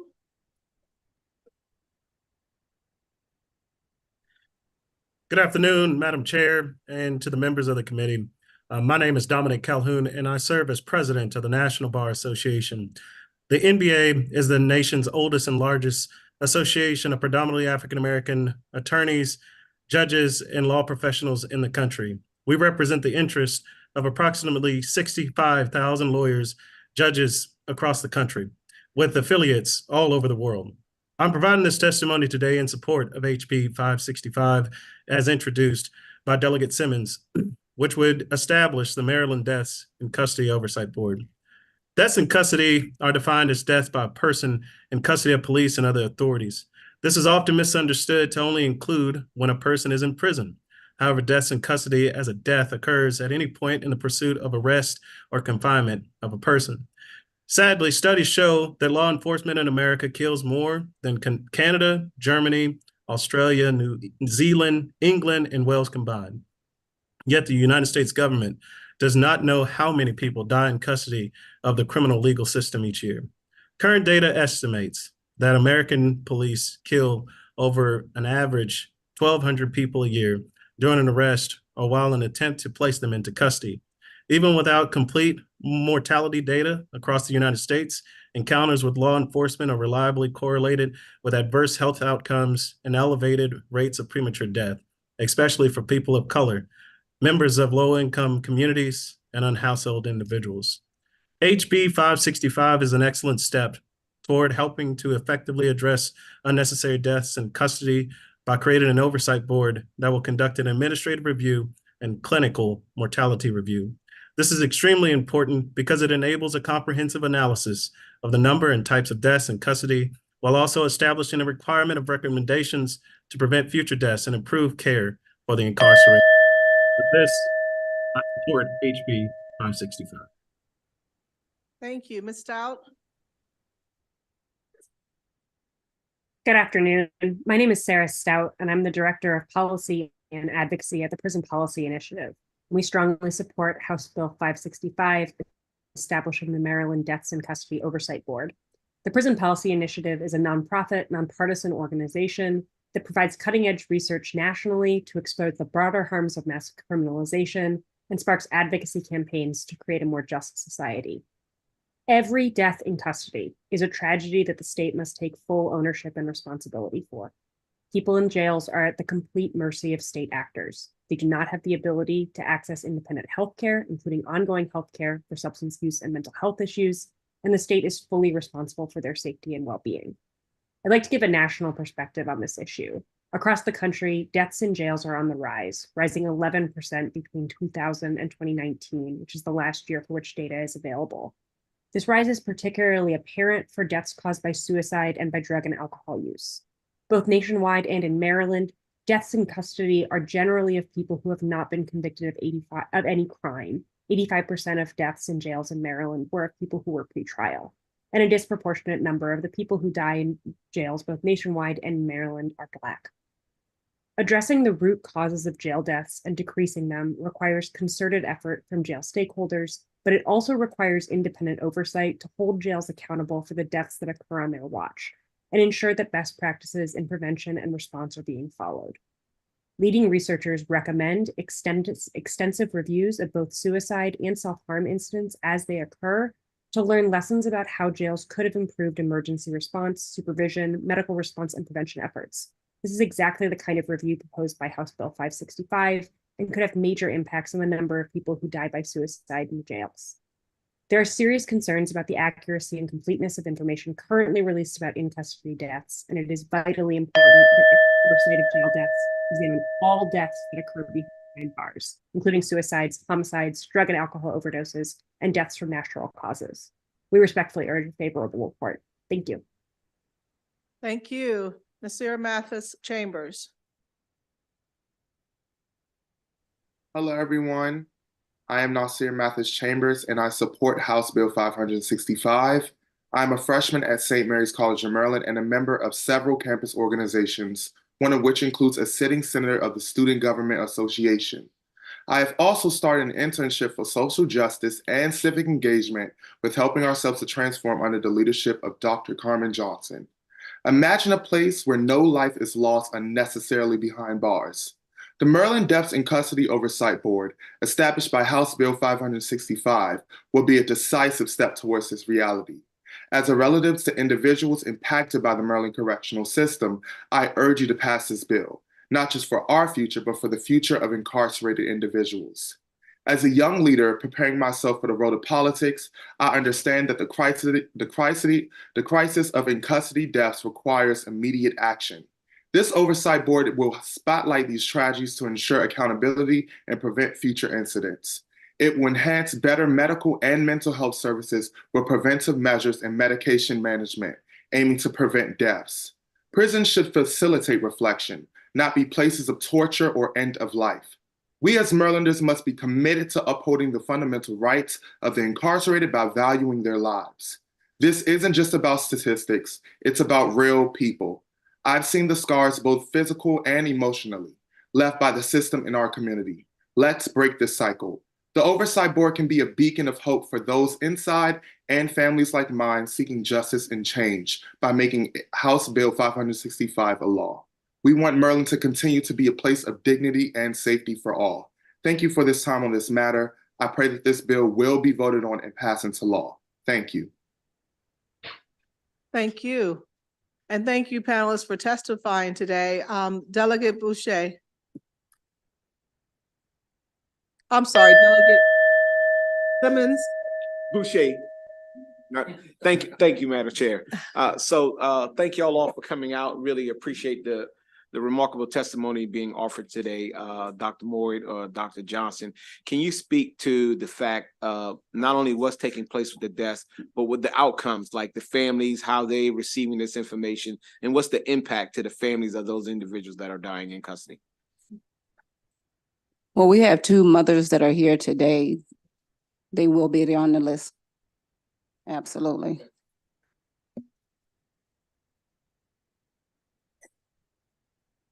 Delegate Conaway. Thank you, Chair. Thank you, panel, for coming in to testify.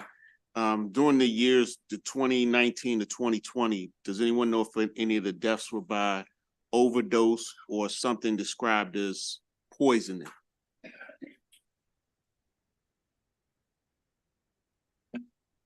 Based on my research, I never saw any deaths. Well, actually, there were some deaths in terms of drugs, but it didn't go into details of what type of drugs. Okay, thank you very much. Delegate Williams. Yes, thank you, Madam Chair. It's just more of a, I just wanted to thank my constituent, Ms. Eaton, for coming here and testifying in support of this bill. So I don't know if there was anything else you wanted to add that you didn't get an opportunity to in your 2 minutes. I just wanted to urge that the bill as it has been presented in its full form be considered and adopted. Way to get that question in there. Thank you.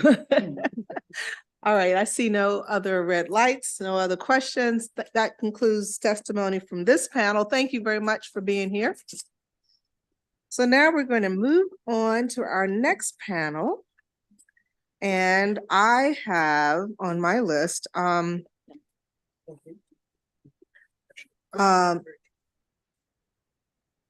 see. Let's go from this panel instead. Elizabeth Rossi, Larry Stafford, Shawane Sousa, and I apologize if I just mispronounced your name, Sonia Owens,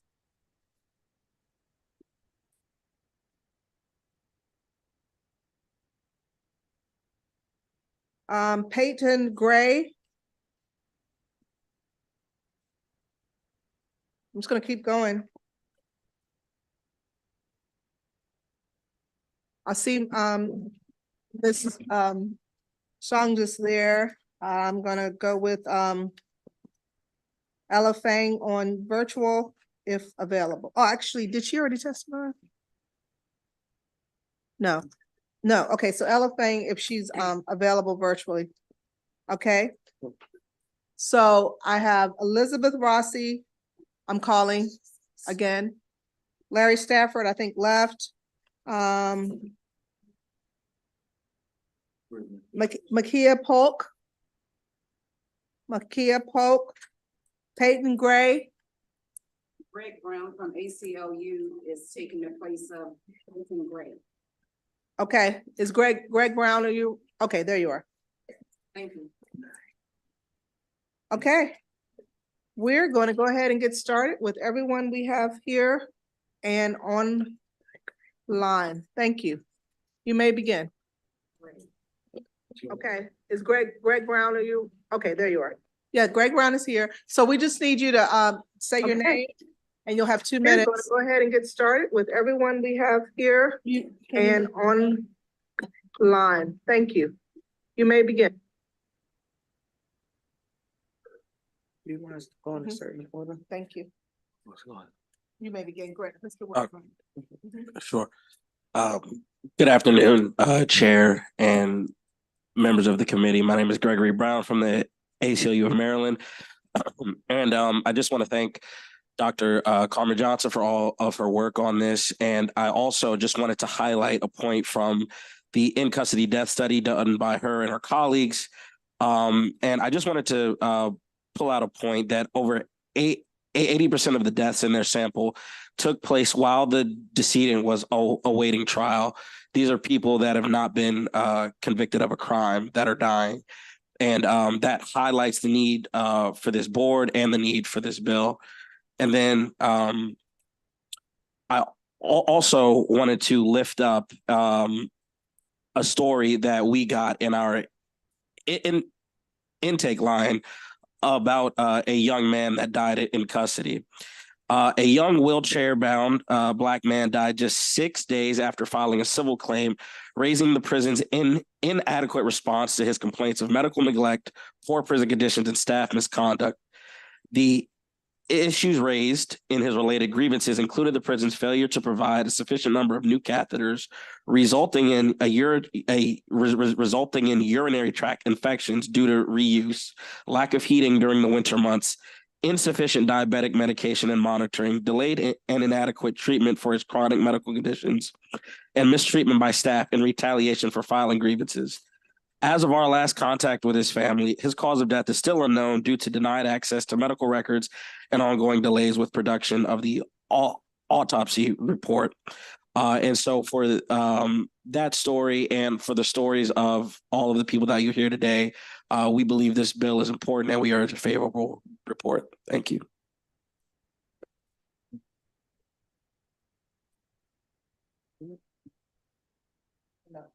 Is it on? Okay. Don't, okay.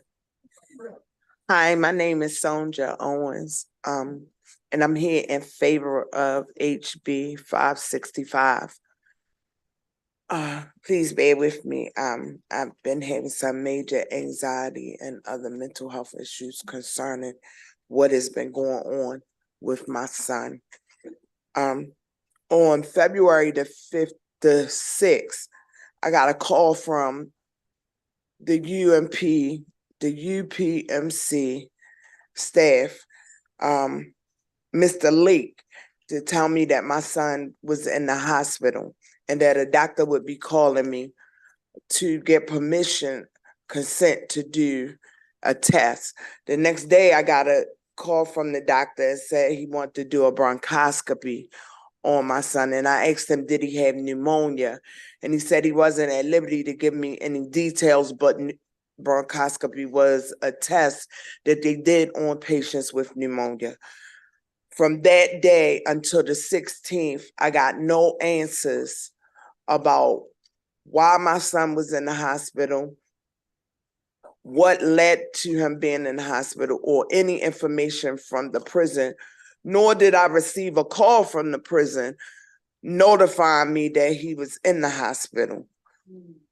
On the 16th, after calling several different people and after getting a request every other day from an MRI to a spinal tap to removing the ventilator, the breathing machine that he was on, and getting a tracheotomy, nobody gave me any information except one doctor did tell me that my son had pneumonia in his right lung. When I got to the hospital on the 16th, they told me after I saw bruising on my son's right eye that my son was there for a traumatic brain injury and that he was hemorrhaging from his brain and had fractures around his left eye. When I lifted his head up out of the pillow, I saw that his eye was still bruised. Then they asked me about the tracheotomy and told me that my son had actually been in the hospital since January the 31st. Even though the warden himself of WCI told me that he knew that I was my son's emergency contact, nobody from the prison contacted me. On the 26th, I found out that the hospital released my son back to WCI. He's still in a coma. He's been in a coma. He left WCI on the 31st unconscious, and he has not regained consciousness. I have not gotten any answers to what has occurred with my son, why nobody contacted me, even though they knew and it was documented that I'm the emergency contact. This bill is very much needed, even though my son, thank God, is still alive. I don't know how many mothers are going through this and their sons aren't. Thank you.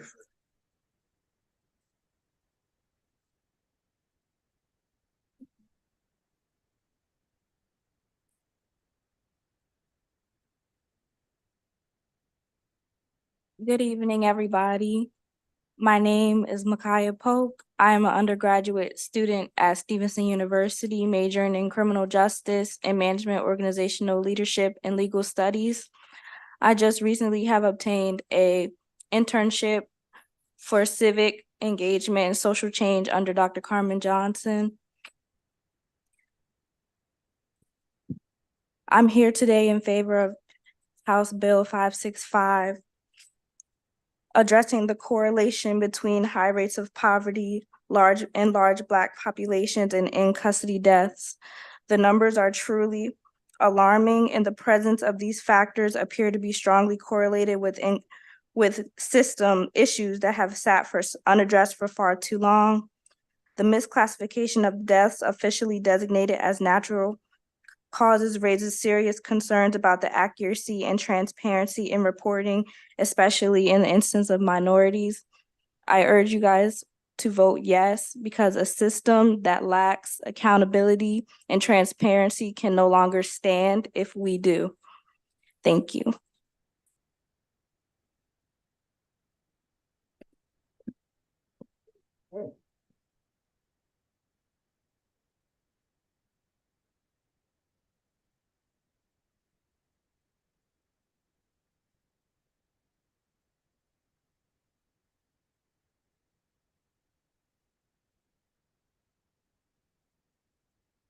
Good evening. My name is Sean Day Sousa. My son is an incarcerated individual. On 12/14/23, I received a call from an inmate from JCI in Jessup that my son had been brutally beaten by correctional officers. He told me that he believed he was going to be transported to the hospital. He believed that the incident probably happened within the hour. He called me at approximately 12:20 p.m.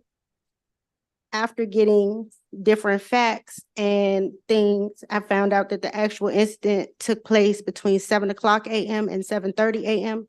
My son was still at the prison. One of the lieutenants argued with the nurse to deny my son to be transported to the hospital. She was concerned about possible bleeding on the brain, possible fractures to his face.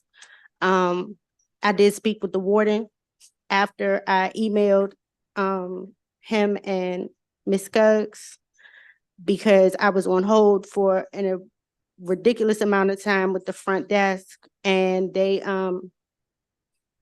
were just like, oh, well, he's not dead. He's all right. We're doing it. We can't say anything. So the warden gave me more details. And after I got the information from my son about 24 hours later, after he'd been transferred and released from the hospital, he was stomped till he was unconscious. He was dragged by his dreadlocks to the point that they pulled out some of them. One of his eyes got infected from this beating. They gave him ear drops instead of eye drops. He's now being treated for PTSD. He's jittery. He can't sleep. He's afraid of the guards. He's afraid of being asked to perform searches. Today is his 4-year, hate to say, anniversary of being locked up. He and myself want no one else to have to suffer through this, and make sure that officers and superiors are held responsible, because they should not feel comfortable doing this to anybody, as well as they trash talked about pressing charges on him to the point that they did write him a ticket, which he beat the assault portion because there was no evidence of evidence of assault on the officers. And they threatened him that he would be getting an additional 20 years and not coming home. And I just listened to the other mother, and I realized that could have been my son. For instance, I work in healthcare. My son's incident took place at 7-something in the morning. He doesn't even recall being to the hospital until about 2:00 p.m. A lot of things could have happened to him in that time. He has a permanent black eye. He was handcuffed during this beating. He has permanent cuts into his skin from the handcuffs, being handcuffed from behind. He has scratches up and down his body from being dragged up and down a tier that's like a grate, as well as he already had mental health issues. He had ADHD, and now, like I said, they're treating him for PTSD and other things. So I support the bill. I hope you all do too, because no one should have to endure this, especially when he gave my number to approximately 10 inmates, and an inmate called to tell me what happened to my son. and I am his his emergency contact, as well as I have his power of attorney. And I have all the medical records from the hospitals, as well as when he had to go to Kennedy Krieger for his eye. But for some reason, the prison that he's now at, they've told him, he signed a documentation that the medical records are to be released to me. They told him that they will not release them in paper form after I was told that all I have to do is pay for them and they would send them to me. They've said that they will give them to me verbally, and no one has contacted me. It has been a month and a half. No one has contacted me to do that either. So that's all I can think of. Thank you for your time. Thank you very much. All right.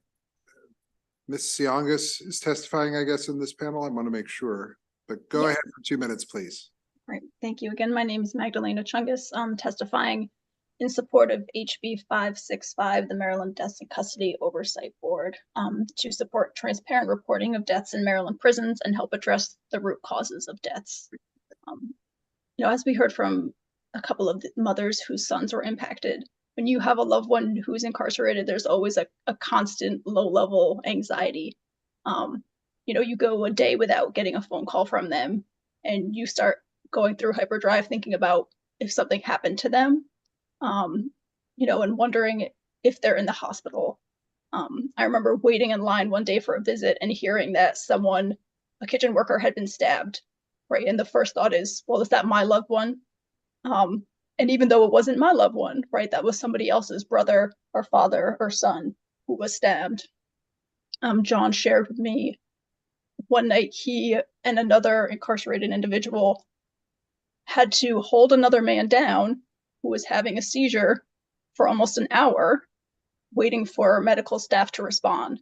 And John took his jeans off and put them behind this man's head so he wouldn't smash his head on the ground as he seized, waiting for medical intervention. And as we heard from these two mothers as well, if your loved one is sick and goes to the hospital, they didn't get a call from the prison, right? So as family members, we don't know what's going on with our loved one unless another incarcerated person has their family call us and let us know what happened. And for a lot of people, they don't know what happened until their loved one has passed away. We don't have the opportunity to go sit in the hospital with our family member when they're going through something. And I think for those family members who have lost someone, this bill would give them understanding and accountability to those in power. And for that reason, I urge a favorable report on HB 565. Thank you.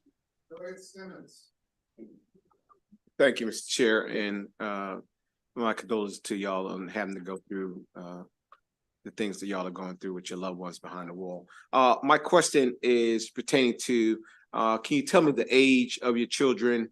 How long have they been incarcerated, and what length of time do they have left? My son, Demetrius, is 37. He had a 7-year sentence. In October, he would have served 4 years of it.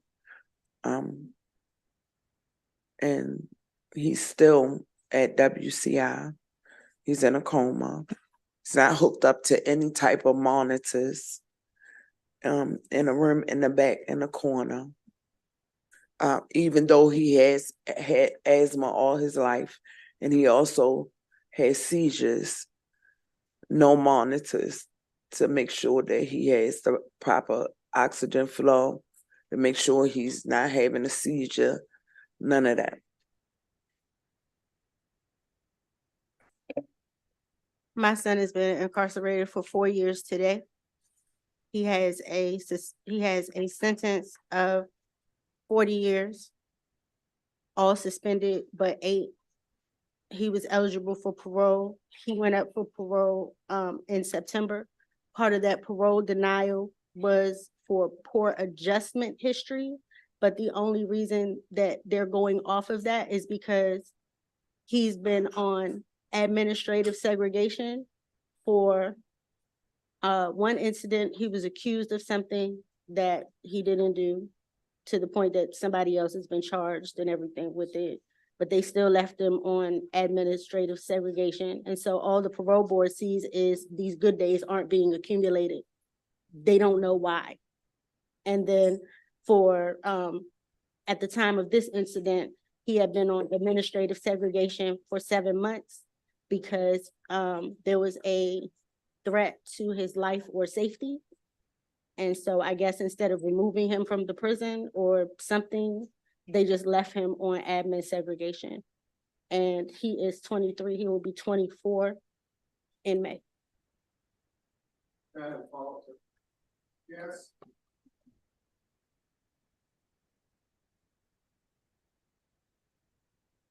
So, my question is, pertaining to both of them being incarcerated, so have anyone been able to actually visit the facility to put eyes on them, their attorney or yourself or another family member? I have and my mother. We went they allowed us to come see Dominatrix last Saturday.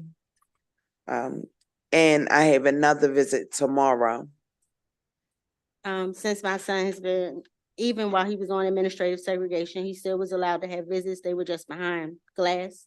Now that he's been moved and removed from all segregation, I have seen him. I've actually put my hands on him. I've hugged him. That's why I know these bruises are there. His visits aren't restricted or anything, and he has contact visits. I'll be going to see him Friday.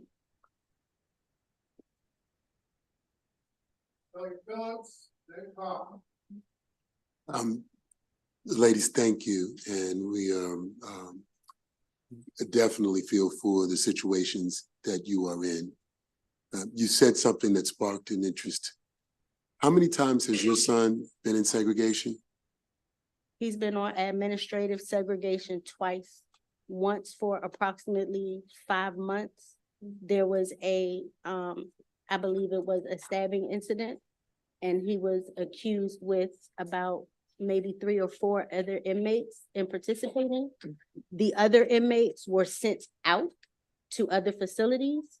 He remained on administrative segregation at JCI until I got in touch with someone on Rikerstown Road, and he got in touch with the security chief and had him removed. Not long after that, he had a detainer in DC.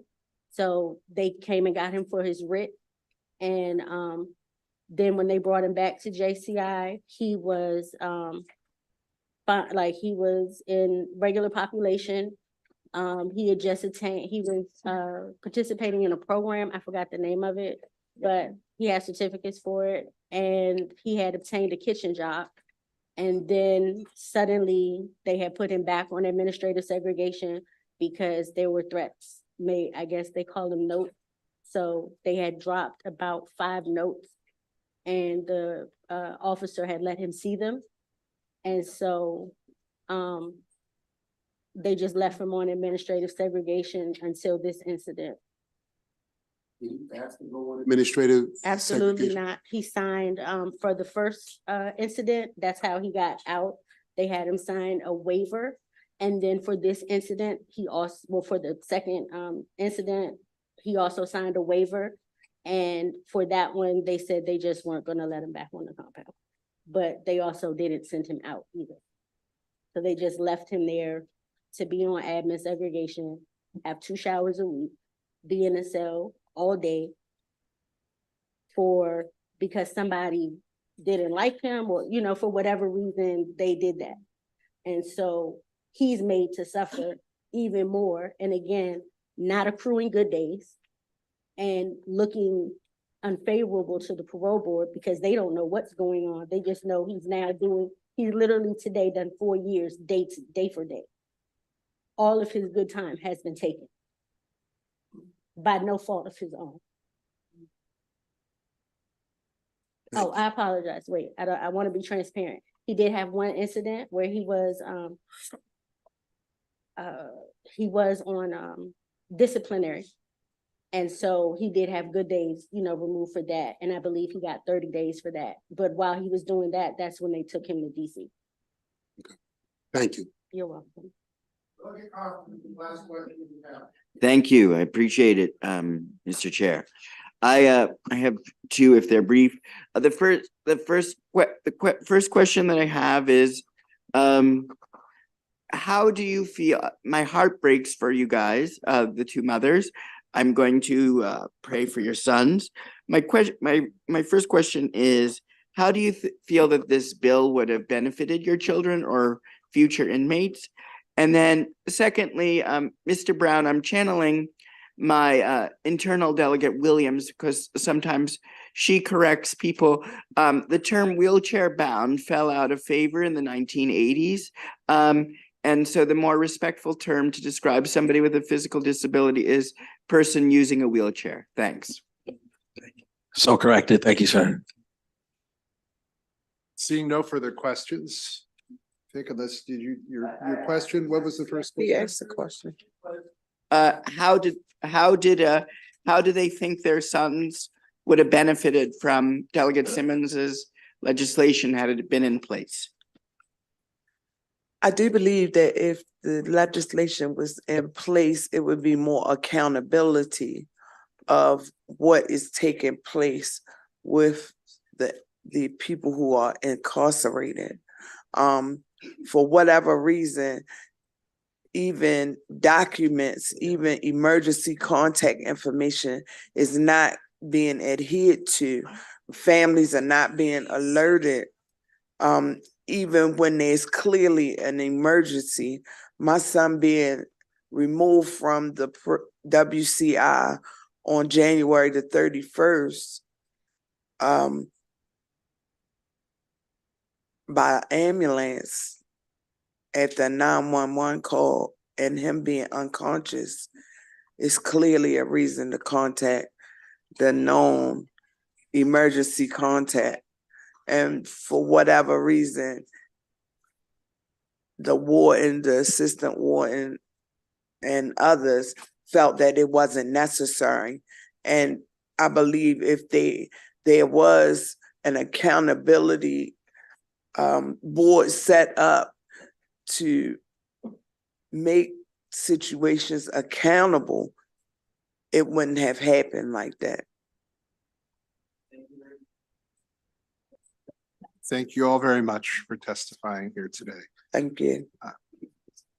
I see Ms. Fang, who's on virtually. I am just also relying on the vice chair here a little bit. There are some people whose names are not scratched off. Terrence Keel, he's already gone. I'm just going to make sure that the people who are signed up to testify have in fact testified. Mr. Wines from the Office of the Public Defender. Okay. No.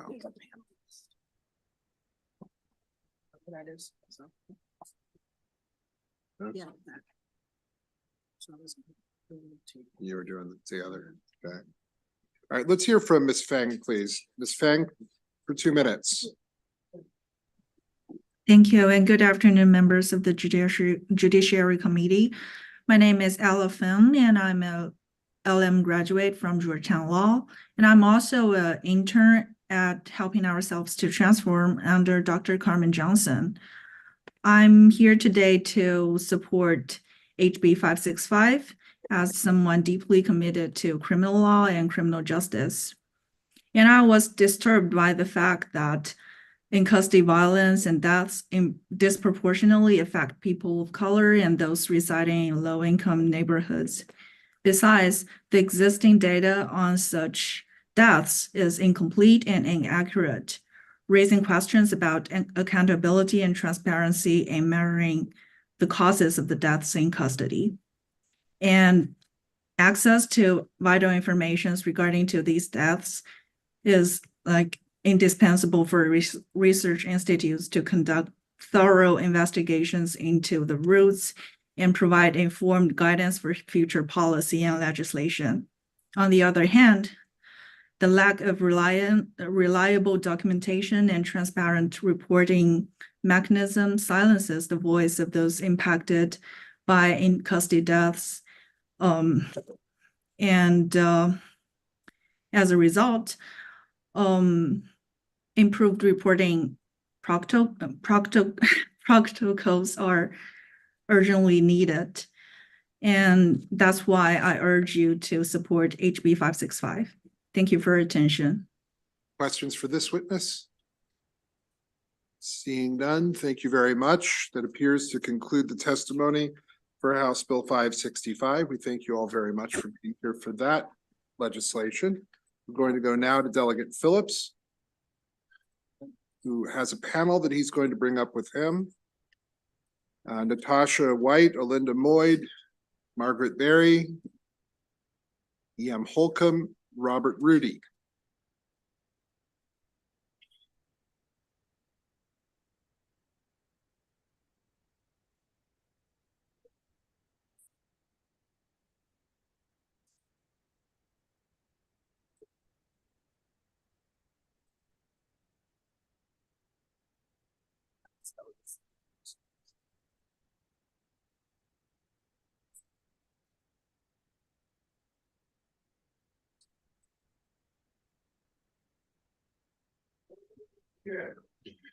Thank you, Mr. Chair, and to the members of the House Judiciary Committee. For the record, I am Delegate N. Scott Phillips of the 10th Legislative District. Today, I'm requesting a favorable report on House Bill 1144. Restrictive housing, commonly known as solitary confinement, is a common practice in corrections. A recent national estimate by the Bureau of Justice Statistics reveals that as many as 1 in 5 individuals has spent time in restrictive housing while in jail or prison. In Maryland, both administrative and disciplinary segregation has significantly increased since 2018, with a startling 55% increase through 2022. According to a recent study from the Correctional Leaders Association and the Arthur Lehman Center for Public Interest Law at Yale Law School, Maryland ranks in the top 10 states for solitary confinement. The purpose of this bill is to revise the standards, guidelines, and procedures for placement of incarcerated individuals in segregated and restrictive housing by doing the following. 1, requiring corrections personnel to undergo certain training. 2, specifying categories of individuals who should not be placed on restrictive housing. 3, changing the length of time in a 24-hour period that someone can be placed in restrictive housing without a break. 4, providing an annual report that provides demographic data. And 5, defining residential rehabilitation units and who should qualify for such units. This legislation also has a provision to apply the federal standard and definition of serious mental illness.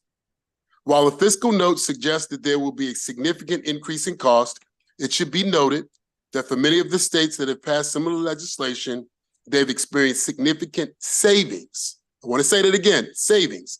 Examples include Mississippi, $8 million, Illinois, $26 million, and California, $28 million. It should also be noted, closer to home, our colleagues to our south in the state of Virginia, the bastion of liberalism, passed similar legislation just last week. Today, you will hear from panelists engaged in the work of reforming and updating the standards for solitary confinement. These standards, to the extent possible, are adopted from what is referred to as the Mandela Act. I want to highlight several amendments which you've received in your House email. 1 defines the list of individuals that are not to be placed in solitary confinement. The second provides the exceptional circumstances under which an individual who is less than 26 years old or has a serious mental illness can be placed in solitary confinement. The third gives the definition of serious mental illness. And the fourth restricts this legislation. This is important, Mr. Chair, if I could finish. Restricts this legislation to state correction facilities. I want to repeat that. This will not apply to county or municipal corrections facilities. For these reasons and with these amendments offered, we ask for a favorable report for House Bill 1144. Thank you.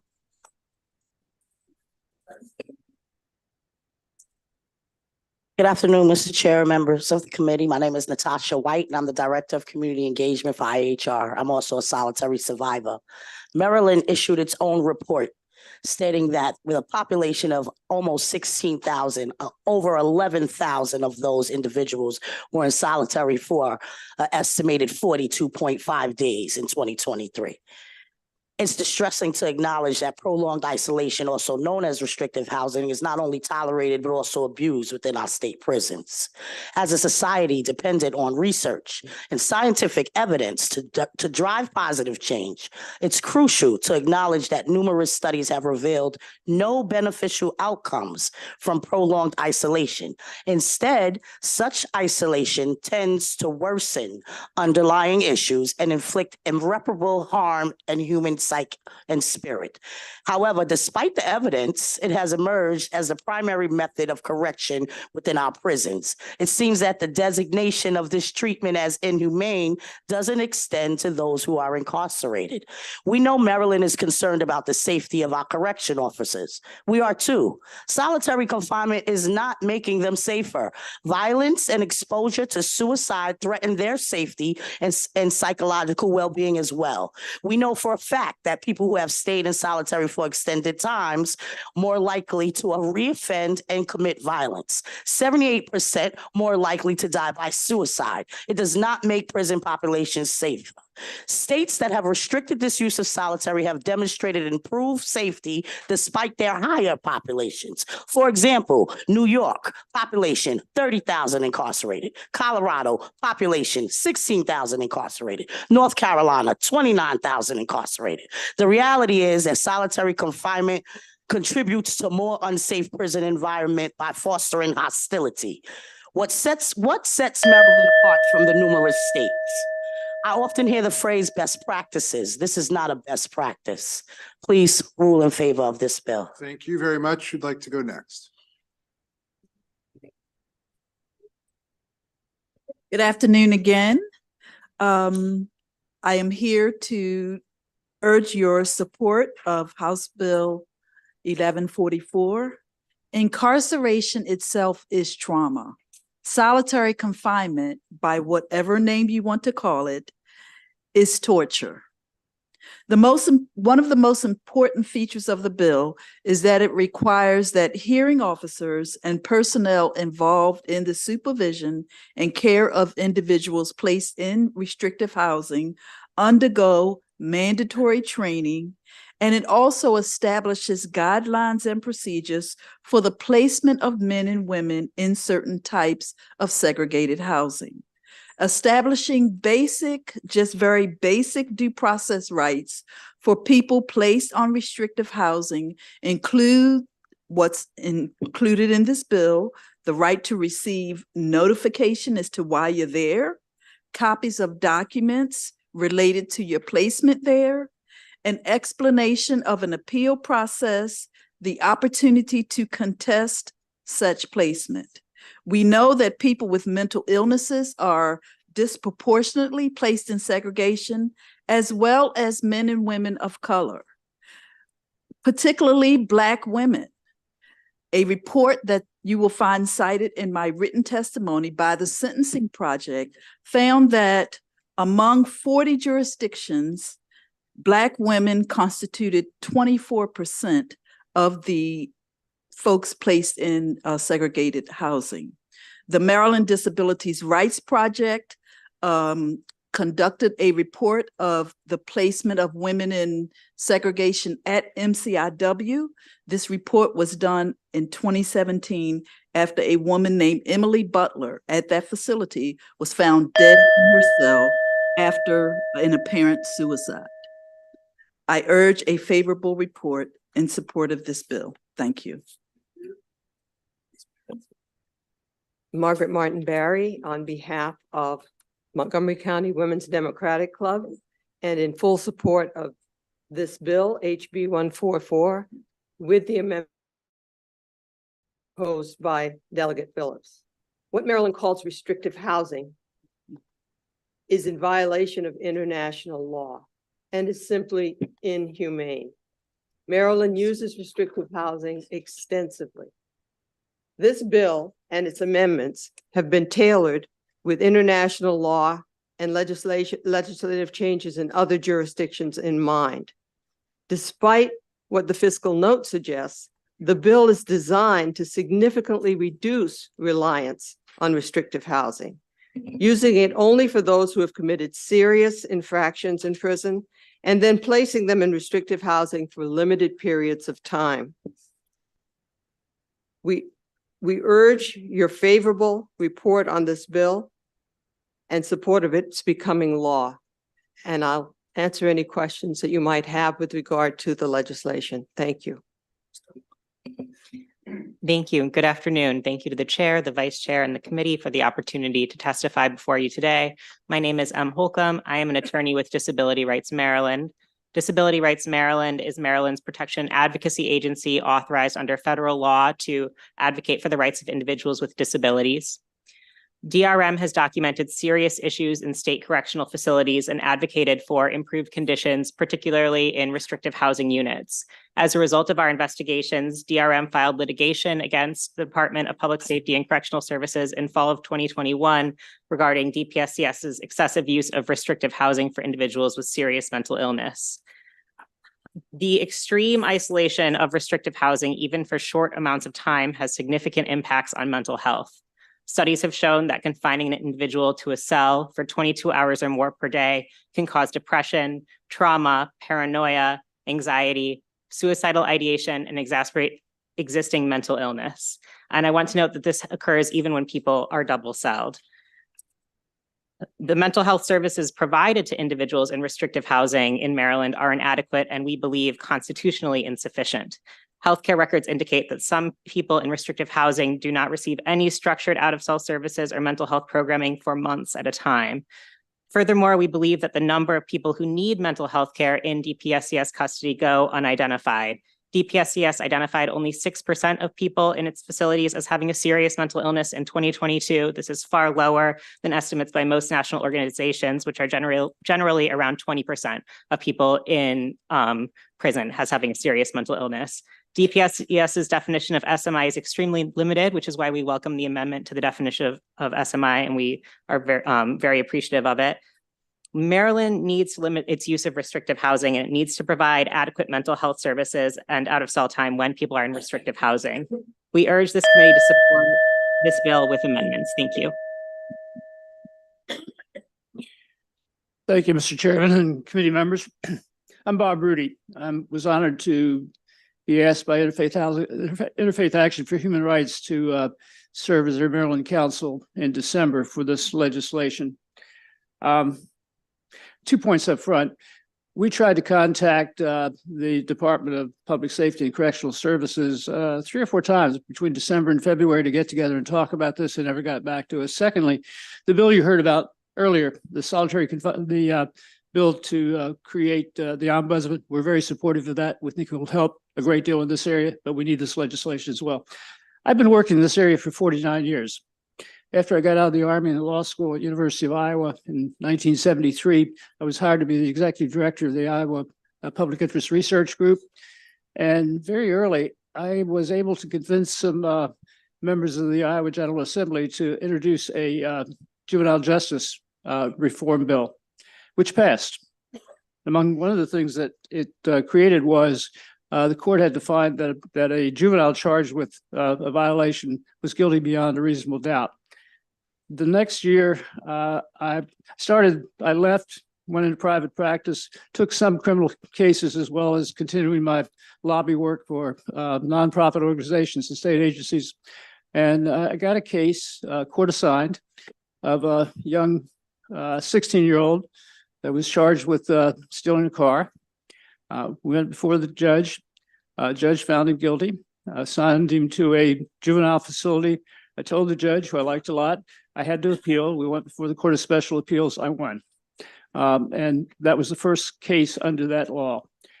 I got another case. I got several cases. I went into the prisons out in Iowa. I got one case that was an 18-year-old guy that was charged with carrying 2 ounces of marijuana. And boy, that was over. We need this legislation. We were much better in 1980 than we are now. Another 10 seconds. That was the major issue in the 1980 presidential campaign, became the major issue in the governor's campaign in this state. We had good institutions at that time. They are not nearly as good now. We need better. So I'm going to ask your support for improving things in the state. Thank you so much. Delegate Tomlinson. Thank you, thank you, Mr. Chair.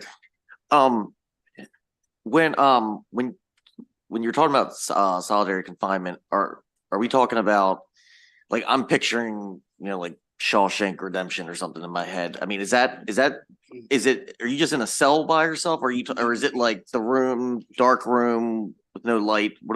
It's the same thing. It's the cell the size of a parking space. But I mean, if you don't Okay. come out of that cell, it becomes a dark hole. Okay. Mentally. So yeah, the short chef rejection kind of, yeah. It suffices as a description. You had it 4 years. Yeah, I was in there for 4 years. I've seen women hang themselves. Can I ask a follow-up question? Thanks. Are there? I feel like I've seen the news where like a police officer who ends up going to jail, or maybe like a high-profile gang leader or mafia head gets put into solitary confinement for protection purposes. Is that So it is used for everything. It's been used for medical purposes, to keep people apart, COVID or whatever. Mental health solutions, keep people safe, supposedly protective custody. I was in solitary for 4 years because of who I was married to. He was in another prison. He wasn't in jail with me.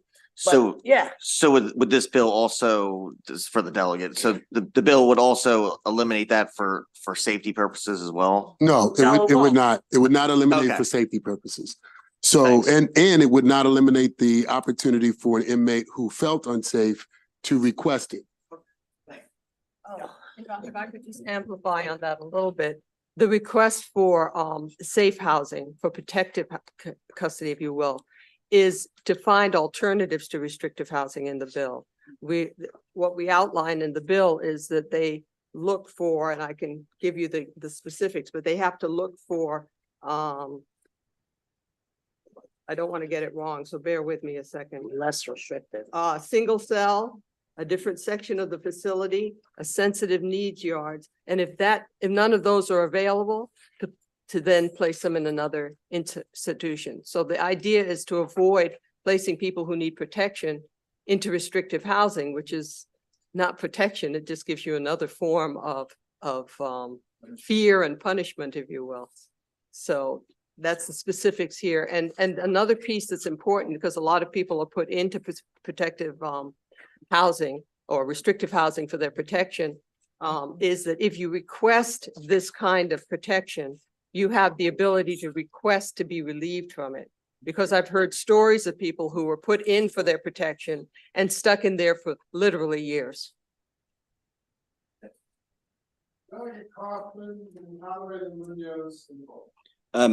Yes, and this is likely, Mr. Chair, my last question for the evening. What I wanted to ask you, Delegate Phillips, is did you, when you were working on this legislation, did you reach out to the Department of Public Safety and Corrections, and what was the response? And also in terms of their response. I'm going to allow. Can I just finish? Sure. And also in terms of their response, did they say things like, Delegate, we can't live with the 3-day limit, but how about 6 days? Did they try to compromise with you or other people? Thank you. I will allow corrections, because they're going to testify, to share what they can or cannot live with. I'll do that. But there are members of this panel that did reach out. And so I'd like for them to kind of comment. You've already heard one comment from Mr. Rudy. Anyone else like to comment about reaching out? They have not responded. Period. We reached out, we tried to get together, we asked to, no response. No response. We gave them, told them what we were trying to do with the bill this year. Wanted to talk, no response. For the second year. This is the second year we're introducing this legislation.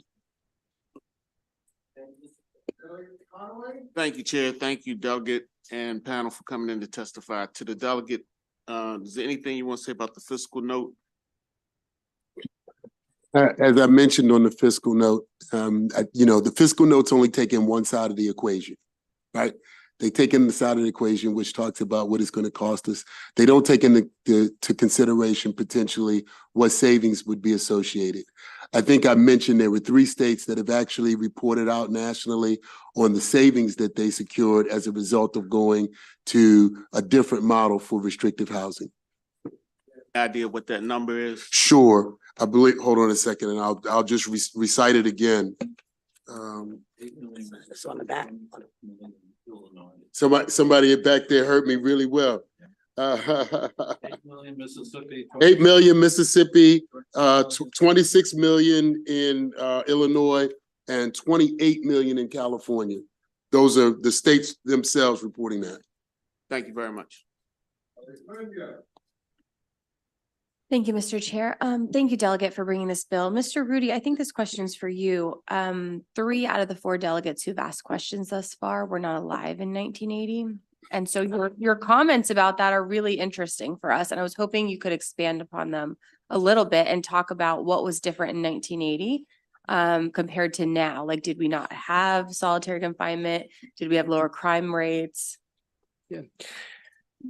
And I came to Maryland in 78 to set up legal aid offices. I also went into the prison in Hagerstown. So I have a fair amount of contact in Maryland ever since. The program that I most loved in 1980 was created by the General Assembly, that if a person was found guilty of a serious crime, but was not found to be not guilty because of insanity, not quite that far, but they had certain significant issues, the judge could send them to a special program at Jessup in those days. It had been in existence about 6 or 7 years. That was primarily staffed by psychologists, social workers, etc. And at such point, as a person was found to be no longer a threat to themselves or others, they could be paroled by the discretion of the parole board for that institution. And I'm talking about a guy I met and knew very well, Richard, who was found guilty of murder, but the jury said, ask the judge for mercy.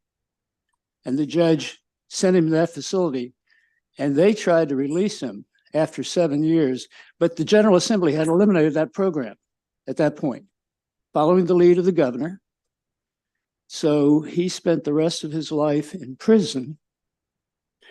And when I tried to represent him with Ivan Bates back in 2017, 2018, under the Unger rule, unfortunately in Baltimore County, we were unsuccessful. He went back to prison and died 2 years later of cancer. The program that I most loved, to answer your question without rambling too much, was that particular program. We had I think about half the prison population at the time. The prison was better staffed, much more. I think we used solitary confinement much less. We provided much more rehabilitation services, social workers, mental health, substance abuse, education, all of the above, a much lower recidivism rate. We cut the funding as the population went up. We cut the programs that I referred to. We had a very good prison system in 1980. We do not today. Did I answer your question? You did fully. Thank you very much. I appreciate it. Thank you. Thank you, Mr. Chair. I apologize. I'm over here triple tasking. The question I have, yes, I apologize, Mr. Chair. You're welcome. So the question I have is for, sorry, I wrote it down. I'm trying to pull it up. My apologies. Okay. Okay. My apologies. I'm so sorry. I know that one question was asked and I was thinking about asking, but another one is I want to know, how was the list determined in this bill of who would be included or excluded rather from the restrictive housing? If you already answered that, I'm sorry.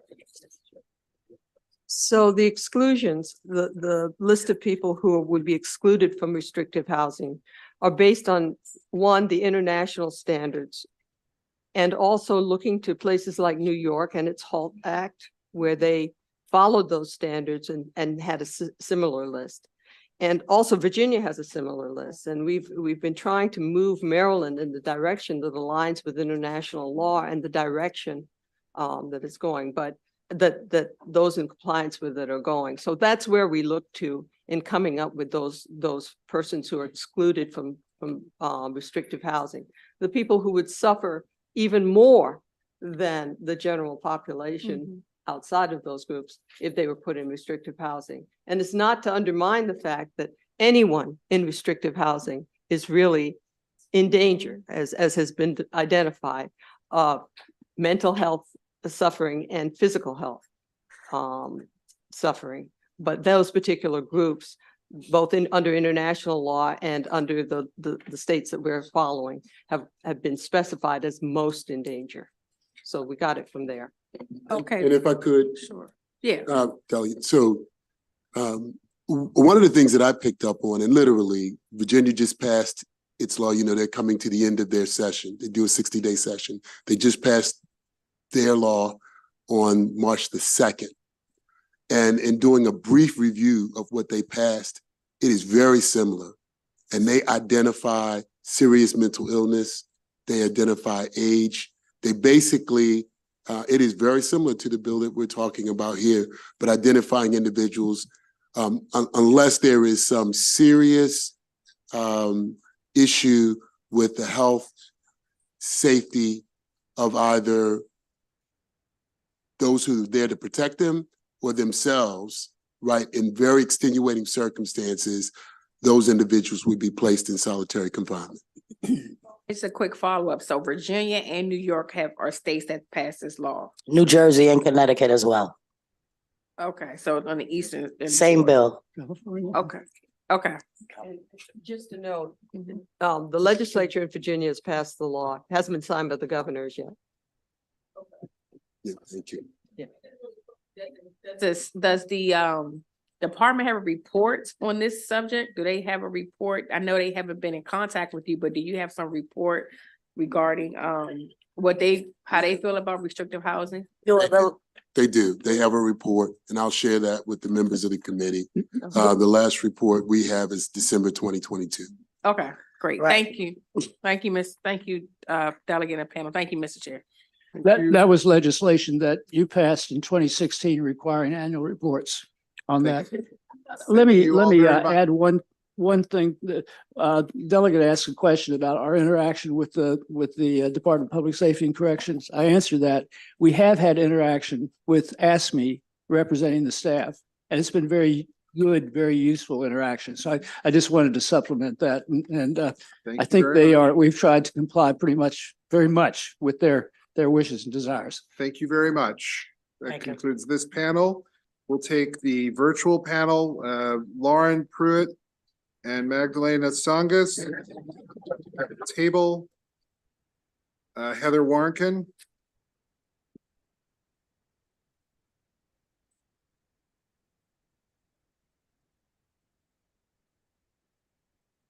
Warnken, please begin. Good evening. Again, for the record, Heather Warnken, Executive Director at the Center for Criminal Justice Reform at the University of Baltimore School of Law.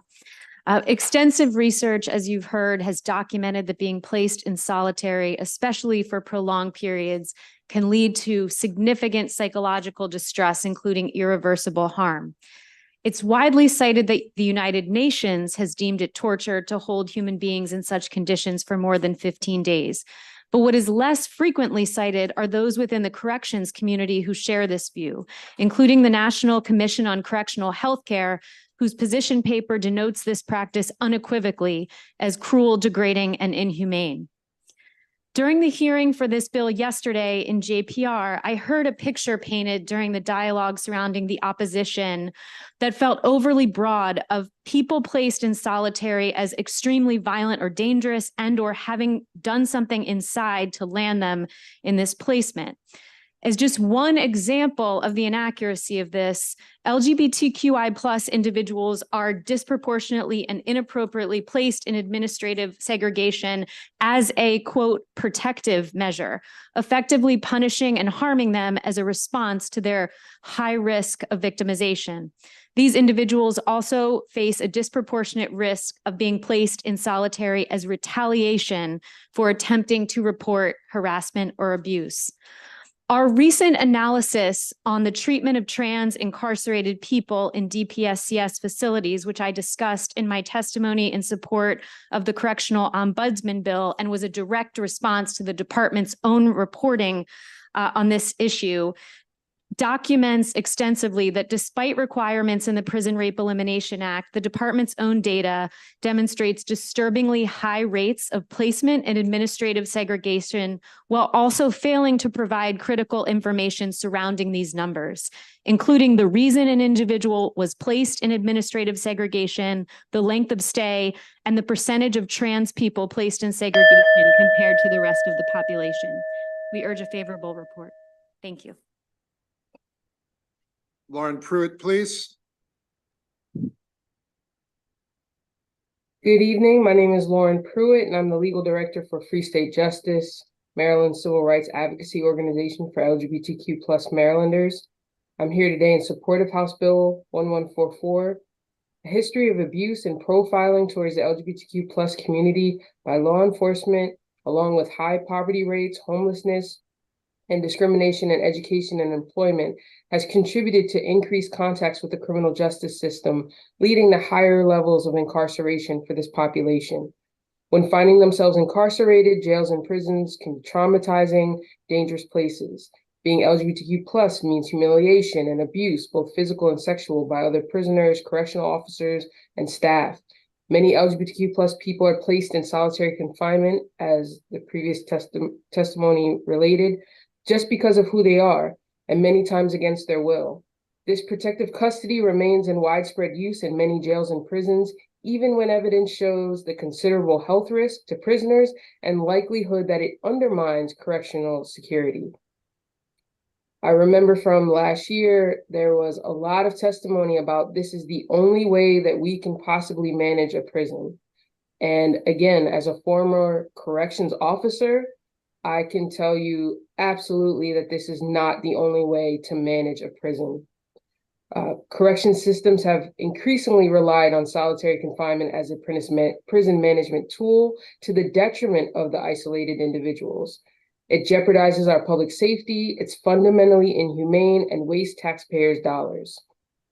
We must insist on humane and more cost-effective methods of punishment and prison management, additional training and monthly reporting requirements, which include recording gender demographic information and protections based on sexual orientation and gender identity, coupled with the overall time limitations and out-of-cell movements while unrestricted housing, are the types of protections needed for incarcerated individuals, especially members of the LGBTQ+ community.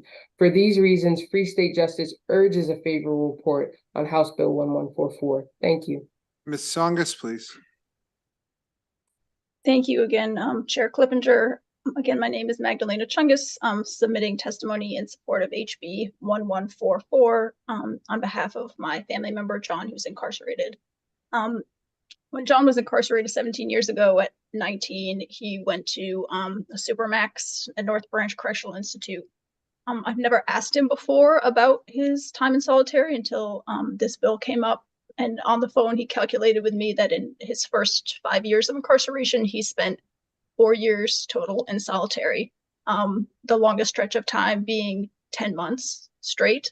And he described it as being alone in a room with no books, no pens, no one to talk to, nothing to do. And he said, sometimes you were lucky and someone would slide you a magazine that was 10 years old that you could read, so you'd have something to do.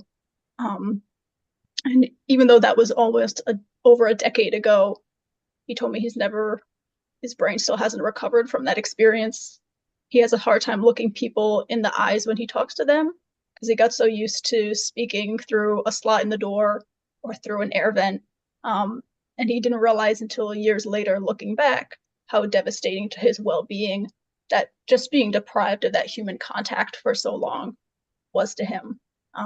We've already heard today that oftentimes segregated housing is used as a catch-all for people who are going through acute mental health crisis. They're put alone in cells. People who are being punished for an infraction are put alone in cells.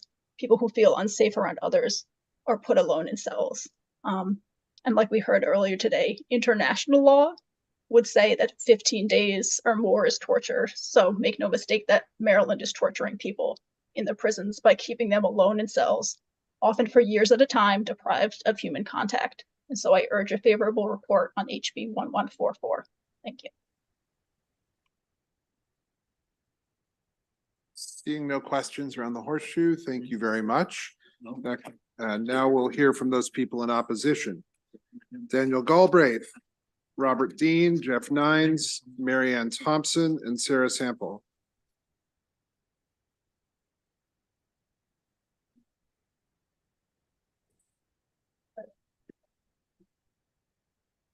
Whoever would like to go first. So I'll go first. So I'm Mary Ann Thompson. Good afternoon or good evening. I'm Mary Ann Thompson. I'm the warden of the St. Mary's County Detention and Rehabilitation Center.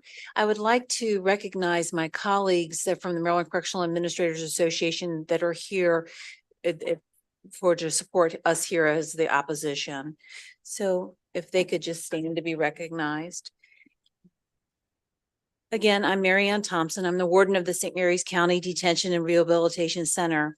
In St. Mary's County, we have a robust and proven community corrections programs. In addition, there are incarcerated individuals who are out in the community at authorized inpatient treatment. In total, 130 individuals are successfully integrated into the community where case management ensures public safety and that the individuals receive treatment. With that said, what does community corrections have to do with restrictive housing? Some individuals who are incarcerated require special population management due to medical, mental health, and behavioral issues. These individuals have been committed by judicial proceedings to the detention center as the individuals are a public safety risk to our communities.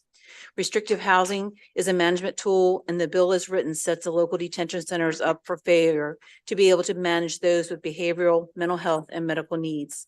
The facilities are not designed for individuals to choose to have a single cell, nor is a facility designed to allow these population to be out simultaneously.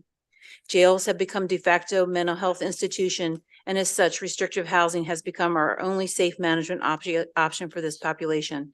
Inpatient treatment is required to stabilize, but MDH hospital admissions take months due to lack of resources and no transitional community mental health beds. The chronic illnesses in our community do not stop upon incarceration. Correctional administrators rely on licensed professionals for medical and mental health housing for the safety and welfare of the incarcerated. Quite frankly, working within the walls is one of the most challenging jobs in America. Local jails have made great strides in their facilities and positively impact lives through community corrections and offender reentry.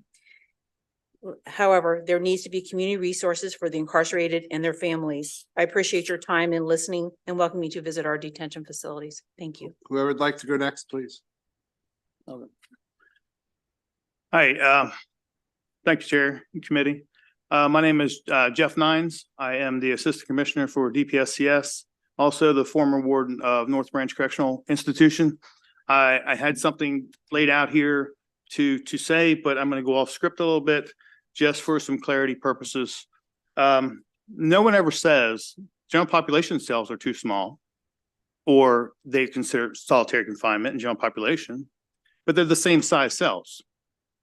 The prison's built the same. So I don't know where we're getting Shawshank from, but there is no solitary confinement. There is administrative and disciplinary segregation. About 10% of the incarcerated individuals are on there because of some of the most serious violations, to include assault on staff, assault on another inmate, or up to and including homicide. We just heard a couple of bills ago, a lady speaking of an incarcerated individual putting her son in a coma. With this bill, we're going to lock him up for 3 days on restrictive housing. Then what? Where are we at after that? He's free to do it again. Up to 60 days. after 60 days, then what? We have no answer after that. We have to have a solution. This is not meant to be an end all beat all. This is meant to be a pathway. Everyone on admin seg can see case management, psych, social work, custody. They have outside recreation. They have clergy they can meet with. They have a tablet that they can be in communication with their family, either text or phone calls. They have programs on those tablets. This is meant to be a stopgap. This bill is going to hurt us dramatically. Thank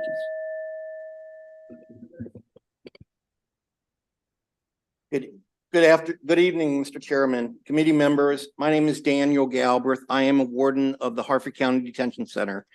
I'm here today in opposition of House Bill 1144.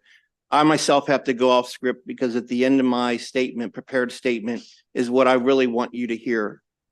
I want to start off by saying I am a person. I am human. I have a heart. I am a warden.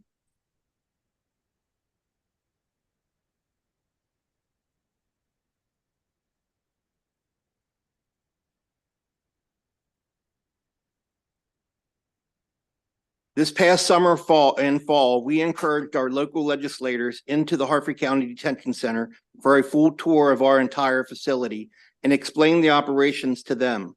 I feel after their tour, they left with a better understanding of the good things we are doing for the inmate population. I encourage everyone to either tour their local detention center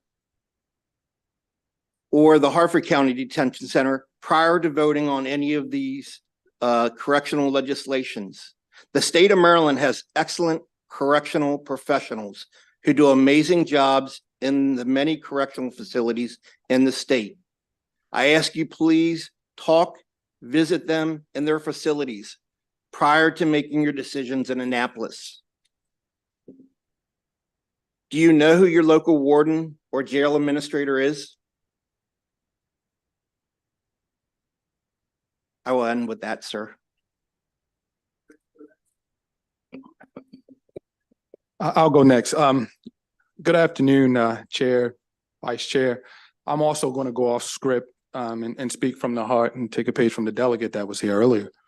I've been with the department for 20 years, been a warden tomorrow, 2 years at the Jessup Correctional Institution.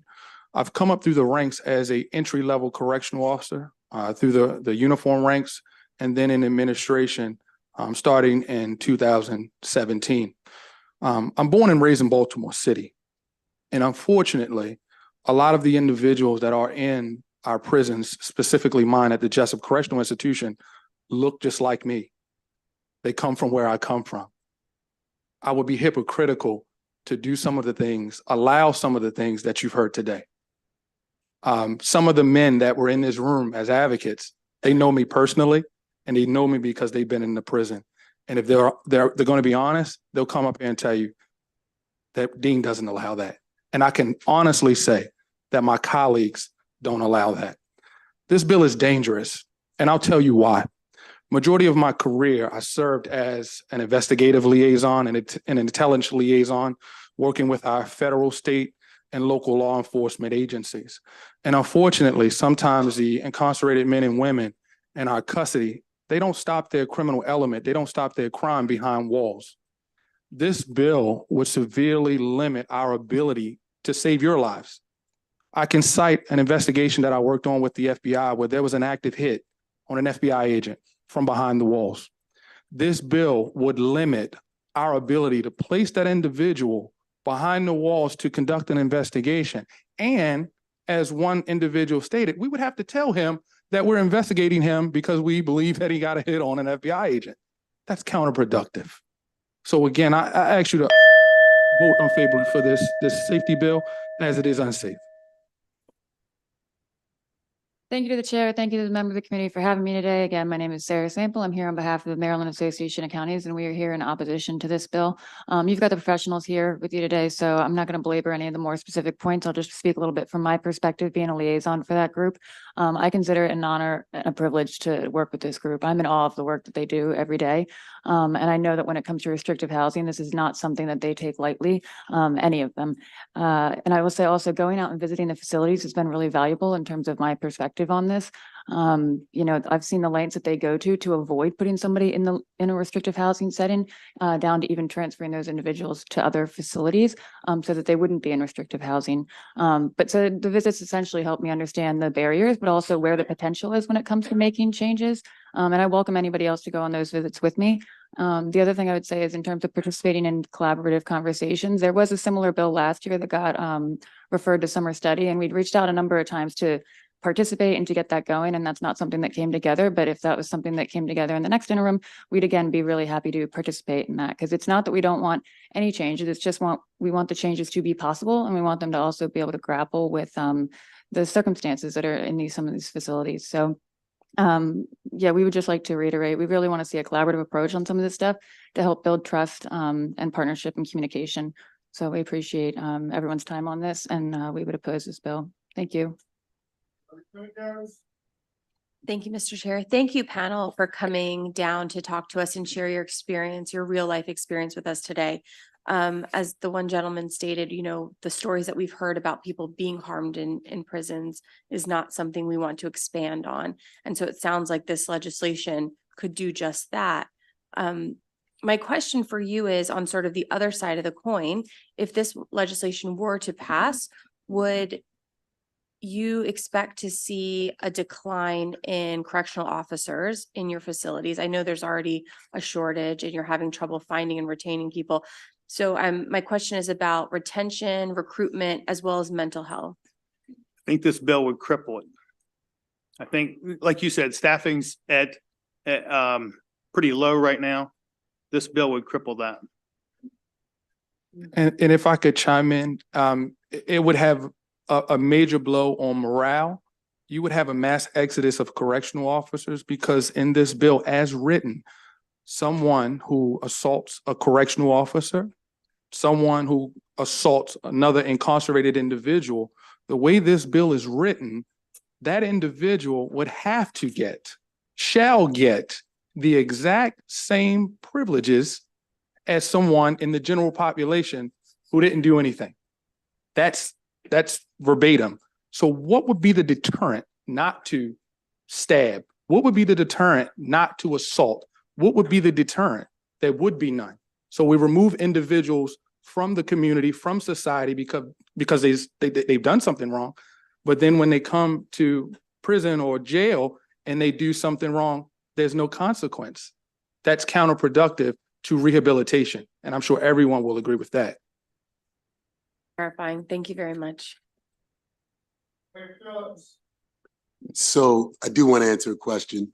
Mr. Pesterfield is our head of corrections for Baltimore County. And yes, I have been there. So I didn't want to let that one go. Number one, I want to make sure that the local corrections individuals understand that one of the amendments is to remove all local corrections. Did you get that amendment? Did you hear that? I just want to make sure. Yes, I did. Okay. But the concern with that is this year you pass it for the state and next year you come back in. Oh, I'm sorry. I'm sorry, sir. This year, I understood that it's only for the state this year. Once it's approved for the state, the next year it'll come back for the locals. I understand that concern. This bill is focused right now on the state corrections facilities. The second question I just want to ask, this has been done in other states. And based on the information that I've received, they have not seen some of the concerns that you all are raising. New York was one of the examples that we used. And the other piece I cited that there were a number of states that have reported savings by limiting the restrictive housing. Can anyone comment? Because I know you all are very smart. You're great professionals. I'm trying to understand why other states can do it and we can't, because I know you guys are smart. And I would ask to allow us the time. I would ask to allow us the time to study that before we make it law. I find it hard to believe they're finding millions of dollars in savings for doing this. But allow us the time, as collaborate together and look at and see how they're successful, as they're saying they're successful, before passing the legislation. And if I can offer an opinion, Delegate, because I too was not born before 1980. And just in my years, 20 years in being in corrections, being an investigator, I've talked to thousands of incarcerated individuals. And a lot of those individuals have served years of time and are older and have seen the cycles of how prison has changed. I think we would be remiss, not to look at crime in our state and specifically Baltimore City. Individuals have become increasingly more violent. So from, the gentleman's statement, prisons were better in 1980. They were less violent in 1980 because the individuals that were coming to prison overall were less violent. So what we're seeing is specifically in Baltimore City, that might be a reason why other states can do it, because unfortunately we know Baltimore City ranks one of the highest cities with crime in the nation. Those individuals, unfortunately, are coming to our prisons and they don't change over time. I mean, automatically, their criminal element in their thinking. So they engage in misconduct, criminal activity behind the walls. So again, as I pose, how do we separate them from the general population of individuals who are doing the right thing? I do hope that we're smart enough and we are competitive enough. I do hope that we're smart enough in the state of Maryland with our corrections professionals, and we're creative enough that we don't allow other states to figure this out, and we can't. Thank you, Mr. Chair. Seeing no further questions for this panel, thank you all very much. That concludes the testimony on House Bill 1134. We're going now to Delegate Taylor's bill, House Bill 1037. A task force bill with 10 witnesses. Thank you all, please. We still have 31 more witnesses. Please. No, can't have people doing that. Thank you. All right. Delegate Taylor. Calvin Hawkins virtually now. Keith Lottridge. Rita Gray, Ariana Evans, Jason Williams. He's not in the waiting room. It's the state's attorney. Prince George's in the waiting room. You should bring the state's attorney up. Something for Natasha. Okay. Is Eddie Mathis here?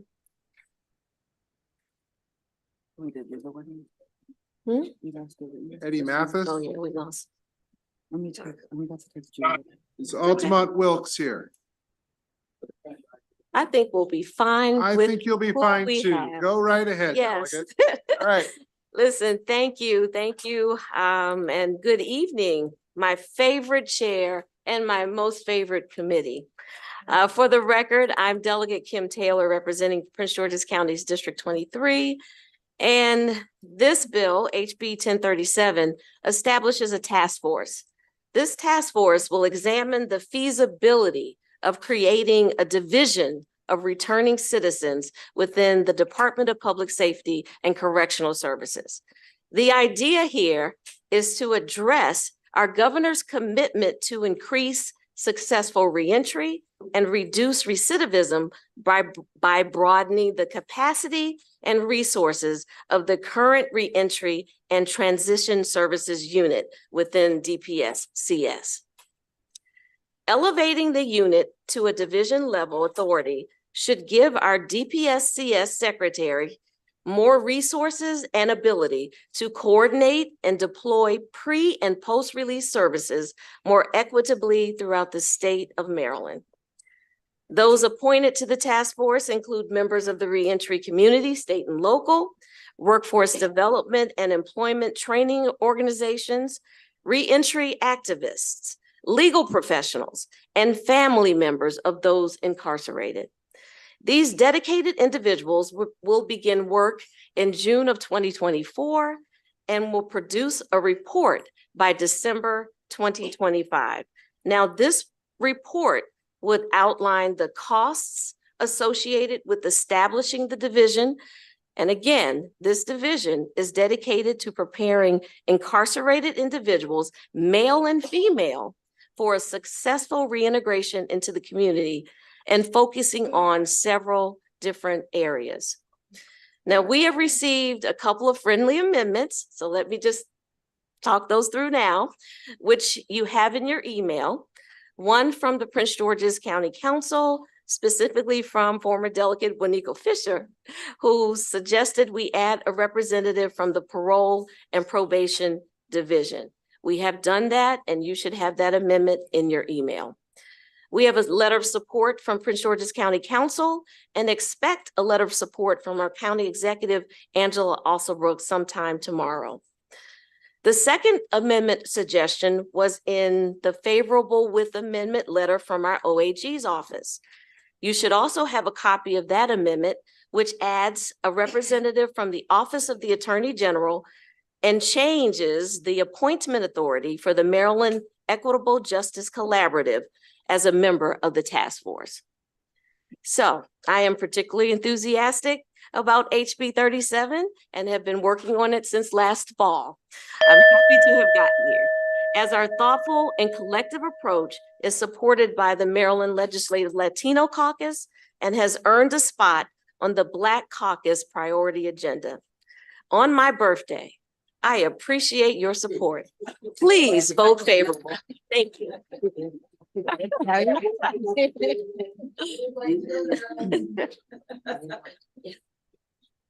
Thank you, Chairman. Madam Vice Chair. I'm sorry, yes. Thank you, Chairman.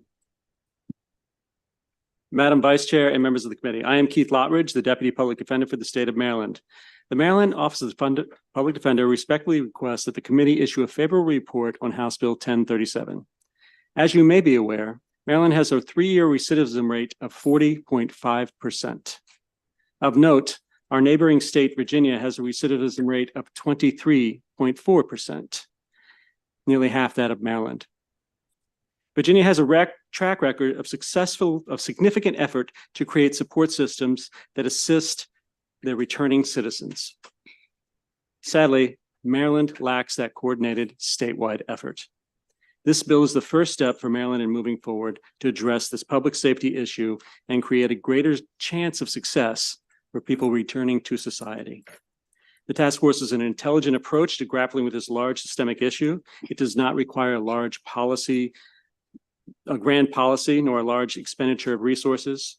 Instead, it pulls together knowledgeable stakeholders to gather information with the purpose of forming a comprehensive picture of where we are as a state and where we need to go. The Office of the Public Defender's staff is again in a unique position to understand the need for this examination and planning. Our attorneys, social workers, and core staff struggle to aid clients impacted by the gaps, the lapses, essentially the complete lack of resources in some places for our returning citizens, and the impact that has on their success. Again, 40%. Ultimately, this task force will benefit society as a whole by helping provide a real opportunity of success for reentry. Maryland can and do much better than 40%. We urge a favorable report on House Bill 1037. Hi. Good evening, Chair and members of the Judiciary Committee, and happy birthday, Delegate Taylor. My name is Ariana Evans, and I'm honored to address you today on behalf of Life After Release, an organization that is dedicated to supporting formerly incarcerated individuals as they navigate the challenges of reentry. As an organizer who works closely with this community, I am compelled to express our resounding support for HB 1037, a critical piece of legislation that holds the promise of transforming countless lives across our state. Through our work at Life After Release, we witnessed firsthand the barriers that returning citizens face as they seek to rebuild their lives and reintegrate back into society. From the lack of affordable housing and the stable employment opportunities to the pervasive stigma and discrimination that follows individuals with a criminal record, these obstacles can seem overwhelming and insurmountable. Let's just take a look at the issue of housing. Existing research shows us that there is a cyclical relationship between incarceration and homelessness, with people who are formerly incarcerated 10 times more likely to be homeless in their lifetimes than the general public. People who are homeless are also more likely to be arrested and convicted than the general public. A 2021 review analyzing 18 studies from around the world found that simply stable housing is associated with decreased criminal activity in every single study. And also the current recidivism rate in Maryland, which exceeds 40%, underscores the urgent need for intervention. By removing barriers to housing and other things, we can, and providing the necessary community support, we can significantly reduce recidivism rates across the state and increase public safety. HB 1037 represents a significant step forward with these systemic challenges and advancing justice for formerly incarcerated individuals by establishing a task force to examine the root causes of recidivism and develop strategies for reentry support. This legislation signals a commitment to fostering a more inclusive and supportive environment for those who are seeking to turn their lives around. In conclusion, I urge a favorable report on HB 1037. Good evening, committee. My name is Jason Williams. I'm in favor of House Bill 1037. As a returned citizen from the state of Virginia, I heard some of the statistics, this gentleman, just the numbers of 23%. While incarcerated, I was a mentor in a reentry program for the last 2 years of my incarceration. Upon getting out, I came to the state of Maryland with my family on probation in Prince George's County. At that point, I started an apprenticeship school, which I graduate in June.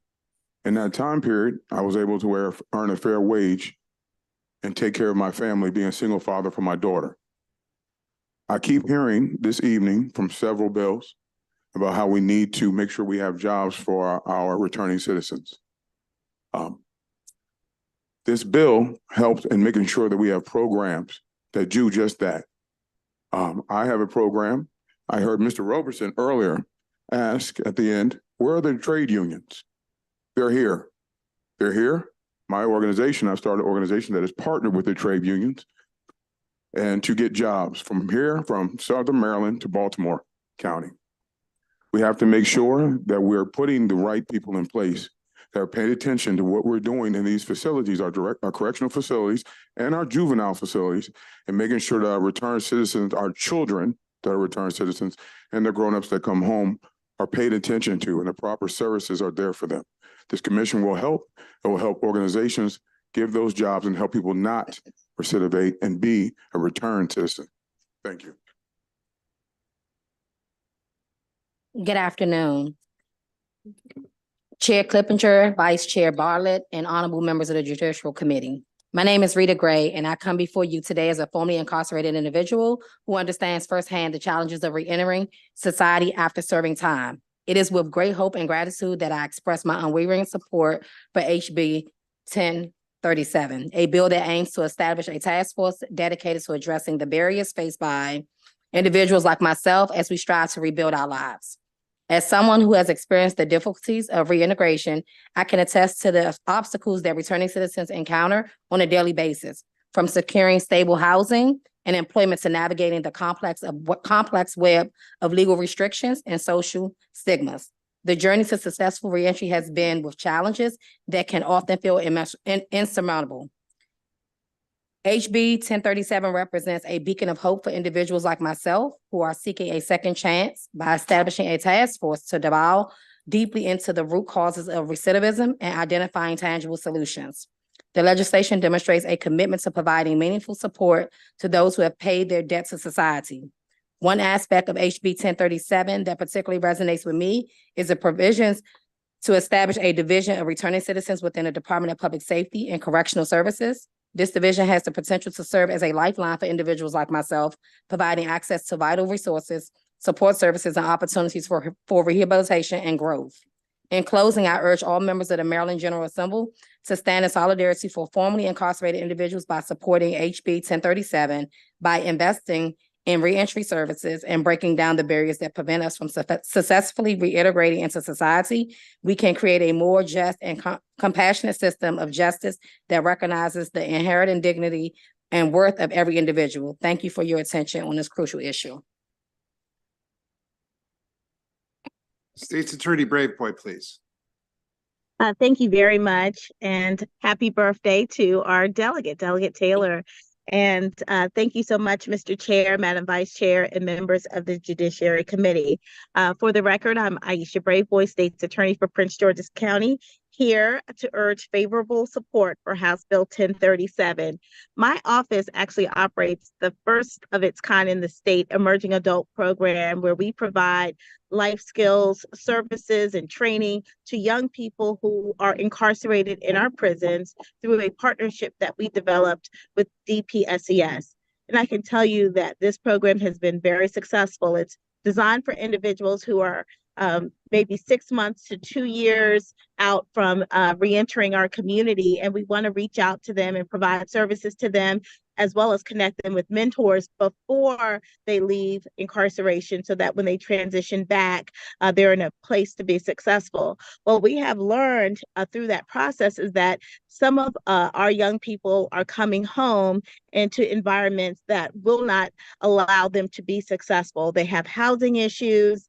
Some of them have dealt with substance abuse and or mental health issues that have gone unaddressed for many, many years.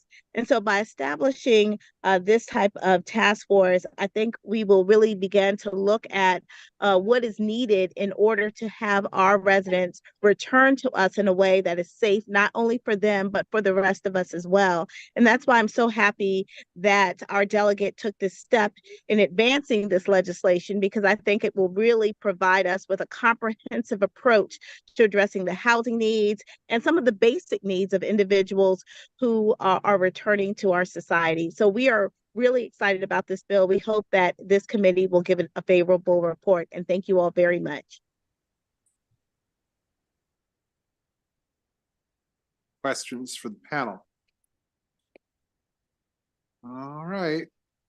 No questions on her birthday? Good. It's this thing. Best present ever. Thank you all very much. Thank you. Just making sure, I think I got everybody who was here signed up to testify on 1037. I don't see anybody else jumping up, so that concludes the testimony for House Bill 1037.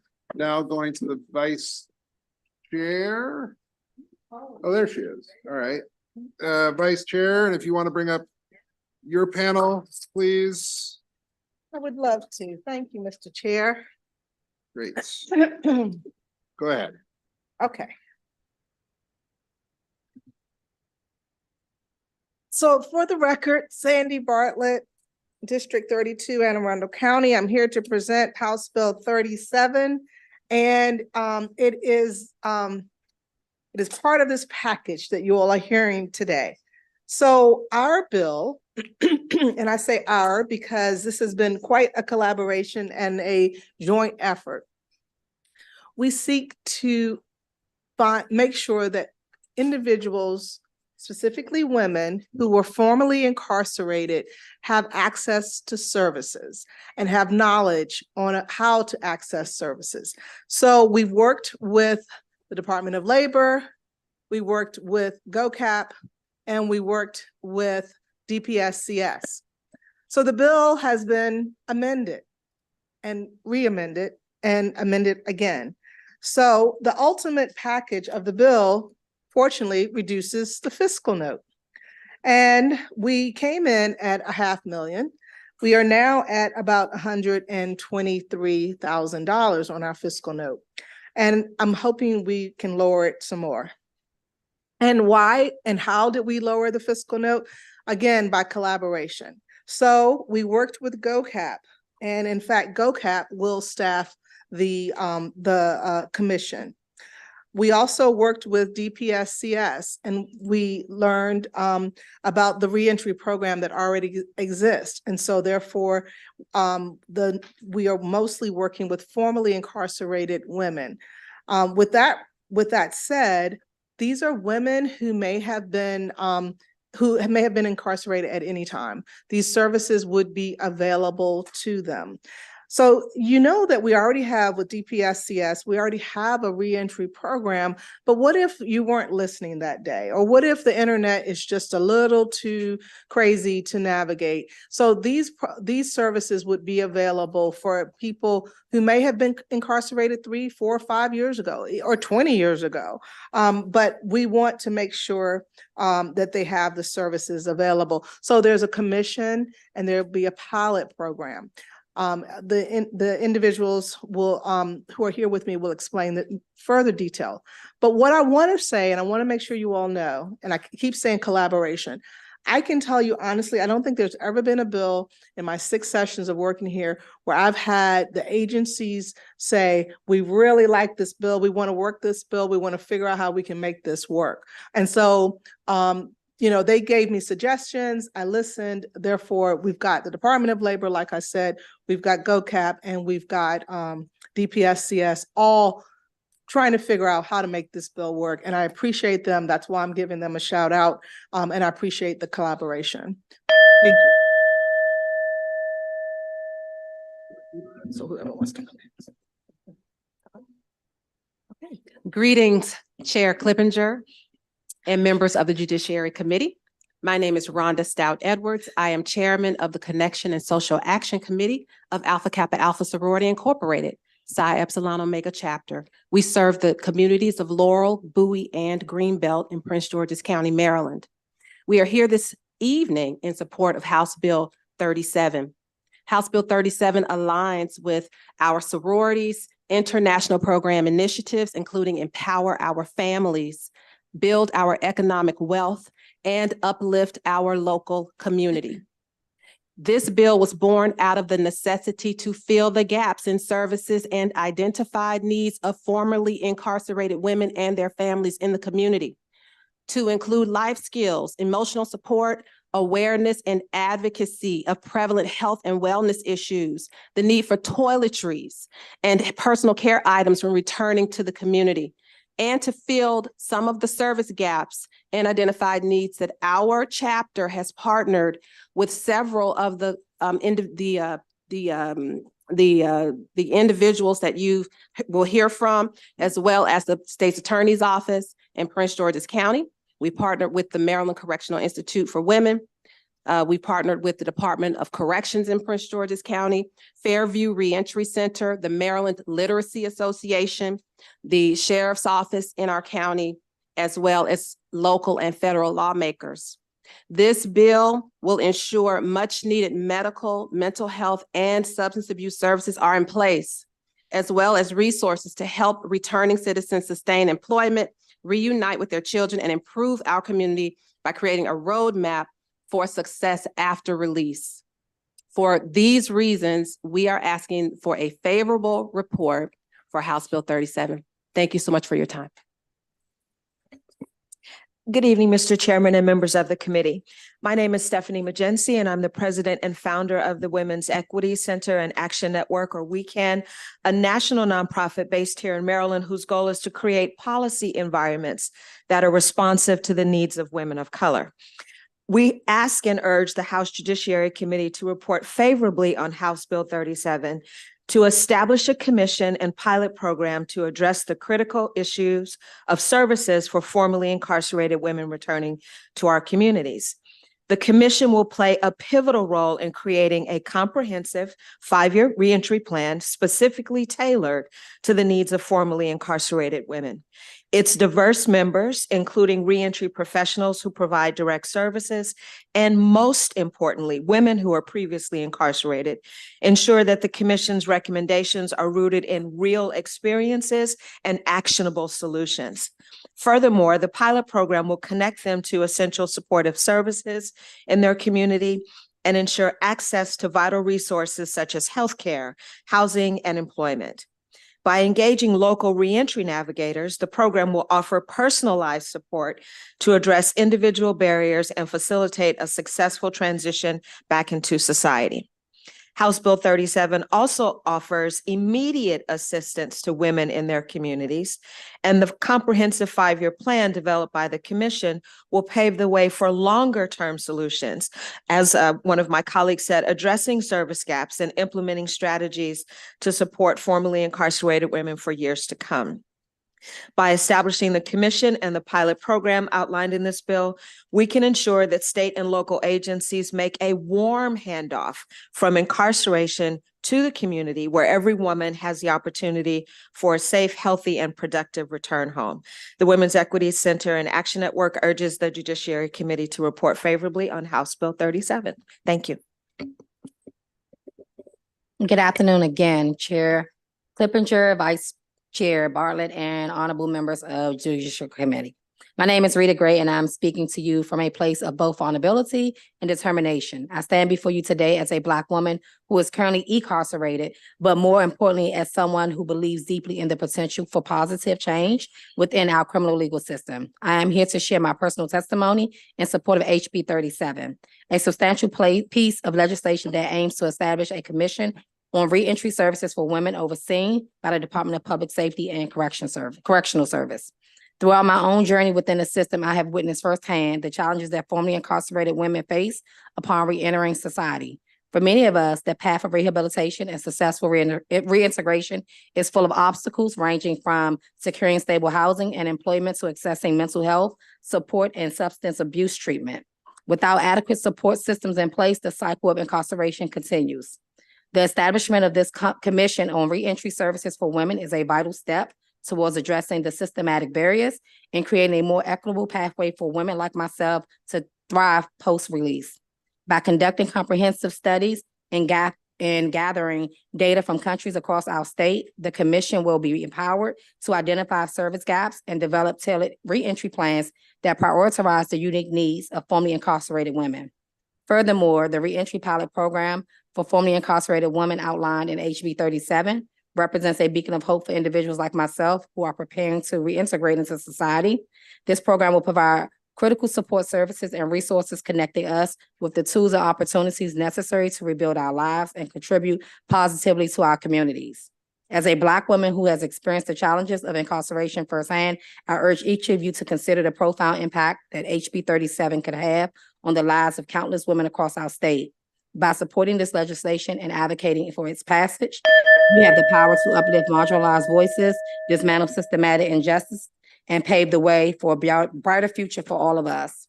In closing, I'm requesting a favorable report for HB 37. Let us work together to ensure that every woman, regardless of her past, is given an opportunity to reclaim her dignity, her agency, and her place in society. Thank you for your time and your commitment to justice. Thank you. Good evening, committee. My name is Rhea Skinner. I am the owner and director of S&W Monitoring, a private home detention monitoring agency here in the state of Maryland. I support this particular bill because on a day-to-day basis, I come in contact with individuals that are justice impacted. And I see how women are often left either out of the conversation in totality or getting the spillover of whatever's left behind from the focus being on men.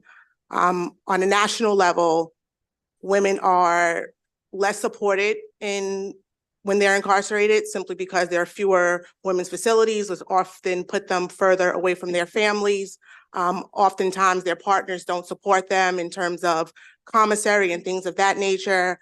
The resources within the facilities are even less, or it's a situation where they're stuck between choosing, a corresponding degree program, or do I spend this time working?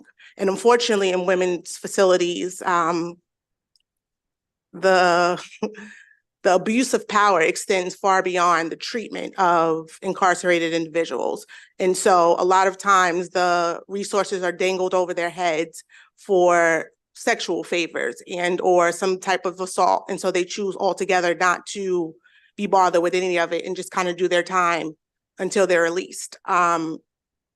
Unfortunately, particularly in the state of Maryland, over 17,000 women are released from jails and prisons every year. And within the first 3 months, a lot of those women reoffend because they don't have, again, that support, those resources, or things in line in order to prepare them for what outside would look like. Because like any woman, a mother wants to provide for their family.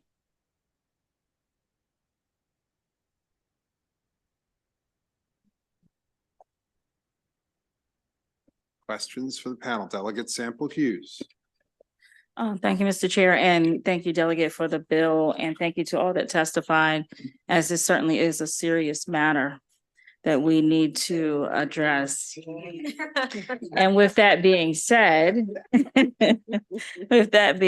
I just wanted to ask a quick question, but the navigators for the program, where will the funding come from to support them? And then the second piece is, I know that it states 3 jurisdictions will be chosen. Will that be, the criteria be crafted by the commission, or will the GOCAP agency drive it because they might have additional funding? Thank you for your question. So with respect to your first question, we've worked with the navigators, with the Department of Labor, the reentry navigators. They will be available. They will not be the navigators per se in the pilot program. So we would have their input with respect to the commission, but it would not be your regular type of reentry navigators because they really focus on reentry. So through the pilot program, the commission would do a little bit more design of the pilot program and narrowly focus with respect to the grants, so that nonprofits such as we can, and I'm just using you as an example, but for nonprofit organizations that want to qualify for that grant money, they would have to show that they have a program in place and things of that sort. But we learned that the reentry navigators really focus just on that short window of time from release, as opposed to the longevity that we're looking for. I think your other question was, if you could remind me. Or it was in the bill, it states there's 3 jurisdictions. Oh, the 3 jurisdictions. Yes. So it would be the commission would decide those 3 jurisdictions for the pilot program.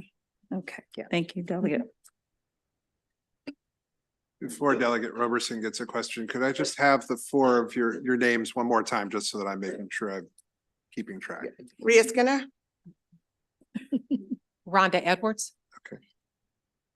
Rita Gray. Stephanie Magency. Thank you very much. Delegate Roberson. Thank you, Mr. Chair. I apologize because I missed the beginning and of your testimony. Okay, I said, hello, my name is, no, go ahead. And could you, you have 2 minutes. Could you please just, go over that? No, I just want to understand how, outside of, this bill focusing on women and Delegate Taylor's being broader, what is the difference in that? And if you addressed that, I apologize.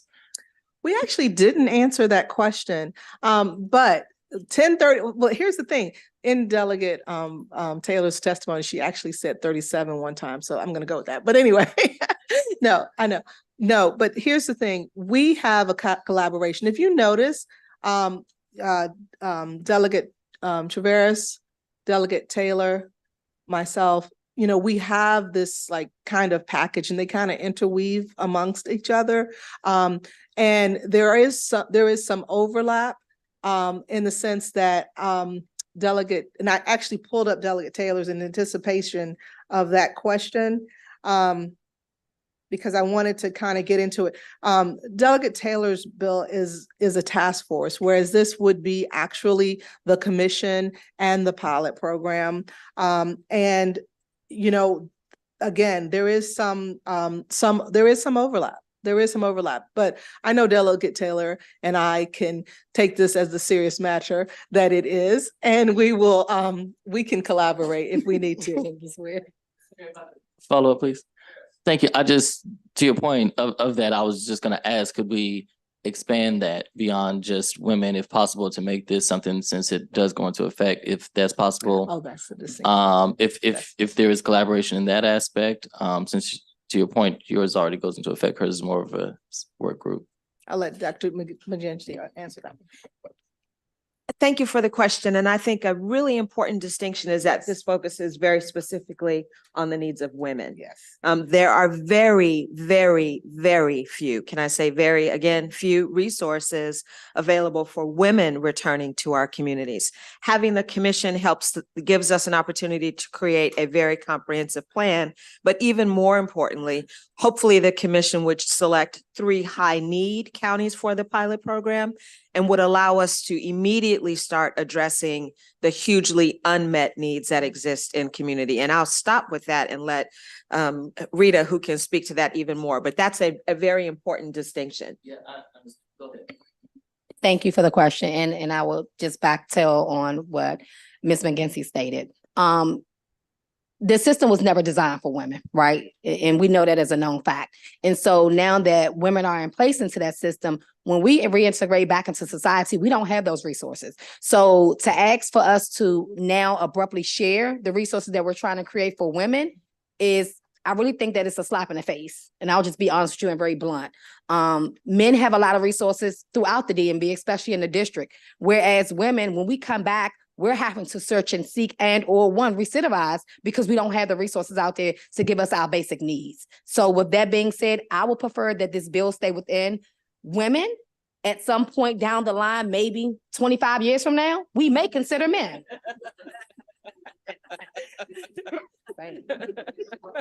Sorry, guys, no offense.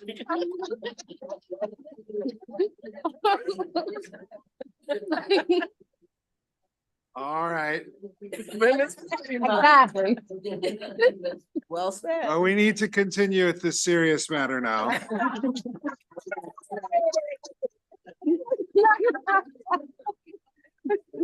And go to the next panel. Thank you all very much. Thank you. Happy birthday, Bill. Marcia Nettis, Karen Clark, Kelly Meyer, Christy Wilmot, Ashley McSwain is virtual. Altamont Wilkes, if you're still here.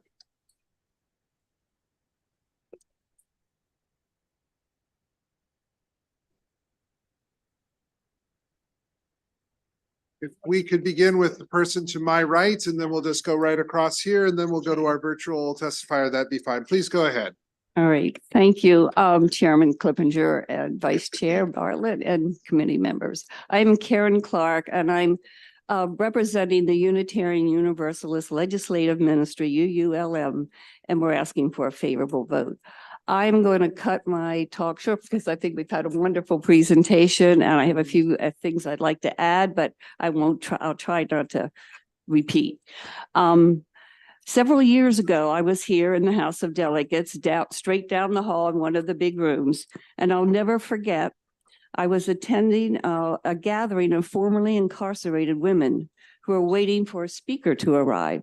An agitated young mother spoke up, walking all around the room, who shared that when she was released, she had to call different agencies to locate her 3 children. They were each in a different foster home. It took her most of the week to get that done. She had little money for food. She had no food stamps. She was traumatized and angrily letting us know that there was nothing, absolutely nothing, legal or illegal, that she would not do to take care of her children. And I think if we have something like this going on and in place, that situation would not occur again. The only other thing I would like to add, I was so pleased to see that with the board that's being formed in this commission, the professional reentry professionals were included, and also the formerly incarcerated women are going to be at the table. They're going to be a stakeholder. And that, I think, is a very strong talking point to support this bill. I know a lot of you who've been here a while, like I have. We have advocates that are for formerly incarcerated women, and they have been fabulous. Thank you.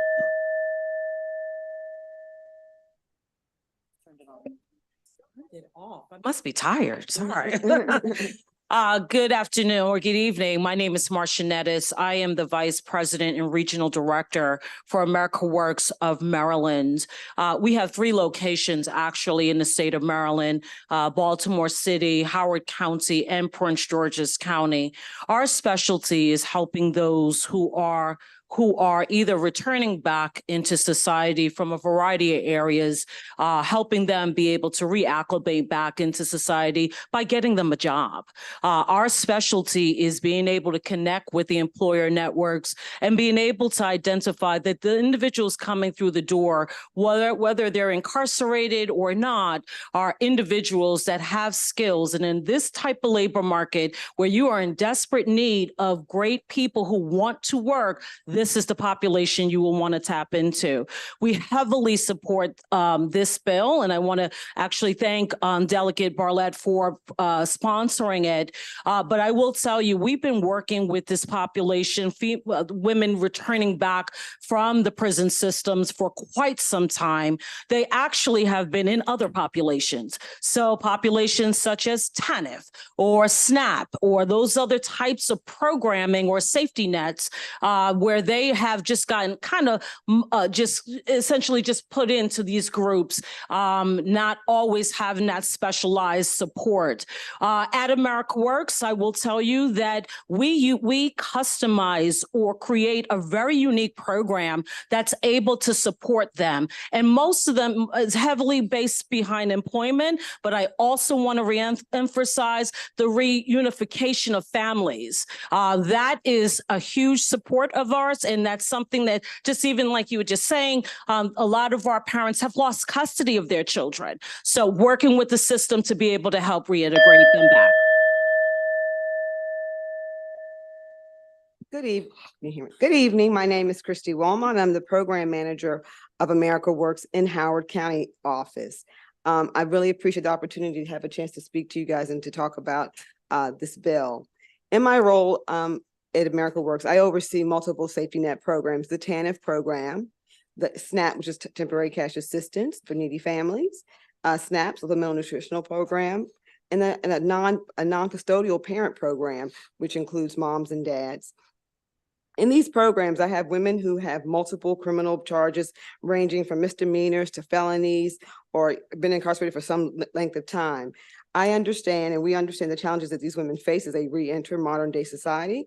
For many of them, being a part of America Works is like the program is like hope for them to like reinvigorate them to get them back into, back into the community.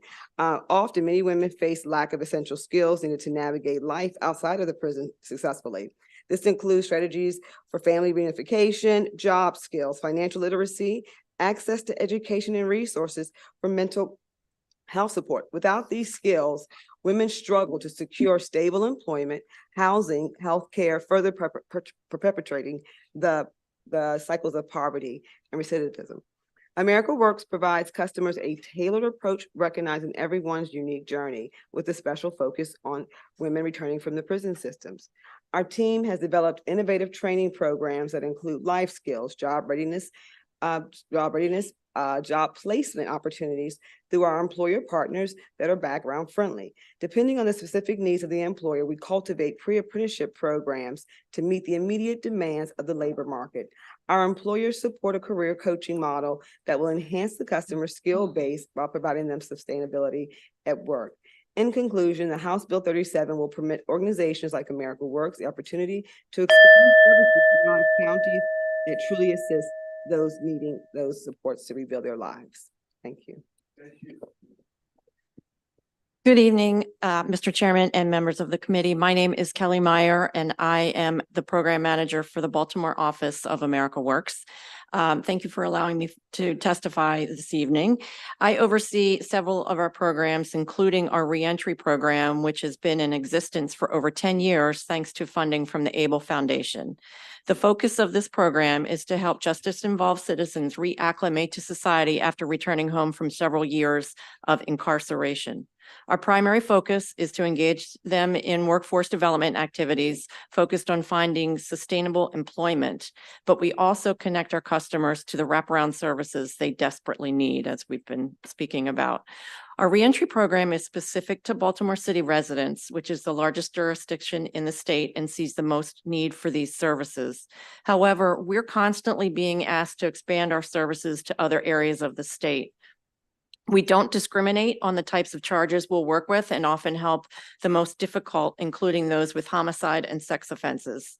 Our current customer base is not heavily dominated by women, but we are starting to see an uptick in female enrollments, most of whom have been disconnected from social services due to their incarceration. Often they are faced with the hurdle of reunification with their children, finding housing, mental health services, on and on. We have deep connections in the community and the ability to refer customers to partners who can provide them with the assistance they need. We engage our customers in pre-employment services, what we call soft skills training. And as our program has been in existence for over a decade, we know what works and have been extremely successful in helping returning citizens get to a place where they are fully integrated and making successful contributions to the city. We've seen customers return home after 25 years of incarceration and completely turn their life around, but we need to continue to work to expand these services. Thank you for your time.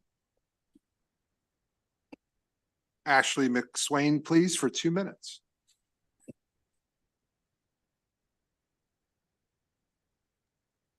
Thank you. My name is Ashley McSwain. I am a resident of Maryland. I'm the president of Consultants for Change, and I am the current executive director for New Hope Housing and former director of Our Place DC and Community Family Life Services that serve women returning home following a period of incarceration.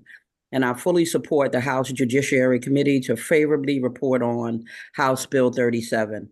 I have spent over 30 years in the social service field and 6 years as a probation officer, providing services to help women and men return and stay home after incarceration. I have seen firsthand that a well-coordinated, outcomes-focused, and evidence-based approach is required to assist returning citizens. Women specifically face unique challenges that require specific responses from multiple state and local government agencies and community-based programs. Housing, employment, healthcare, substance abuse, and mental health services, HIV treatment, domestic violence, and family unifications are critical needs for returning female citizens. House Bill 37 will help our state move boldly towards that approach I mentioned by establishing a commission to create a comprehensive 5-year plan and conduct a pilot project to demonstrate the effectiveness of local reentry navigators to help them receive support from multiple systems. The commission is our best opportunity to represent the voice of thousands of women returning citizens in Maryland who feel voiceless and live on the margins of society. In conclusion, I ask you to report favorably on House Bill 37 to give women a voice and show them that we care about their health, wellness, safety, security, and future. Thank you so very much for allowing me to participate. Questions? Thank you very much for being with us today. Thank you very much for your testimony on the bill. Thank Thank you. you. That's going to conclude the testimony on House Bill 37. Now the last bill of the evening, and the good people in blue shirts who have been waiting so patiently. Yes. House Bill 531. Delegate Embry, who would you like to bring up with you? Thank you. Bring up Leslie McMillan and Reverend Brown. Sure. Sarah Couture, I believe, is still available. Let's see if we can get the people who are on virtually. Sarah Couture, Rebecca Diller, Thank you. Alistair Whitney, Wendy Still. Thank you. All right. Chair and committee members, thank you for saving the best bill for last. We appreciate it. If I could start off by, I just want to thank Build, and if everyone in the audience would stand up, just want to say thank you for being here. It means so much. Yeah. I was getting ready to say, And we had several people, returning Yes. citizens who had to leave, but we have unwavering support for this bill. Thank you. And I also want to thank BUILD for the incredible work they've done in this space. They've been advocating for years on this issue and doing so much in reentry. So I just want to, from my heart, say thank you. I also want to thank the chair for convening a hearing in the interim to focus on fines and fees in this issue, and BUILD was able to speak to you then. So some of this you know, but I just want to go over the reason for this bill. And then I want to talk about the fiscal note. I sent you some information out. I want to talk about that. And then I'll turn it over to the members of the panel. So the purpose of this bill is to eliminate a barrier to reentry. That is the purpose. The Brennan Center report, which you were given when we had the hearing, and the author of the report was going to testify, but she was pulled away, found, this was 2009, but the issues are the same, found that it is not a good use of state resources to collect tiny amounts of money from people who have come out of prison. The state of Maryland charges people $50 a month if they're on supervision for the entirety of their time on parole. They also charge fees for if they have to be specifically ordered by the Parole Commission, but also for drug and alcohol testing. For someone coming out of prison who either has no employment or is desperately trying to seek employment or is very low paying employment, that is a real barrier, a cause of enormous stress and impedes job search, housing search, et cetera, et cetera. It is also, in my view and in this view of the Brennan Center, not a great use of our agents' time who are supervising these people. Collecting money is not fun. Collecting money from people who don't have money is even less fun. And so the recommendation of the report is also that is not a good use of our supervision agents' time. So with that, I also want to turn to the money because we are in a tight fiscal year and I want to be sure you know what this actually costs. So the fiscal, and I want to again thank the chair because he made it possible to get this sorted out. The fiscal note said that 3.9 million initially, and then a growing number that would be the cost to the state. That is not correct. And I have information I want to thank, I don't know if they're still here, but I want to thank the crew from DPSCS who helped again get to the bottom of this. That original number was a combination of parole and probation. The actual number provided by the agency for fiscal year 2023 was 1.5 million was ordered and $75,000 was collected. So $75,000 would be the amount that we'd be giving up. It was even less in 2022, it was 59,000. So that's the amount at stake. So we're talking about a very small amount of money. It's late at night, but I just want to say, I think this is good policy. I think it's in line with the reentry efforts that I know this committee cares deeply about. And it is supported again by research and by the lived experience of the many people who are here to support it and the people who will be talking to you. And with that, I will turn it over to my panel members and I urge a favorable report. Hi, good evening. And I'm Leslie McMillan, a lay co-chair of BUILD, Baltimoreans United in Leadership Development. We are a community power organization made up of 35 institutions and growing of churches, synagogues, masjids, associations, and schools. We have, as stated earlier, unwavering support for this bill. BUILD and Turnaround Tuesday, which is a jobs movement that was rooted in the Zion Baptist Church, my church, and BUILD, is a jobs movement where we have actually over 1,800 returning citizens who have secured jobs. We've had the privilege of engaging over 300 returning housing or employment, fears of being re-incarcerated because of their inability to pay the fees, lack of awareness on how to get a waiver, and then the accumulation of debt and punitive interest compounded by their financial burdens. You'll hear from Reverend Brown, one of our clergy persons within BUILD, but parole fees have been plaguing us for decades.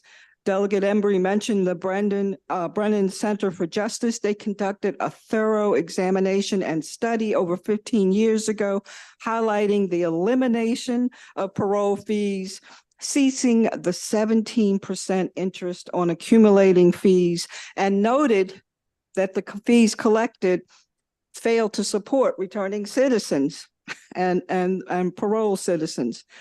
So these despite these recommendations 15 years ago, Maryland is still one of the few states that has these fees. We urge your support, unwavering support of this bill.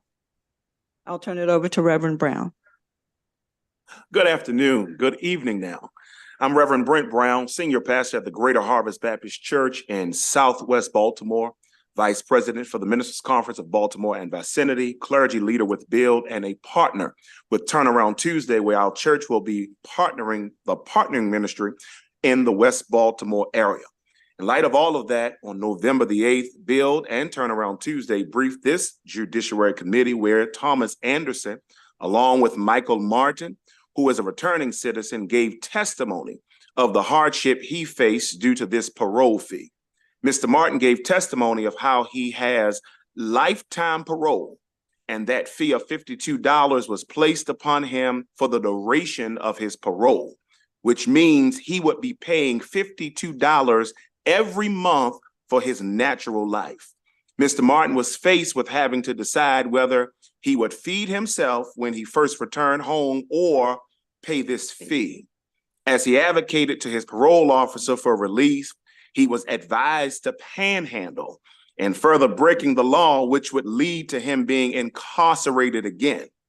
Just last week, we briefed the Senate, and another returning citizen, Alicia Shaw from Turnaround Tuesday, gave testimony of the hardship and barriers this parole fee has placed upon her while trying to find work, housing, feeding herself after she was released from serving 16 years on a 30-year sentence, having 14 years left on parole, and having parole fees up to $7,000. In light of these testimonies, I also have a personal connection in supporting the passage of Bill HB 531, as my youngest brother will be a returning citizen soon to be released and may very well be faced with this same barrier. There are multiple members of my congregation and the community in which I pastor, some who are here today, in which we are confronted with this shared barrier. It is to that end that I ask that you would move in favor of HB 531. Thank you. All right, we're going to take the virtual testifiers now. We'll go start with Ms. Couture. Thank you to the House Judiciary Committee for scheduling this important hearing. My name is Sarah Couture, and I'm a senior research strategist at the Fines and Fees Justice Center. We're a national advocacy organization and lead organization in partnership with the ACLU and Americans for Prosperity, leading a bipartisan national campaign to end justice fees. HB 531 is an important step in the fight to end regressive taxes in our justice system. While fees have become a common attempt at trying to fund government, as they have been in Maryland, this practice is short-sighted and harmful, creates undue burdens on individuals, families, and communities, is costly to the government, and cuts important policy goals for those re-entering society. The specific fees in HB 531 seeks to eliminate parole fees, and those fees associated with drug and alcohol testing for those on parole are particularly egregious. For people attempting to re-engage in their communities, gain employment, and be valuable members of society after serving time in incarceration, an additional $50 monthly that's tied to their freedom creates a tremendous burden to them, their families, and society at large. Oftentimes, as others have testified to, people cannot afford to pay, and when they do not pay, their parole can be revoked, sending individuals back to prison, further harming their chances of a successful reentry and directly harming their families and their communities. The fact is, Maryland does not collect this money. Nearly 15 years ago, a Brennan Center study found that in Maryland, 75% of parole supervision fees were referred to the state central collections unit because they were unpaid at the end of parole. The collections rate is 17%. The state is setting people up to fail, punishing them when they do, and saddling individuals and families with debt they will never be able to pay. Individuals saddled with court debt admit to committing additional crimes to pay these debts. I encourage the committee to vote in favor of this bill and end these fees that harm individuals and families and the communities in Maryland. Thank you. Mr. Whitney, please. Thank you. Good evening, Chair Clippinger, Vice Chair Bartlett, and members of the Judiciary Committee. Thank you for the opportunity to offer this testimony in support of HB 531. My name is Alistair Whitney, and I am Legislative Counsel at the Institute for Justice, which is a nonprofit public interest law firm that has worked around the country to protect private property rights, which includes the right to be free from excessive fines and fees. To further this goal, IJ has litigated and supported legislation to end unreasonable fines and fees. And we encourage the committee to support HB 531, which would eliminate the supervision fee that parolees must pay every month in order to comply with parole supervision. Supporting this bill is critical for 3 reasons. First, the bill would help ensure parole compliance. Research has consistently shown that onerous fees imposed on parolees can have detrimental effects on their ability to successfully reintegrate into their communities.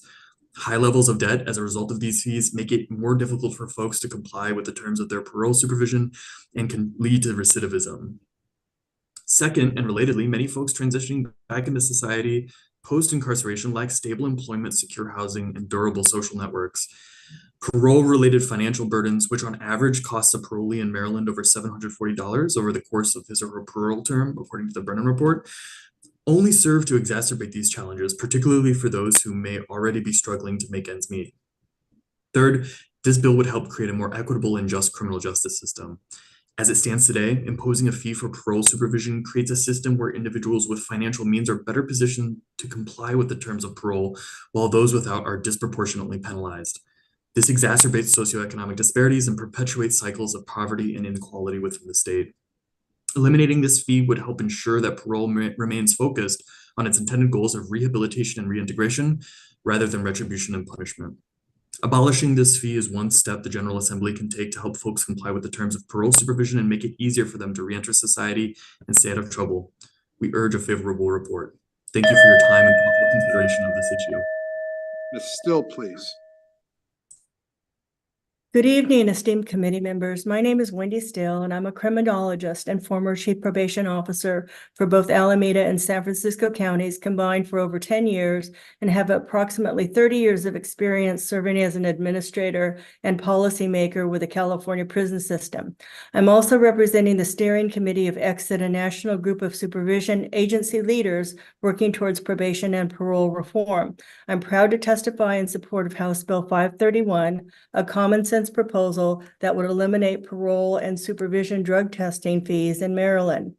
The three core reasons why Maryland should repeal these fees is supervision fees undercut the ability of its officers to do their jobs. Our jobs to be a resource for clients to support them through their ups and downs on supervision. With fees, we stop being coaches, mentors, and support officers, and we become payment plan advisors and debt collectors. The time we spend supporting our clients is time we waste on demanding that they make payments they cannot afford and then punishing them for that. Repealing fees also helps create an environment in which supervision officers can do what calls us to this work, which is to support people. Second, imposing and trying to collect fees is inefficient and costly, as you've heard. Most people cannot pay or pay every time. We then spend significant time, paid staff time, and limited resources to track down missed payments. These fees cannot generate consistent revenue. Enforcing fees costs more than it could ever make, and fees burden already vulnerable people. Repealing fees make economic sense. Third, repealing fees moves us closer to equity and justice, as you've heard, the disparate impact that that these fees have on Black and Brown individuals. In conclusion, allows me to make 2 points. First, the justice system is a public good. It should be funded as such and not further punishing the people who come into contact with it. Second, this is not a theoretical exercise for me. As I discussed in my written testimony, I led the way in California's repeal of juvenile and adult supervision fees. In my jurisdiction alone, the back fees amounted to $41 million that could not be paid. I know how successful supervision repeal efforts can be and were, and the positive results the department and client experience.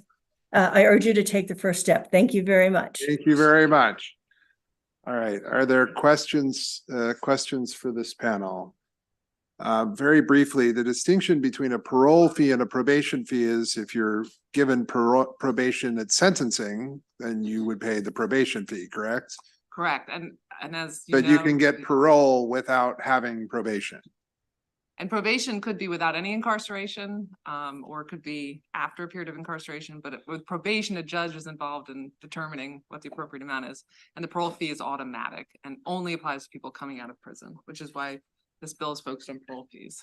And my understanding is that the parole commission has not revoked somebody's parole since 2004 solely Correct. for missing the payment of the fee. And that may also explain why so much has been ordered, but only 50,000 has been collected. But in any case, are there questions? But may I respond to that? Yes. That is correct, but that does not mean people aren't frightened and worried that they. I didn't say that. parole revoked. That's a different So, thing. yes. Yeah, and I got that. Yes. No, Right, I right. get the distinction between the two things. Yes, 'cause Because some have argued that they haven't actually incarcerated anybody for it, but there's still the potential for that as opposed to Right. the actual. Yes. From what we understand for returning citizens and the families that have shared with us, that the parole agent will constantly ask about the $52 a month fee as a part of the appointment. So monthly they hear, where's your fee? Where's your fee? It's accumulating. And then it could be turned over to collections, which adds the 17% interest. So it's the constant fear and anxiety while they're trying to stabilize their lives through housing and employment. Mr. Chairman, thank you, delegate and panel, for coming in to testify. So if a person gets this 17% collection fee, would that go against their credit Yes. report? Yes, the state does do collections and it can go against your credit report. Yes. It does. Thank you so very much. It definitely does. Not can, does. Does. Thank you so very much. Yes. So is a really high fiscal note, but if you're not collecting that money anyway, and you wanted to elaborate on the fiscal note, but if they're not collecting that money anyway, is that just a dollar amount on our books? So the fiscal note was wrong, and the agency has acknowledged that very kindly and helpfully, and I did send around the corrected numbers, because that was a combination of probation and parole. So the correct number is approximately 1.5 million is ordered, but only about between 60 and 75,000 is collected. So the fiscal note is incorrect. Thank you for the question. So one last, and not trying to spur too many more questions because we want to get to the next panel. But just to be clear, someone who would be paying parole fees were more likely than not receiving a flat sentence, and they would have gotten out on parole. So it would be more likely that they served a longer sentence On parole. than somebody who would have gotten probation. So Correct. this is somebody who's been incarcerated for a long time, then they're released on parole, and that's where the fee. Usually longer sentences, yes, on parole. And Delegate Embry, where does this money go to in the budget? Goes to the general fund. It is not earmarked to help. You don't say. Returning. All right, any further questions? Thank you very much. Thank you. And CCOT, I think you were standing in for Minister Anderson, weren't you? Or is Minister Anderson still here? No. Minister Anderson is a returning citizen. He had to leave to He get had to back to go. school. But I was You were standing in taking, for him. Good job. Melissa Rothstein. Heather Warnken. A perfectly good example of testimony at this point in the evening are the words "me" and "two." Thank you very much, but who would ever like to begin? Ann Seacott with representing the Maryland chapter of the National Council on Alcoholism and Drug Dependence. Me too.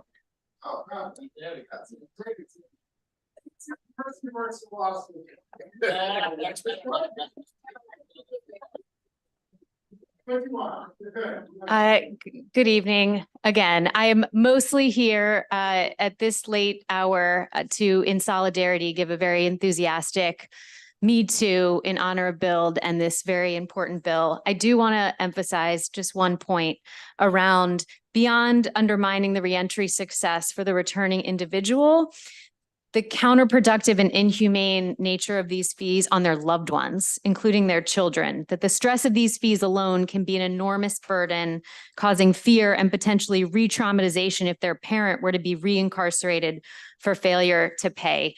These fees, as we've heard, make up a negligible portion of the state budget, yet their catastrophic burden on directly impacted communities undermine the state's fiscal interests. So we urge a favorable report. Okay. Hey, I'm Melissa Rothstein. I'm the Chief of External Affairs at the Office of the Public Defender. I will primarily say me too. Definitely want to second the sentiments that were shared on the prior panel, as well as by Ms. Workin. I'm just going to quickly note from that the Public Defender's Office also used to have an assessment fee, and consistent with what Delegate Embry had mentioned, we had been able to collect about 10% of that fee, and the other 90% would go to central collections to people who were never able to pay it, and all it did is destroy their credit history and create further exacerbating problems on poverty. So we also suggest a favorable report. I don't see any questions. Thank you all very much. And sir, which bill did you want to talk on this bill? Come on up.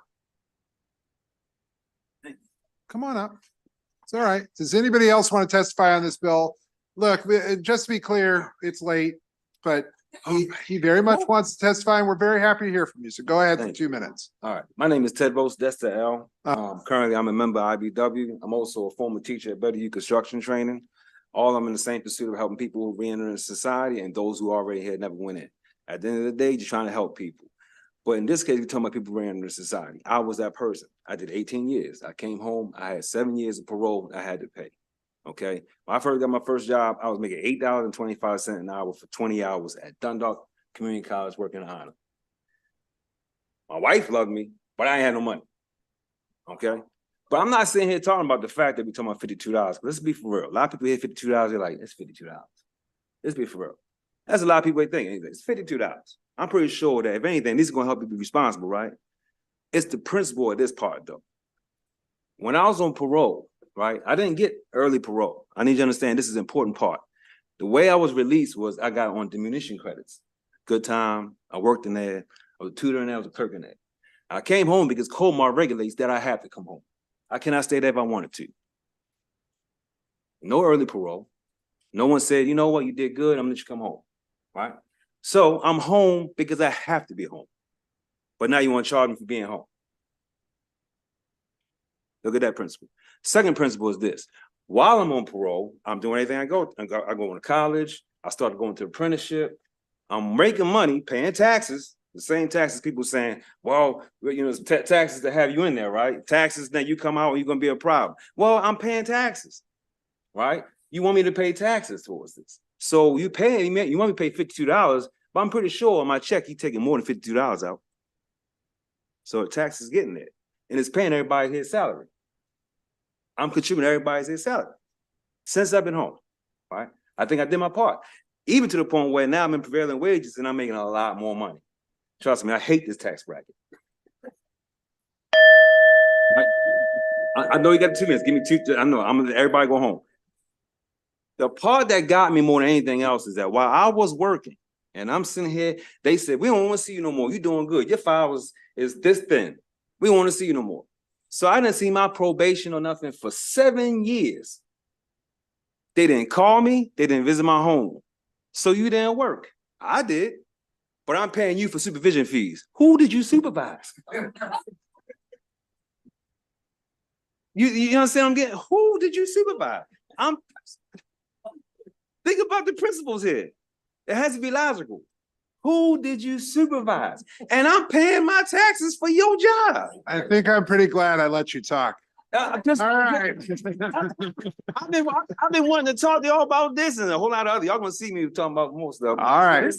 But this, I've been wanting to talk to you about it because this is a very real issue. And it's not just the politics and the talk. It's very real and it has to make sense.